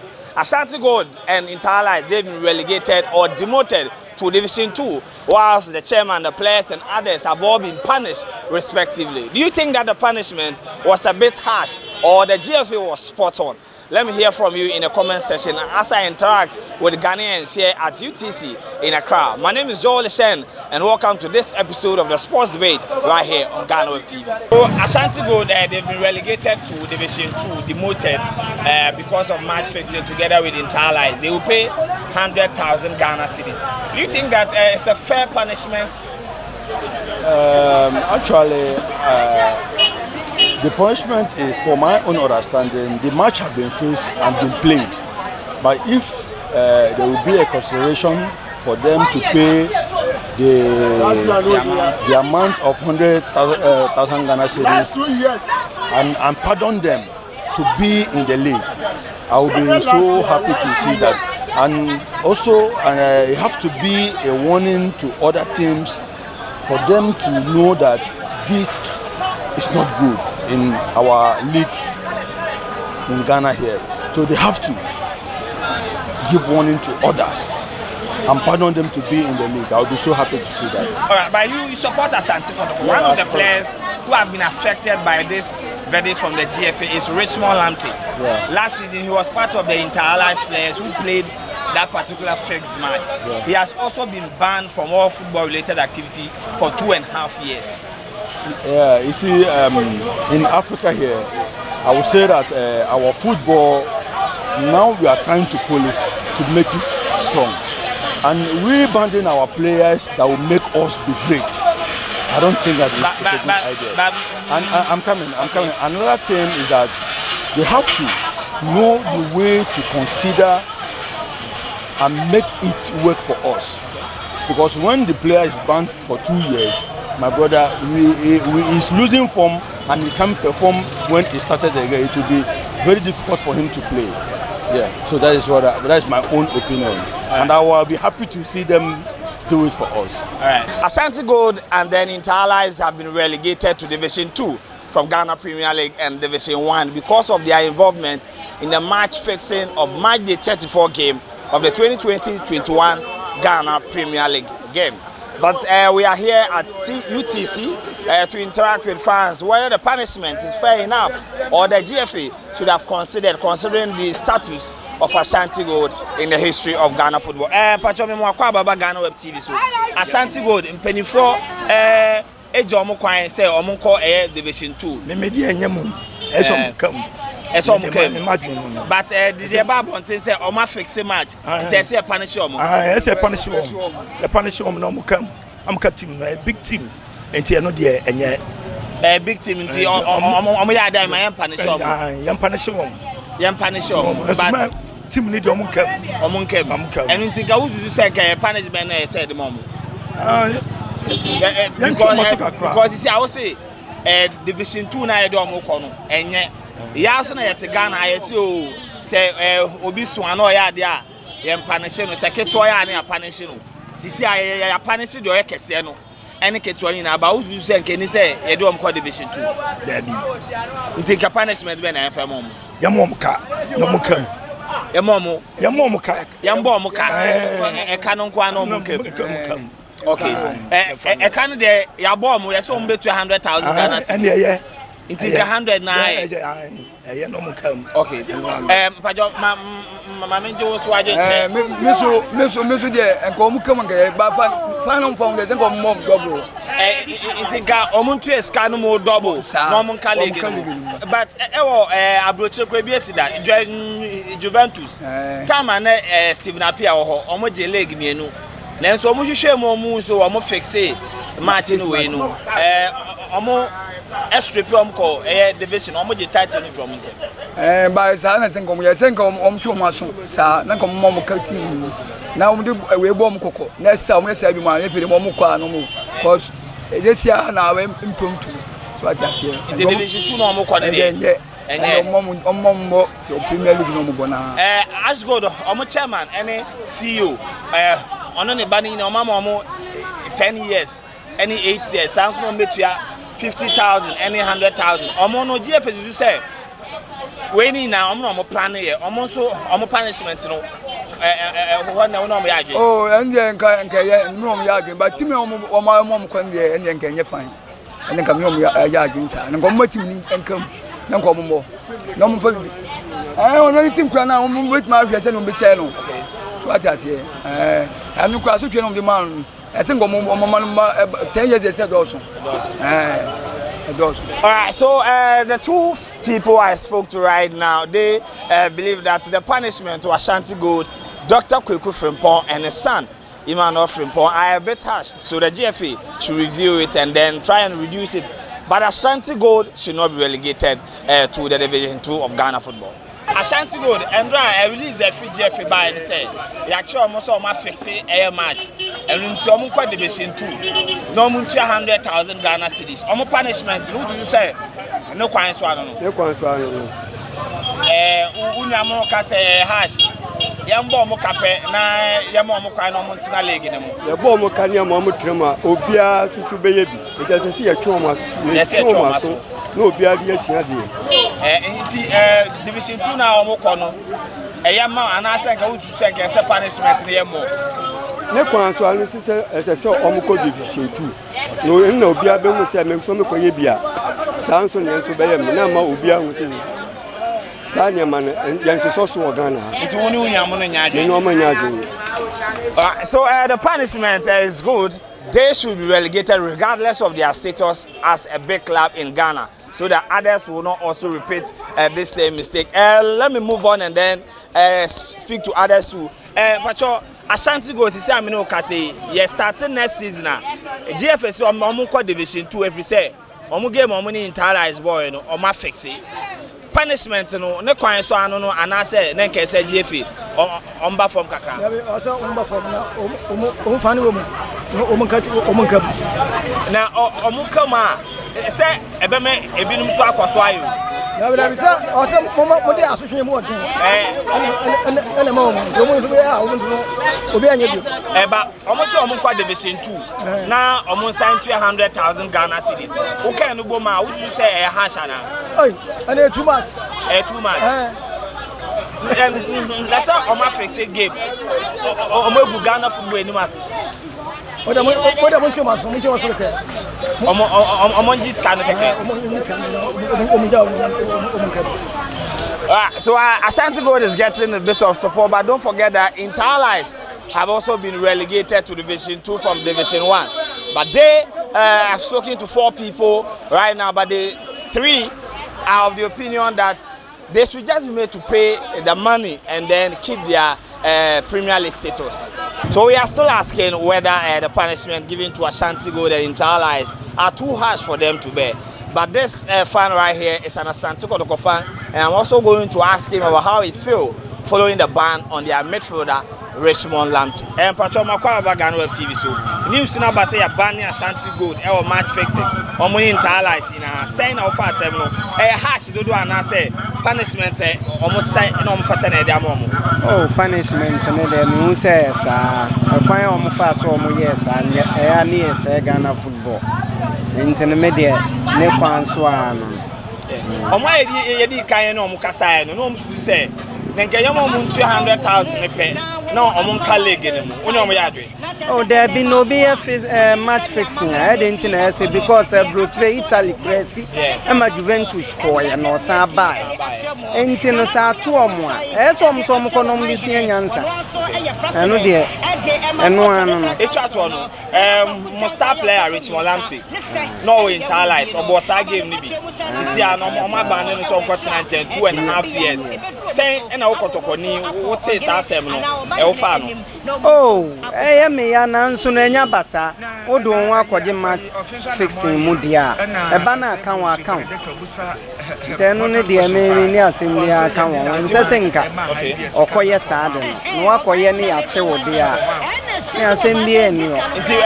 What the company for only to me for Sassam so terminating the contract, but Munsiashi.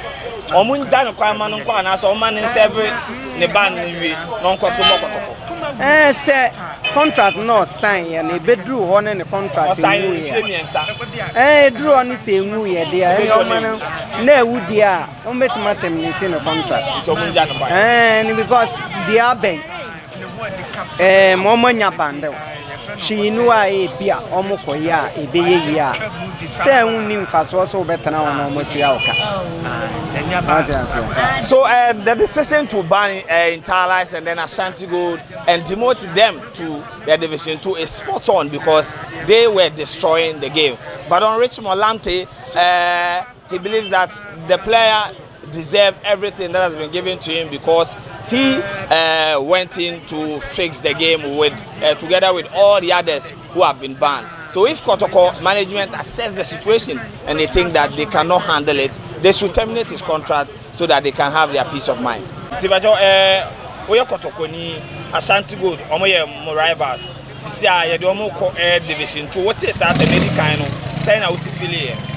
Oh, media ahame say Ghana say anya sa things ni na be say obi a wo wo scan na be falik ntino say this sample no a e be ma afoforo so asua nyansa o mo ko yesa de ni bi timi dem bi say nti woni omo ka say punishment no ano o hye enu nti omo ma Ashanti Gold into 100,000 per na omo ka league ni mu no omo nyaadwe mi no omo nyaadwe no omo nyaadwe omo deserve so omo yesa because obi a to players are ordinary ball league. I didn't know go to Yaska movie. Now influence and now wajy point amount. In the end, okay. Richmond Lamptey players. See, I have banned for 2.5 years. Saying a basic affected Mutino. Oh, and there you are, and so a number. And I'm banning there, or no, so the movie and other number. Intino. I saw several sending a dear man, the time the son said, Yana Rako fan. See, and when we had a penny for Munjan Quayana. Oh, 1 man more. Man go because it's our best ever in the band in the week. Okay, news I had to say, or signing a female, sir.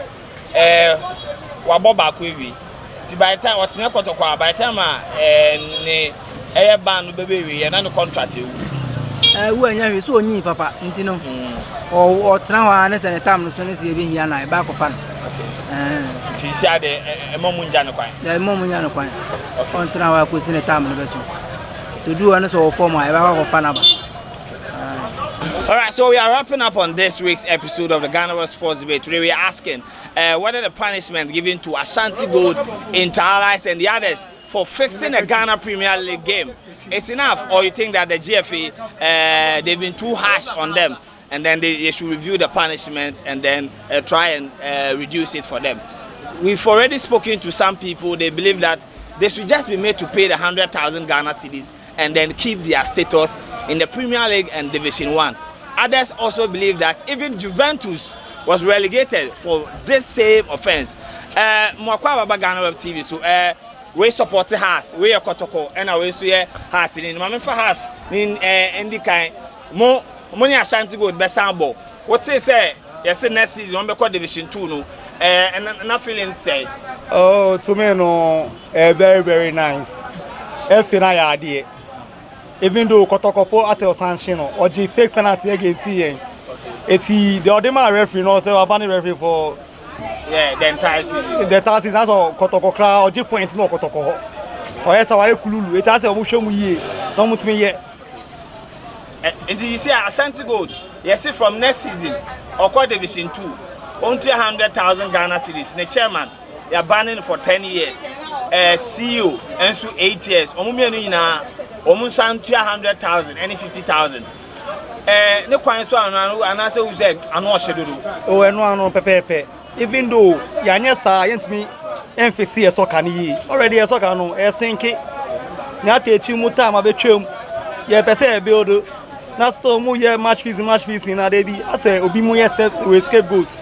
Now, the best idea, no. Even we no 2 years and almost call 8 years and 10. Endorse. 8 years endorse. At least 15 years. Now so me chance from Aba. Me chance from Aba. Omu debesi idea. Yeah. Okay. My member also we are Kotokoni. Money Ashanti Gold and mobo and etina kra mo game yawa dey. Mo game I say mo what say Sani so no say na ofa no. Me papa because team yin na wa Ashanti region no dey sa adiwe bo mo dey me pidwon na me tiase me nua yi ka say 15 years no has ni ntino wa dey o kasa or say 15 years 8 years na do so at least go face o a team kese pa ni kwa say team twoma so twoma at least 1 year cry no more also say juve there be enya ne sa 1 year cry there be Ghana league ne kan yen kan intellectual yeah but omo fix game 4-1 and backfire and obia te we share videos ni bi omo internalize omo win game no 7-0 me to man share video no mo won share video no okay and we have make video ni bi am a wife but punishment no ebinum sinka omo 100,000 Ghana cedis ba me bisao the omo dey am penifo no wo for so 100,000 no dey so much here na adam mo say a punishment for 8 years no Ashanti Gold as a football club no omo punishment and say omo bet 100,000 Ghana cedis no ma Division 2 yes chairman Kweku Frimpong and the CEO Emmanuel Frimpong omo punishment and say omo ban football who bio for 8 years any 10 years omo san 50,000 any 100,000 Ghana cedis entire license so called Division 2 almost 200,000 Ghana cedis. Asibo dia no wodi. Because Ashanti Gold pa dey. Minim dey tia almost so mo dey almost because e can say be Ashanti Gold Kotoko ki face oh when Ashanti Gold for counted on we strong over Ashanti region.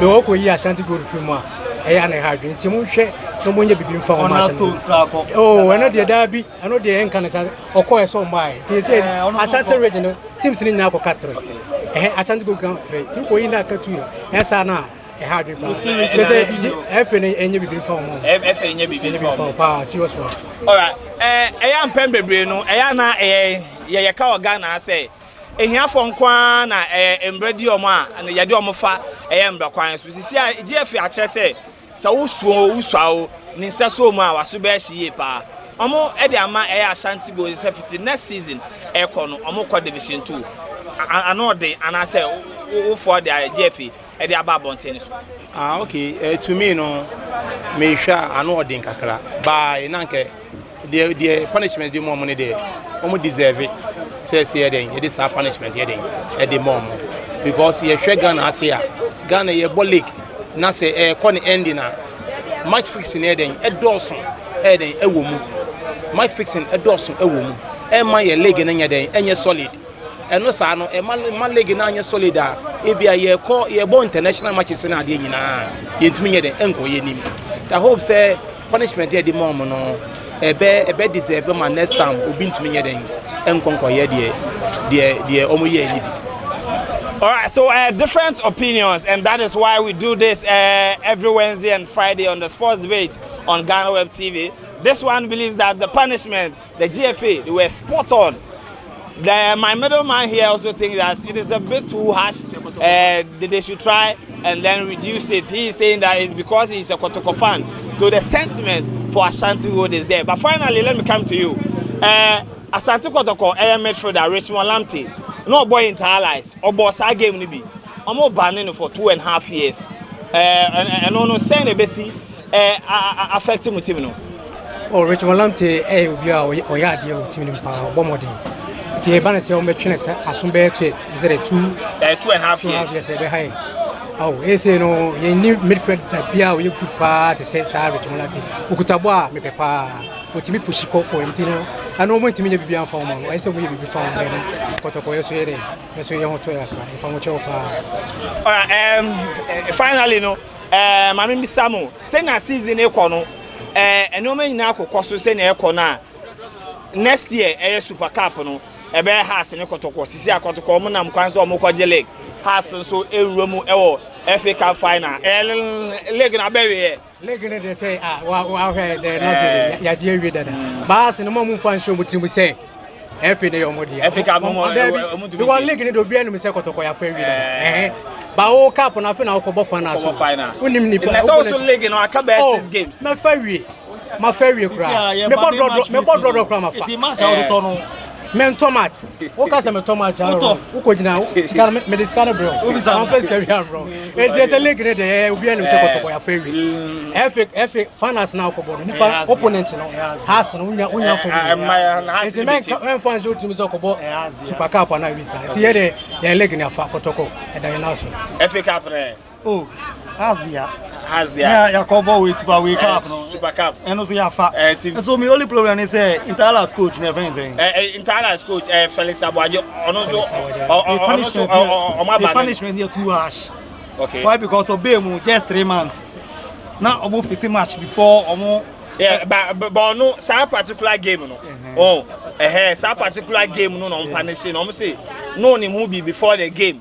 Say game no fix one can be champion for. Oh, okay. And so to me na too harsh. Too harsh. Felix Abuachi no. Or no, we bought professional football for 20 years. It's me sure so wait me in home afra. So much facing him. Allegation with that one. Okay. It's a more share no money we. All right, Mami fa we also FA Cup no has error PBBR. Okay. FA Cup has ni bechem no. Has ni bechem. Em say me share bechem. Omo last match omo boy omo na eduana no omo ye very great but as a team wagidin to me no me hope say has better has beat Mafa FA Cup no na yakọ enim yakọ akọje champions of super cup na e ball Ghana has. All right, so that's how we end this edition of the GhanaWeb Sports Debate right here on GhanaWeb TV. This week's episode, we came here to interact with football fans here at UTC here in Accra. Let me hear from you in the comment section. The punishment to Ashanti Gold in Tarlas and the official. Do you think that it's a bit too harsh, or you think that the GFA was spot on and this are the kind of punishment we need to make sure that our game is clean? My name is Joel Leshen, and thanks for joining me here. Until we meet again, it's bye for now.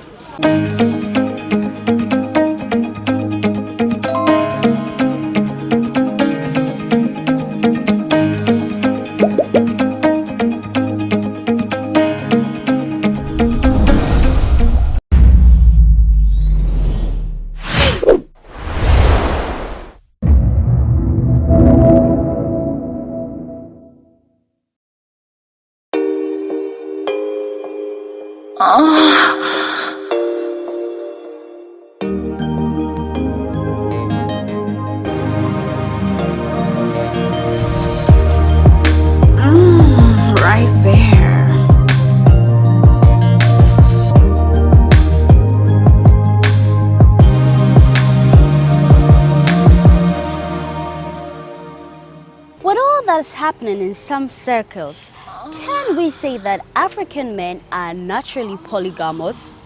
What on earth can influence a man who signed on to a monogamous marriage to now opt for a polygamous one? What discussion should come with such changes? And is it even fair to the first wife? Now let's flip the coin. Why can't most men stand polyandry?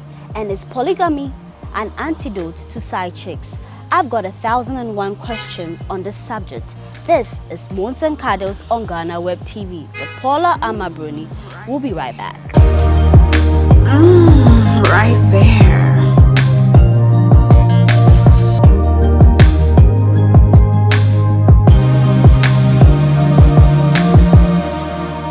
Welcome back to Moons and Cuddles. It's always a pleasure to come your way to talk about issues that usually affect our relationship and how best we can spice our relationship.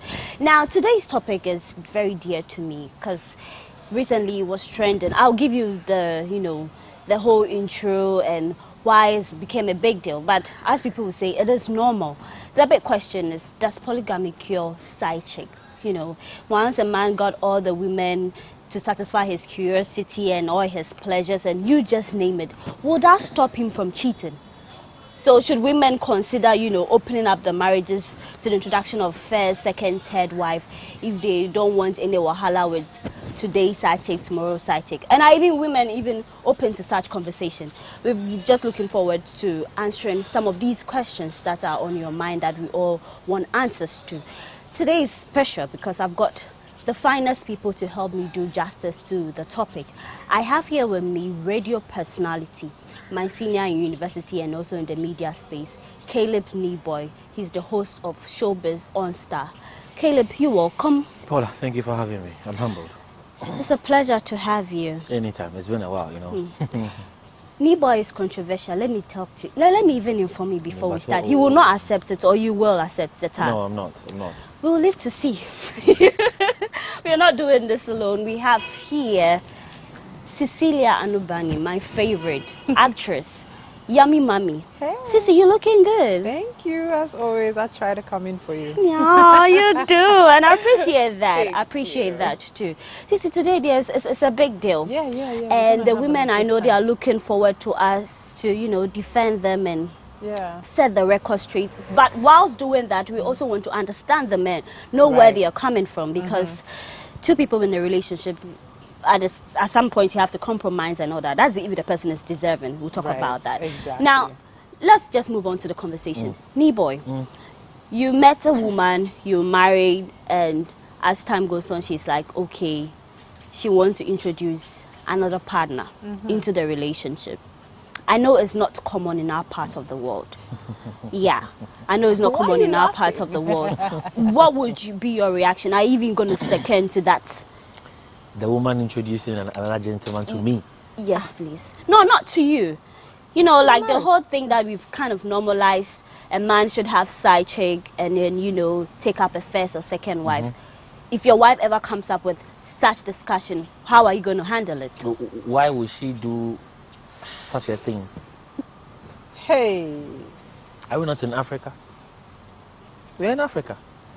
Listen, here in Africa, one of our norms is a man having a second wife. Moreover, if you read the Bible, it tells you the number of wives King Solomon had. Even here in Ghana, we've had one of our famous men of God tell us it's 71. There is nowhere in the Bible that says a woman should do 2 or 3 more men. No. It is stated clear. And see, because the women are more than the men, it is only proper for a man to say, look, let me just add 1 or 2. It's normal. It's not even a big deal. It will only become a tough thing to do when the man is not financially sound. Because at the end of the day, you bringing somebody in to add up to your first wife, it takes a lot of money, going to a home to even seek for a hand in marriage. It comes with a lot of responsibility too as well. But if you are financially sound and you are good to go, having a second wife is not a big deal. But I don't see why a woman should go and introduce a man to her husband as I want to marry a second. She got nerves. Can you imagine? Hey, do you have nerves? No. So, if I understand where you're coming from, you signed to polygamy, but not polyandry. Well, like I said, I'm an African man, so full-blooded. I believe in our customs. I believe in our tradition. So, what I came to meet, what I came to, I saw my people do. If the opportunity comes for me to do same, and I think I have that strength, I have that financial muscle to do it, why not? It's not really a big deal. It's not really a big deal at all. All right. It will only be a big deal if the woman wants to do second husband. And with that, if it happens that way,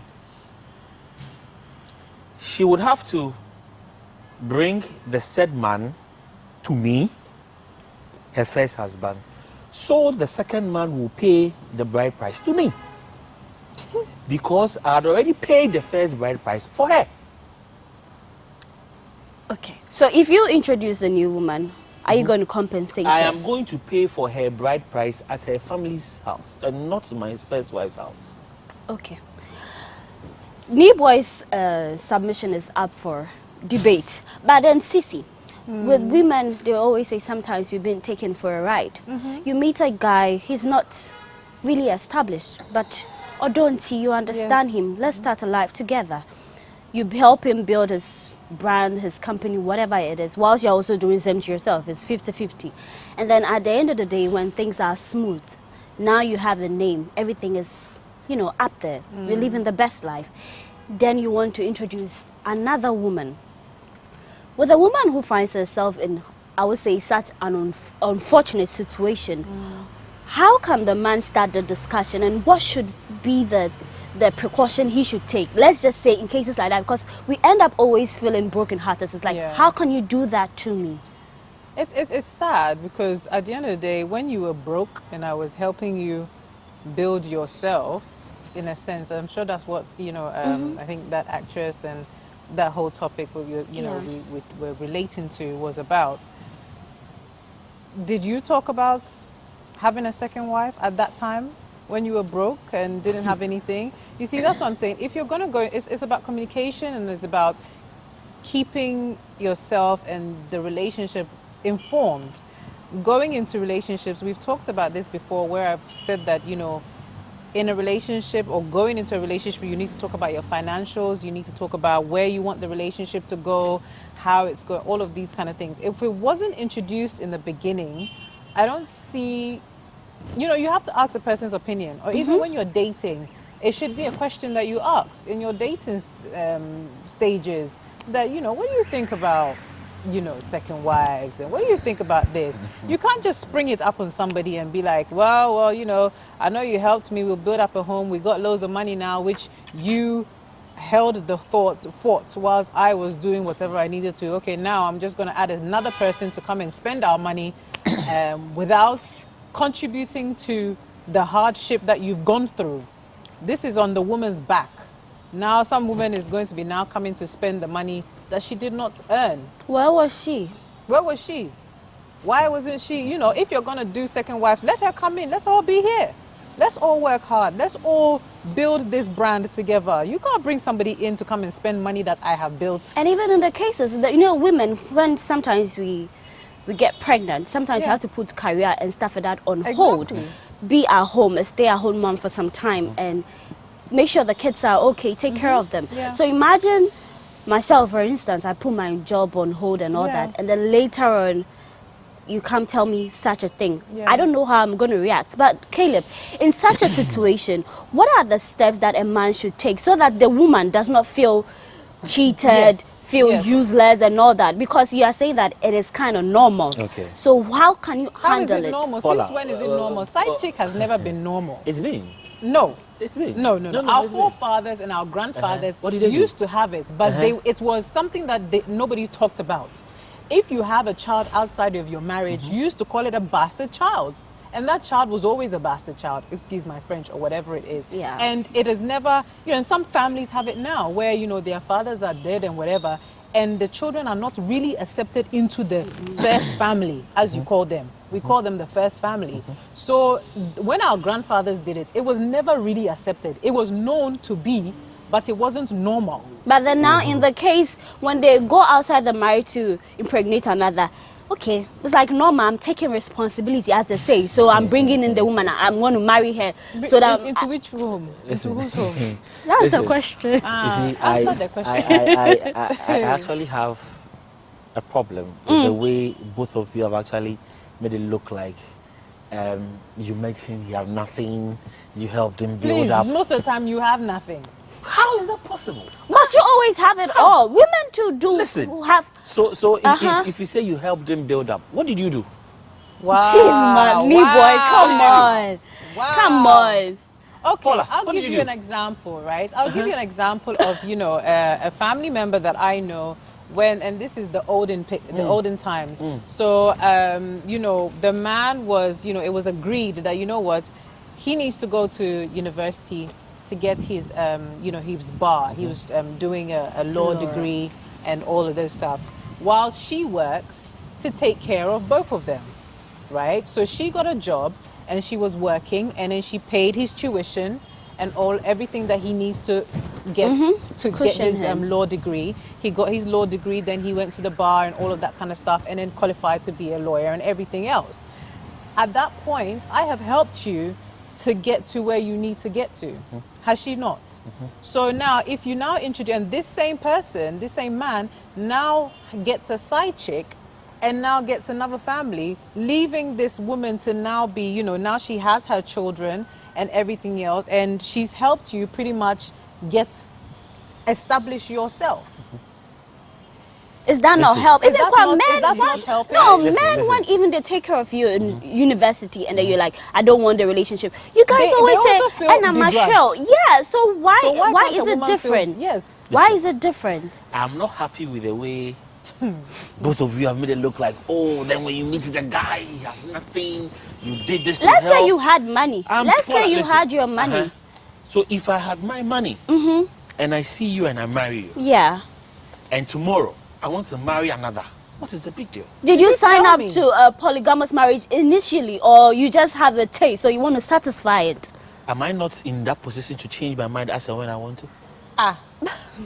What? No. So the woman, we cannot change our mind. That's what I'm saying, that you're the woman. Along the line in the marriage, when you want to marry a second husband, are you going to take the man to your family or to me, or come and introduce the man to me? Why should they come to you? Because I am your husband. Okay, no, but the woman you're not bringing to your wife. Listen. Okay, Caleb, now, you see how we are reacting.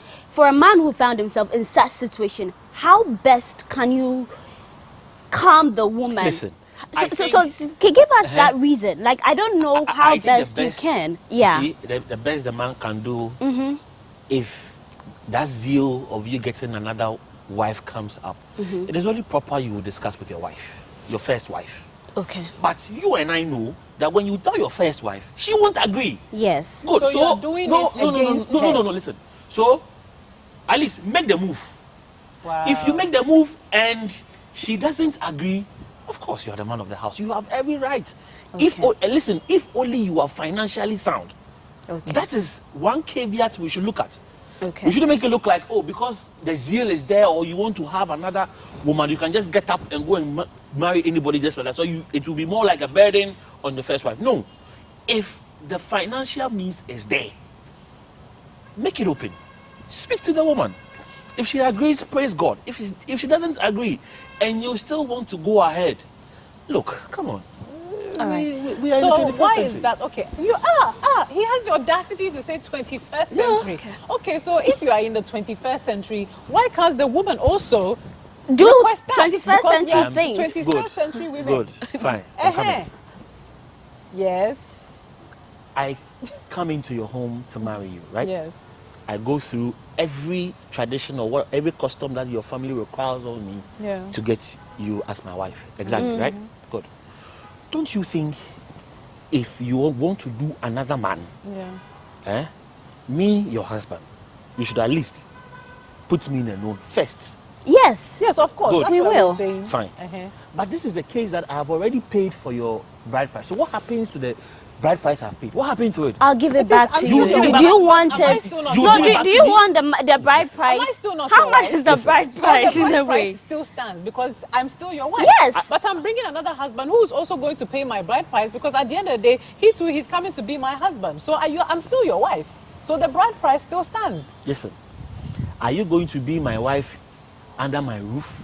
Or you are going to be my wife in another man's room? Just as you guys spend time here, spend time there. We can do it very nicely. I could go to the salon. I could change my hair for you. You want braids? We can get braids. The second husband, you want weave? I'm gonna wear 17 inches, 30 inches. I'll do it for you. But boy, you see? Wait, are African men naturally polygamous? Oh yes, right. Come on. It's not even up. So there's none of y'all that's not. Well, you see, this is, like I told you earlier, this is Africa. Do you understand? This is Africa. You see, some of these things shouldn't surprise you. It shouldn't surprise you. No, okay, wait. I'm going to be very honest. I cannot imagine the guy I'm marrying with him not ever mentioning anything that got to do with polygamy. Yeah. We are into the marriage, maybe 5 years into it. Yeah, and then now he's telling me he's got taste for another woman, so he wants to bring. I'm like, why didn't you? I didn't sign up for that because if initially I'm a single woman and then I meet a man and I think I like him and he's already got a wife and I'm thinking, okay, am I ready to be his second wife? That is different. But if I have signed up to a monogamous marriage and then along the line you're trying to introduce polygamy to me, I will not take it under no circumstance. Yeah. Listen. And besides, thank God for court marriages. You are. Yeah, thank God for court marriages. I think we will knew you there. No. We will knew you there. No, listen. I think if that is where we would want to go, I'm sure at the end of the day, it is you women who will lose this. How? Yeah. You lose it. How? Listen. Not be every man way won't go sign marriage. Or you don't know. They will not do it. Exactly. No, those men are naturally. That's what they want the police. So that you know it. You know it from the start. He won't show any signs of it from start. Just being in the house, you can put pressure on him to go and go to the court to sign, and he won't do it. After all, he has married you.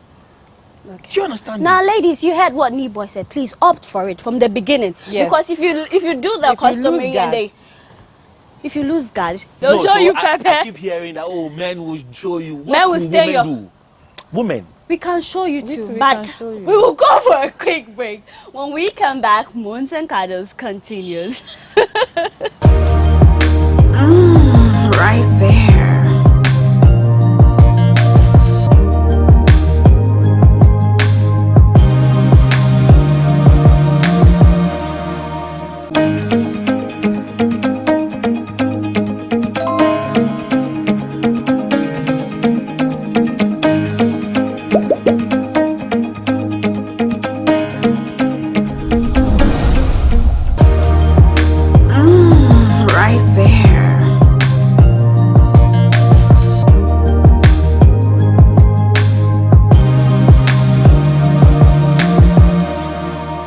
Welcome to Moons and Cuddles on GhanaWeb TV. As I stated earlier, we're discussing or we're trying to understand if polygamy can cure the whole introduction of side chicks and all the things that come with it. And the conversation is already heated. Yeah, Caleb is letting us know how the men think from a man's perspective. And then Sissy and I are trying to grill him, but you know, he always comes back stronger with his submission. But at the end of the day, we're gonna get I just can't wait for the final part if you get to a point where everybody will be satisfied. But then one question that really is on my mind: why is it that in our part of the world men cannot stand polyandry? It's a no-no. Don't even mention it. Why? Because they're a cake. Why should it happen in the first place? Why should it happen? But you know it happens in some part of the world. No, but I mean... But it's not really common, but then it happens. Yeah, it does happen and it's welcomed and it's normal. Yeah. If you say some parts of the world... Yeah. I have been in Ghana for like 3 decades. Wherever I've traveled to, I haven't spent more than a month. I go there and I come back. So, what I believe in as an African still lives in me wherever I go. And what I believe in doesn't expose me to that. Okay. So, I would be happy if you would limit the conversation to where you and I we find ourselves. Because if you go outside our borders, somewhere in Europe and the Americas, these things, I'm sure it's open there and it's being done. But here in Ghana... But I beg to differ. In Ghana, we always say we are against same-sex marriage, gays and all that. But then there are the minor... there is a community, so you cannot... Yeah. Right now, and what's things are happening. What's the response? With LGBT, we know that they don't even want to hear about it. Exactly. Yeah. But then, if you talk about... Our customs is key. They are very key, and we can't run away from it. At the end of the day, we have to protect it. Reason, conversations like LGBT or whatever, anytime it comes up into the main light, people have strong way against it, and you cannot blame them. Yeah. We are Africans. But Caleb, you just said 21st century. Are we still going to... You want to move on into, you know, you're saying that within Africa, I don't think we can stay within, because right now, if we look at our young people and everything, people are more sexualized, people are more, you know, now being, but you think we are not wearing kaba and slits anymore. We are now, you know, having... It's good to have the conversation. You are wearing jeans and yes. I'm wearing kaftan, more African prints. No, not every man is wearing kaftan. We are moving forward. We are blending and cultures now absorbing the Western world a little bit. I am not saying you shouldn't. And so, okay. But I'm saying at the end of the day, ours should always be supreme. No, it can't be. How are you going to marry these 21st century girls that are now out here, you know, who are very comfortable in their sexuality and comfortable in their bodies and everything, and now you want to come and bring your old-fashioned, it is... you see it as old-fashioned? Yes, it is. You sure? It is not something that has evolved, and you have to evolve. So now you are saying 21st century. Why should that not blend into 21st? Only that one should stay, but everything else should not being blend. fair. No. Listen to me. I'm not saying... listen. What I'm trying to tell you Make us understand. Let me hear. Once we are in the 21st century, we've grown. Yes. We've read. Yes. We've learned. Yes. You understand me? In all these things we've done, you and I, we know where we come from. We cannot carry our tradition, whatever, and throw it away because we think we've read. Westernized. That's it. Okay. You will read, but make sure you modify it into what you know already, or whatever your culture. But you are trying to say that side chick is part of our custom. Oh, that's what you are saying. Are you telling me you don't know this? No, but it's not part of our custom. It's something that has been taboo. Now let me... Where? No, Caleb, Caleb, see, let me come in. One One thing that we usually get it wrong is that, you know, marriage is an institution. It got rules, right? We've normalized cheating. Yes. Now, a man takes home a woman, doesn't fear God, takes the vow, I promise to whatever. Women cheat too. Add that one. Women cheat too. Yes. Women cheat. Men cheat. Maybe women even do it better, but that's another... There's another conversation. But then it has become normal, because even if a woman, you are going into marriage, sometimes it's really appalling that family will advise you, oh, if in case you had just does something, cheats and then you know, try and come, because it rains everywhere. With you going into a marriage with such mentality, it's just too much. I'm a whole human. I also got feelings. Yeah. So we shouldn't normalize cheating. Yes. And then you see it as a big deal, something you can't even imagine when a woman cheats. But when a man cheats, let's okay. cover it and, you know, it's nothing. Paula, this is what is good for the... What is that saying? What is good for the goose? Is good for the goose. No. Whatever you said some few seconds ago. Yes. This is what our mothers, our grandmothers, they've done. Listen. What do we want to do? Forget what your grandfathers do. What do you want to do? Let's be the change we want to see. Listen, I'm saying that. Yeah. Do you know there is no pamphlet for marriage? Most of us, when we want to get married, then we go and sit in some pastor's office. They say they are doing counseling. Isn't the Bible a pamphlet for marriage? It is? Yes. Oh, Caleb. Come on. Bible. Does it not say treat your wife well, this? As the church, just as Christ loved the church, you should love your wife. Wife, submit to your husband. Thank you. So if I love my wife, eventually I want to pick another wife. What's the big deal? The Bible is the Bible against it?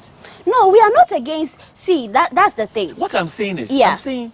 If you go into the Bible, men always use that, like, where in the Bible? Show me where is it that we cannot take? Yeah, we understand that. But then if you sign up to, like, the court marriages, that one, there's you should no court respect marriage it. in the Bible. This is court thing. It puts it How aside. do you know? Why should we put it aside? You see, you're interpreting the Bible when it's good for you. Yeah, that's it. And That's what then when boys it's not doing. good for you, you're like, oh, it's not in the Bible.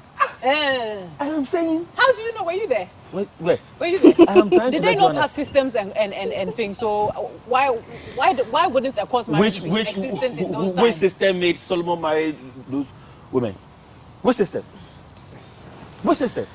Look, the same Bible we are even discussing. Was it Abraham or who? I think Abraham Sarah. Exactly. Okay.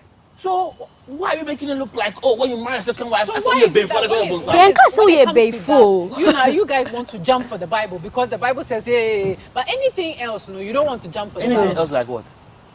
Anything else, bring up anything else. Men would, anything else would, when it comes to having multiple women, hey, didn't this person do that? Paula, yes. What I'm trying to tell you is, these counselors will go for marriage, nothing. The first person to counsel you go into your marriage is your parents.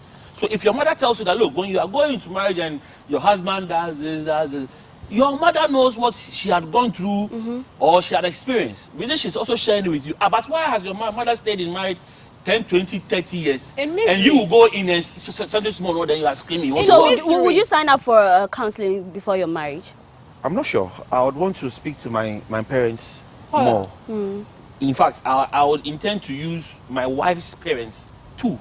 Okay. As counselors, than go and sit in front of a pastor to counsel. Even if I think that is a difference. Even the person is a pastor, the person should have between 20 years experience. Yeah. Fine. That's Even fair enough. That is a different topic. When you say our mothers, and you have to understand that our mothers went through a lot of trauma. And they had to enjoy it. Some enjoy. Don't make it look like we are not saying they did not all suffer, of course. We are talking about the ones, the ones that were introduced, side chicks and all of these people were introduced into their marriage. All of these women were introduced to trauma. They have a lot of anger that they had to deal with. When you speak to some women, they have a lot of regret and a lot of pain that they went through. This is a very painful, and I think we are ignoring the emotional and mental health side of it. Thank you, Sisi. Bringing another woman into a marriage is very emotionally catastrophic for a woman. Draining. You cannot even, you start wondering, where did I go and what could I have done better? But it's no fault of your worth. It's the man who just wants to satisfy. You didn't do anything wrong. Matters don't change. No, if you love someone, see, let me tell you something. Sometimes people do cheat. It's chronic. But then for a man who loves the woman, you always have this sense, what if she finds out? I know she's not going to like it. She's going to be heartbroken and all that. Sometimes you should have feelings. How would the other person feel? It's not all about you. Trust me, married women sometimes meet someone who is more attractive. Maybe an ex was sexually good. But then you're thinking, what if my husband finds out I defy? So all these things should help you. But you will talk about that later. Let's move on to the conversation. We can go back and forth with it. But then you doing the watching, you decide. We can give our submission. By the end of the day, it's just to guide you. You get what I'm saying? All right. Now, I've heard stories where married men say it kind of looks like single women are attracted to them. And then you ask these girls, this man is married. Why are you following him? It's like, married men are responsible. I'm like, sis. Yeah. Why is that so? And then even for women who are open to being first, second wives, third wives, whatsoever. But let me start from this point. Why are women attracted to married men? How? It's just a response. I've heard this before, that a side chick will say that, it's because, they look at what the husband is doing for the wife, and they're like, he's responsible, he's looking after her. Oh, see, he bought her a car. Oh, see this. Oh, see that. So in a sense, they just want what the wife has. It's enjoying. Yes. Oh, okay. And they just see them as more. But when you look at it, this is not a responsible man. Because this is a man that's putting his whole family, his whole lifestyle, everything in jeopardy. He's in jeopardy of losing this because he hasn't discussed with his wife if it is okay to be having a side chick or to be having another woman or whatever it is. And in the case where this woman finds out, he could lose his whole family. How is that a responsible man? Now, Ni, why do you think we single ladies are attracted to married men? Why do we sometimes, not all the case, I must say, not all of us do that. At this point, I would be happy if we even change seats. I move here, you move there. You're a single lady. You should be telling me why you people love married men. You should be telling me. I don't do married men, so I cannot really You don't do married men? No, I don't do married men. You don't have friends who do married men? They do. And do. What do they tell you? Usually, sometimes the whole sponsorship thing, with them, they know that, financial. you know, maybe you satisfied their sexual, you just got wild sex. So then they just want to spoil you and all that. It's just like, okay, they're just spoiling you, stuff like that. So that is why they move to them. Now we need scared and we'll be moving to you. Do you know that, do you know that takes some kind of financial burden off the said girl's parents? Do you know? Oh, Radini boy, come on. Oh, goodness. Hola. It is true, but then that shouldn't be a reason why you're cheating on a woman. That shouldn't be the reason why you jump for another married. Listen, I've been married and I've always vowed, and obviously I'm not married now, but I would never, being a wife, I would never be a married man's side chick. I wouldn't do that because I've played, You've been there before, so you know. I've been the wife, so I know how it feels. So I wouldn't want to do that to another woman at all, ever. What are you doing to another woman? You're destroying the her. Woman, listen, the woman doesn't know about you, does she? I know about me. That's enough for my conscience. The woman is sitting somewhere. The woman that she doesn't know you. It is the man you are dealing with. So what's the? So the man should play their cards and never get caught.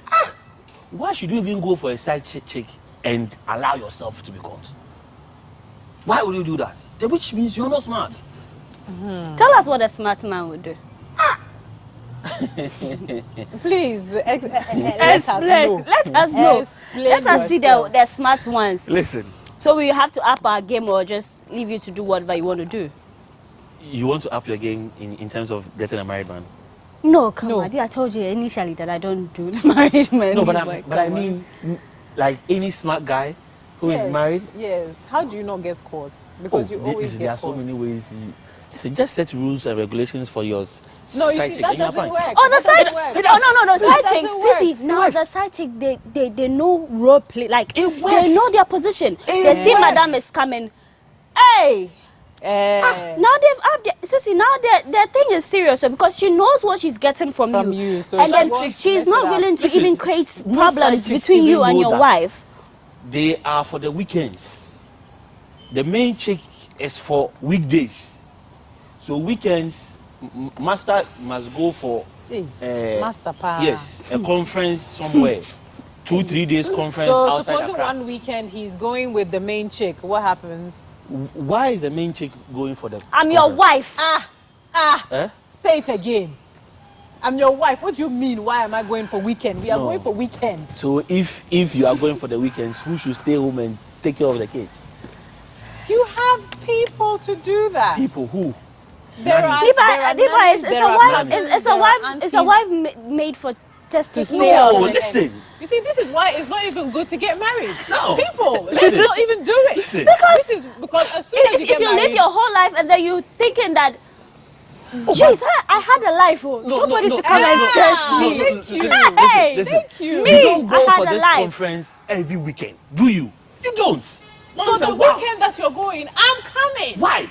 Because it's a hotel. Who the hell doesn't want to stay in a hotel? I'm coming to stay in the hotel. What is so extraordinary? And you are my husband, No, so I'm coming with you. What was so extraordinary in you staying in a hotel? So what's the whole extraordinary? But why would you take the side chick? Why would you want to take the side chick and not your wife? Where did she go wrong? Oh, listen. Sometimes when you go for this trip, sometimes you need fresh air. You understand? So you can get fresh air with me because I'm living in the same debt as you. So we both need fresh air. Whilst you're looking for fresh air, get your wife at the fresh air. So whilst you're away, can I have my fresh air come to see me in our home? Would that be fair? Our home? Yes. Where else am I Okay, no, if you don't subscribe to it, home. can I get fresh air outside the home? Oh, you can do it, but make sure I don't catch you. Okay. You know, men are always pain. Like a man cannot stand or even think that another woman had sexual intercourse with the wife or partner. But then for you, we should normalize it and accept it. Yeah, you have to. Me too, I can't think of it. I don't want to think of my husband being pleasured by some other woman. It is something that is like, oh my God. Like, something that is mine, somebody can't come and just take it. No, but you see, you've been doing one style for a very long time. Sometimes you need to go and upgrade your style outside there. See, it depends on the women you find. As you say, 21st century women, we are not boring. You're not boring. We are not boring. Eh. Look for the right ones, I must say. Anyway, on the back of we not being boring, I would love to take a quick break. When we come back, Mons and Cuddles with Cecilia and Caleb continues. Right there.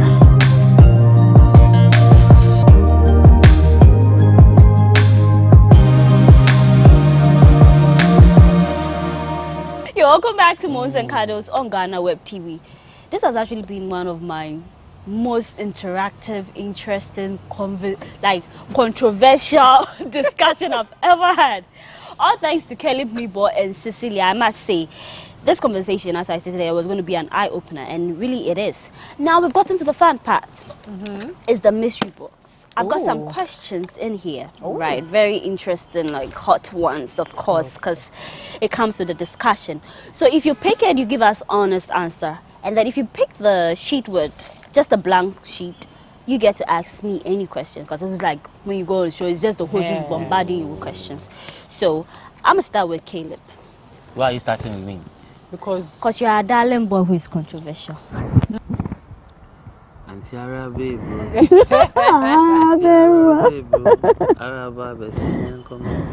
Okay.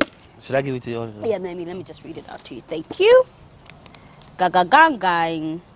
Would you leave your wife of 5 years if you found out they had a side boy? Would I leave her? Yeah, or call for divorce? Yes, I will. See this one. Yes, I will. Why? I have been cheated upon for 5 years. So. No, she didn't say for 5 years. She said, would you leave your wife you have been with for 5 years if you found out maybe she had a side boy for like maybe a couple months or whatever? Or maybe even years, like whatever it is. Whatever. Even if it's for a day, yes. She has to go. Okay. I was going to ask what if a table turns, but I think we know the answer. Table turns. The marriage continues, Exactly. right? Exactly. Okay. Sissy. Yes. Okay. Please hand it. Hey, Caleb. Just obey Jawari no after all the years. Kepun. That's all. Hey.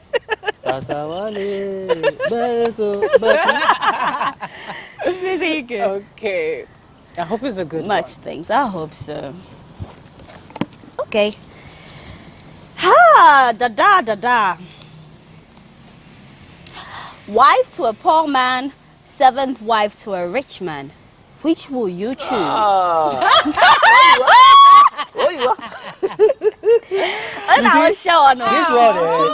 This one. Okay, well, I have an answer for you. Right. So again, I don't do second place. I don't do third place. I don't do fourth place. I don't do fifth place. I don't do sixth or seventh place. So I'm gonna take that broke guy and be with him so long as I can be first. This one, yeah. This one, yeah. You and I know. Do you know? Listen, that broke guy, I can build him. You can build him? Yes, I have done it before, tried and tested. I will build him. He will be a rich guy. He's not going to be broke for long. All right. I know I will not be anybody's seventh wife. Because of seventh. Can you imagine? When everything seven to the world's richest man was 7. Will you consider the world's richest man? The world's richest man. 7. Would you? What conditions are coming with that? Okay, no. What conditions are coming with that? How often am I seeing you? That's the problem. Because 7th, that means like you're in queue, a long queue. I'm just there. If he's just giving me my money and I don't have to see him, then cool. I don't want to even know him. Don't even come. Like, bruh. I'm good without you. Your husband. No, don't come. What are you coming for? For what? If you're coming like once every 6 months, stay home. Great. Like once every 6 months. You come every 6 months, but have sex, so long as you're sending me my money every month. Wait. Like, you come after 6 months, have sex, make you a baby, then you make go. Make you a baby. How am I having your children? Hey, 7th. Meme sounds so low. Hey, but all those that come usually. If I haven't had children already. If I've got children already, I wouldn't. If I haven't, okay, I mean, I guess 50 Cent said it, you know, have a baby by me, be a millionaire. Okay. I mean, that it's up for a conversation or consideration. I'll be paid, so yeah. Anyway, let's continue. You said, no, but 7th, you want me to be in love with you? Why? No. What kind of love? What kind of love? 7th. At this point, what are you looking for, love? Exactly. Maybe you are wild by here. Head over heels love. 7th is not head over heels. 7th is not Cinderella love. 7th is somebody that. It is. Oh no, usually the men. Passing through, eh? Yes, you're passing drive. This is a drive-by. So hey boo. Bye. It's a drive-by. No 7th kids. is drive-by. No, like no kids. No, unless I want, then no. But me, I'll take it. I'll travel. I'll go around. I'll get my side nigga, and me and him will be chilling on your money. Then. No, you see how Indaba is coming at you because listen, you are trying to be a sensitive person. If that's what you are saying, then you'd have to be in your father's house. Yes. You don't care. 7th wife. 7th. 1, 2, 3, 4, 5, 6, 7. 7. What am I doing for you?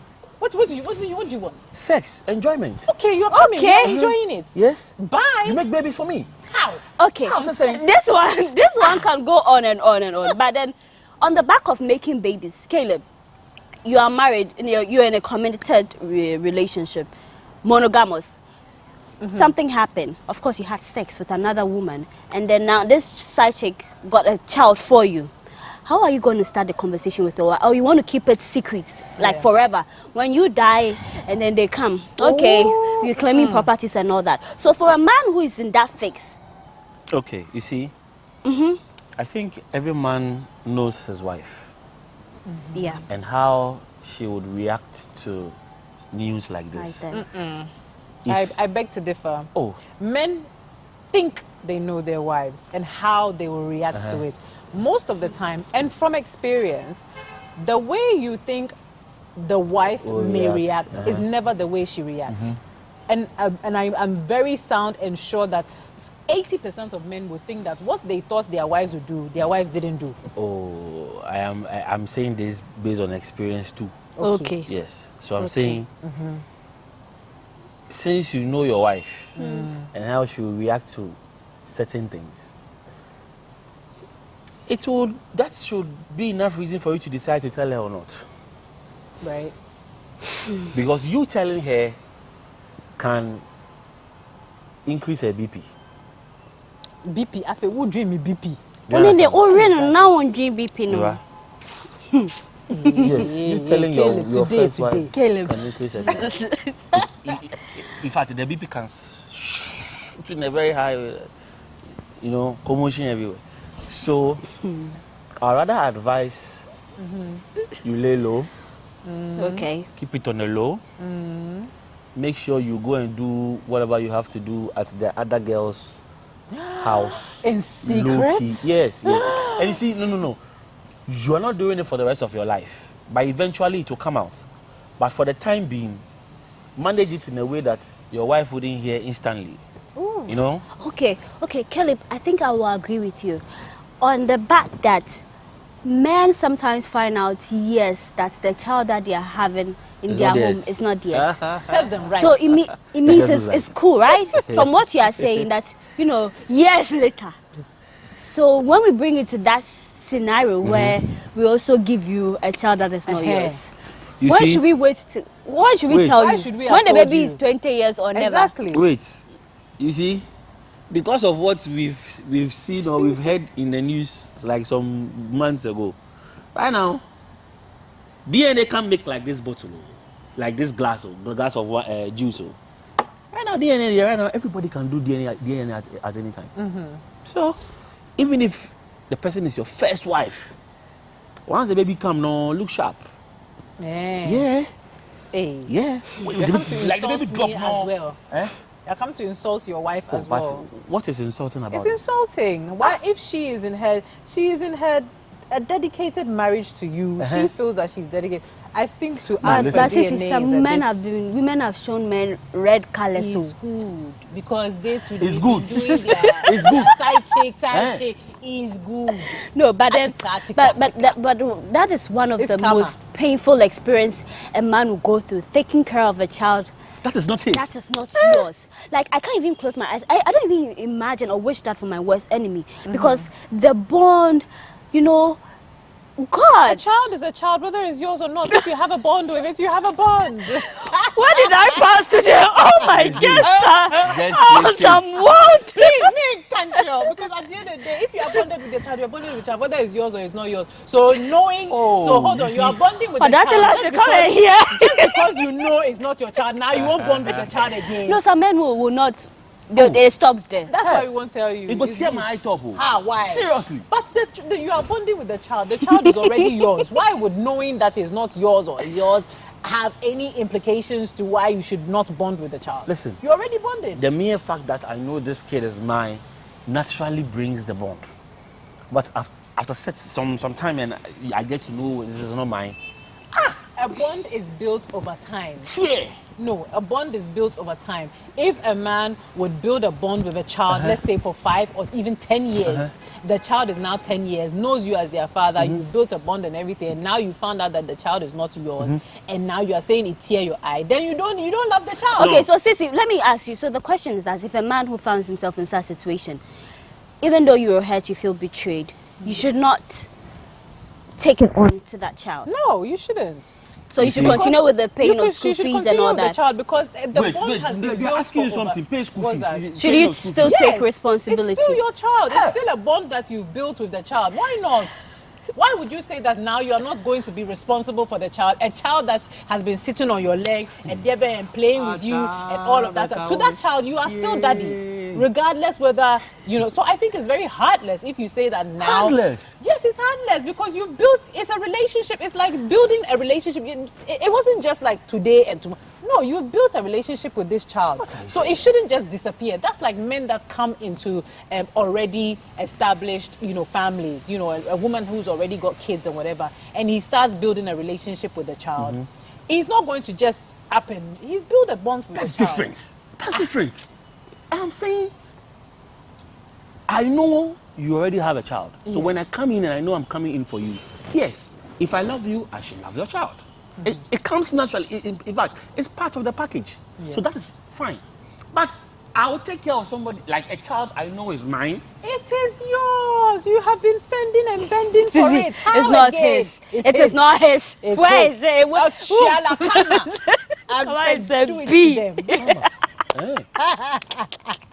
You know, this conversation or this reaction comes because of the years of men taking advantage of women, and then you are just there, and then they just bring a child to you. Why do you always say men take advantage of women? Don't you have women who take advantage of men? No, but men have taken advantage of women far longer than women have taken advantage of men. With the examples that you are giving, if you are being real, one more you are saying that you can have a side chick and all that is normal. Who is taking advantage of who? Let's be real here. Who is taking? Who is at the receiving end? You taking a second wife doesn't mean you are taking advantage of your first wife. How is that? It is not taking advantage when you all agree, when I know what I'm signing up to. Now that brings me to my question. If you're dating a man who is filthy rich, like, you know, he's got money and all that, should you be open? Like, should it be at the back of your mind that one time he's going to bring up that conversation, or he's going to bring in another child? Because now it has become like, you know, this married man, sometimes they are trying to be decent and stay with the family, but these girls, knowing what they have, they're just looking for one opportunity. Knew you, I'm pregnant for you. So in such a woman, should you have it at the back of my mind, it's going to happen, which I don't Maybe want. with I an don't even want to African close my man, eyes I and think with imagine. an Or you African should man. trust your man that even with all the money and all the things he's got, he's still going to be faithful to you. Paula, I think with an African man, we have to pretty much say, let's put it with our, what's it, your mind day.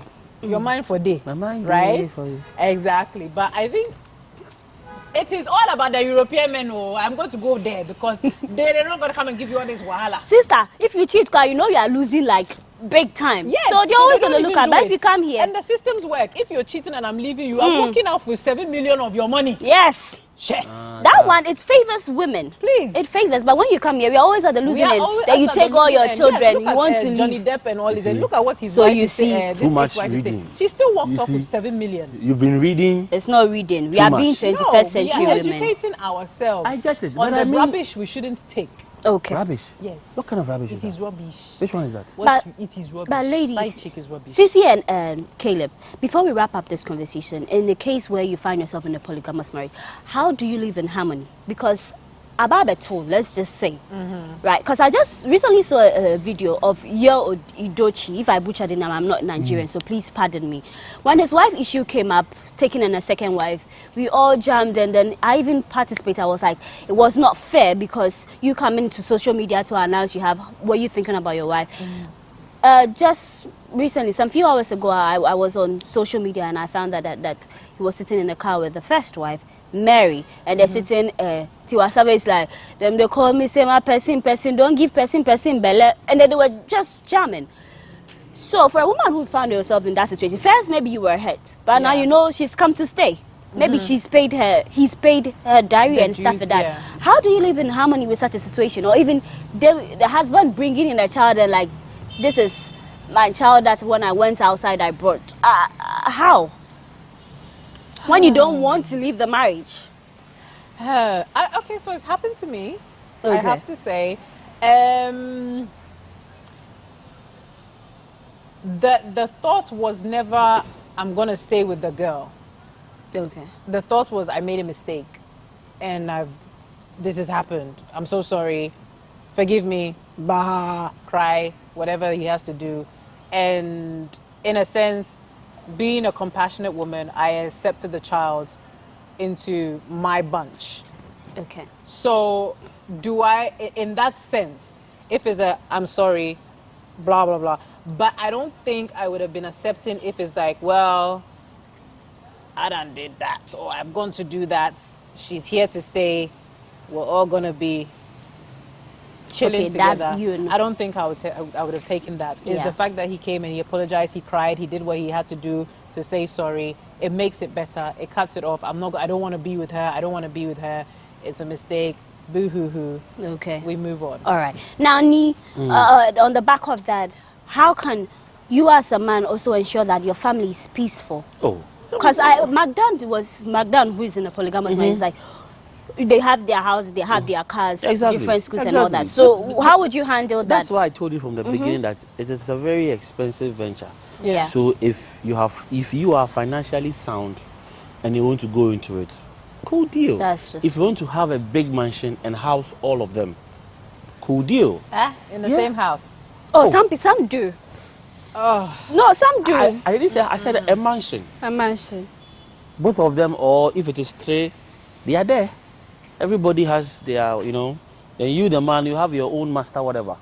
So when you are supposed to go and visit this one for sex, you go there. If you are going here to eat, but isn't proper food, you go there. just really much? Isn't it just about sex, though? What? Polygamy. Yes. Isn't it just about sex? Oh. Is it really? Do you really want to live with two women? Is it really like the wahala that even one woman will give? You see. Yes. Is it just not about sex? I'm even happy you are saying a wahala, which means Yes, women, of course. We are very demanding. You are wahala. Yes. Okay, that's nice. I'm not an easy woman to live with. No, no way at all. But that's not like news. Women can sometimes stress you, but even we have a very nice way of doing it. So, but I mean, listen. That's something. It's just about sex, isn't it? Listen, isn't it? If a house like this, if the first wife is occupying the top floor, The second wife can be down there. Third wife can be somewhere here. Jesus. You, the man, your house is, or your room or apartment is somewhere in there. So how are you going to share the sex timetable? Oh, that's one of the most easiest thing one could ever script. Sex timetable. So in a sense, you're a sex addict there, because supposing that you're having 3 and Monday, Tuesday, I'm on it. Second wife is Thursday, Friday. Like it has to be every day. If you're a rich man, if you're a rich man, how do you even have time for that? No, I'm coming. That's what I'm saying. If you're a rich man, you wouldn't be thinking about sex every day. Maybe once or twice a week. Why are you keeping them? Purpose of what? What's the purpose of it? Then what's the purpose of having all of these wives if it's not about sex? And what is the peace of mind in that? Peace of mind. Yes. There's a lot of peace of mind in that. Really? Yes. In 3 women. If you take everything away, listen. Do you know the kind of financial burden you've taken off these women and their families? Caleb Neboy, Cecilia Anubani, I'm very honored for this conversation. It's been an eye-opener to me. You know, sometimes we're thinking in a woman's perspective, not considering what the men will say and stuff like that. But as I stated earlier, on Moons and Cuddles, we give the submission, we get the finest guests, share the experience, advise you, let you know what's trending in the 21st century. And then you make the decision. But it was an honor to have you on my couch. The pleasure, I'm really excited. This conversation really went well. As I said, we're going to shake tables, and mission accomplished.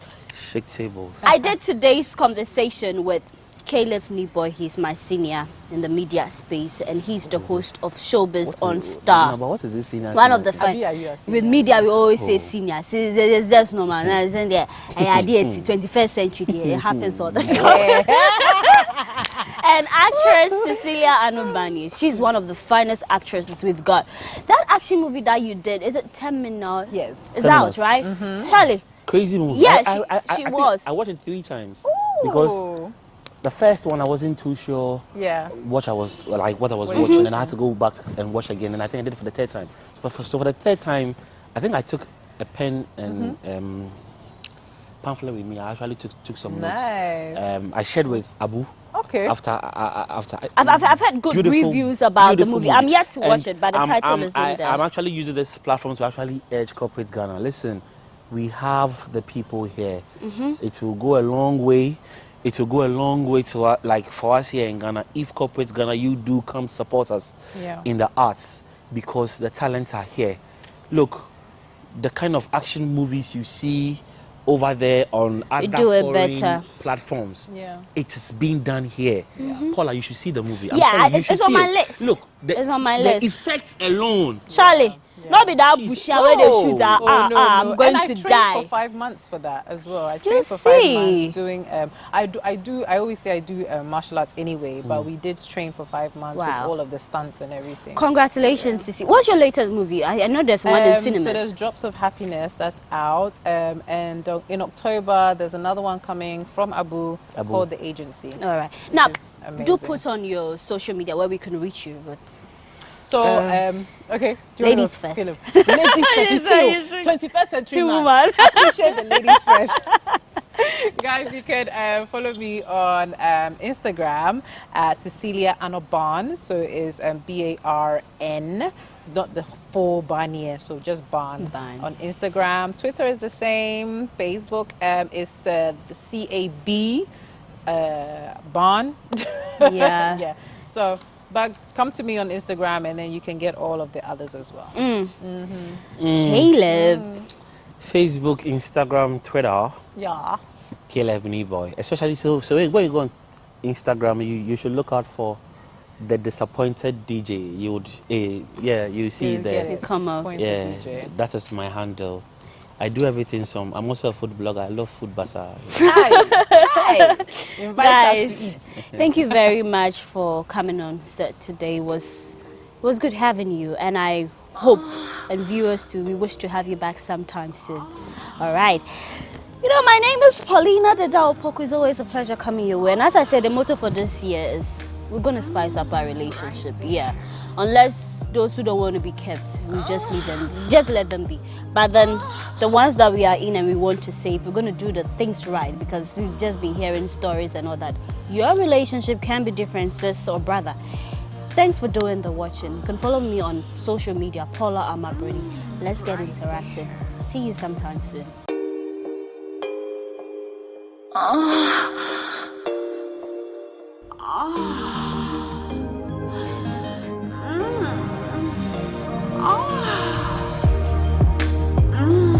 Right there. Oh.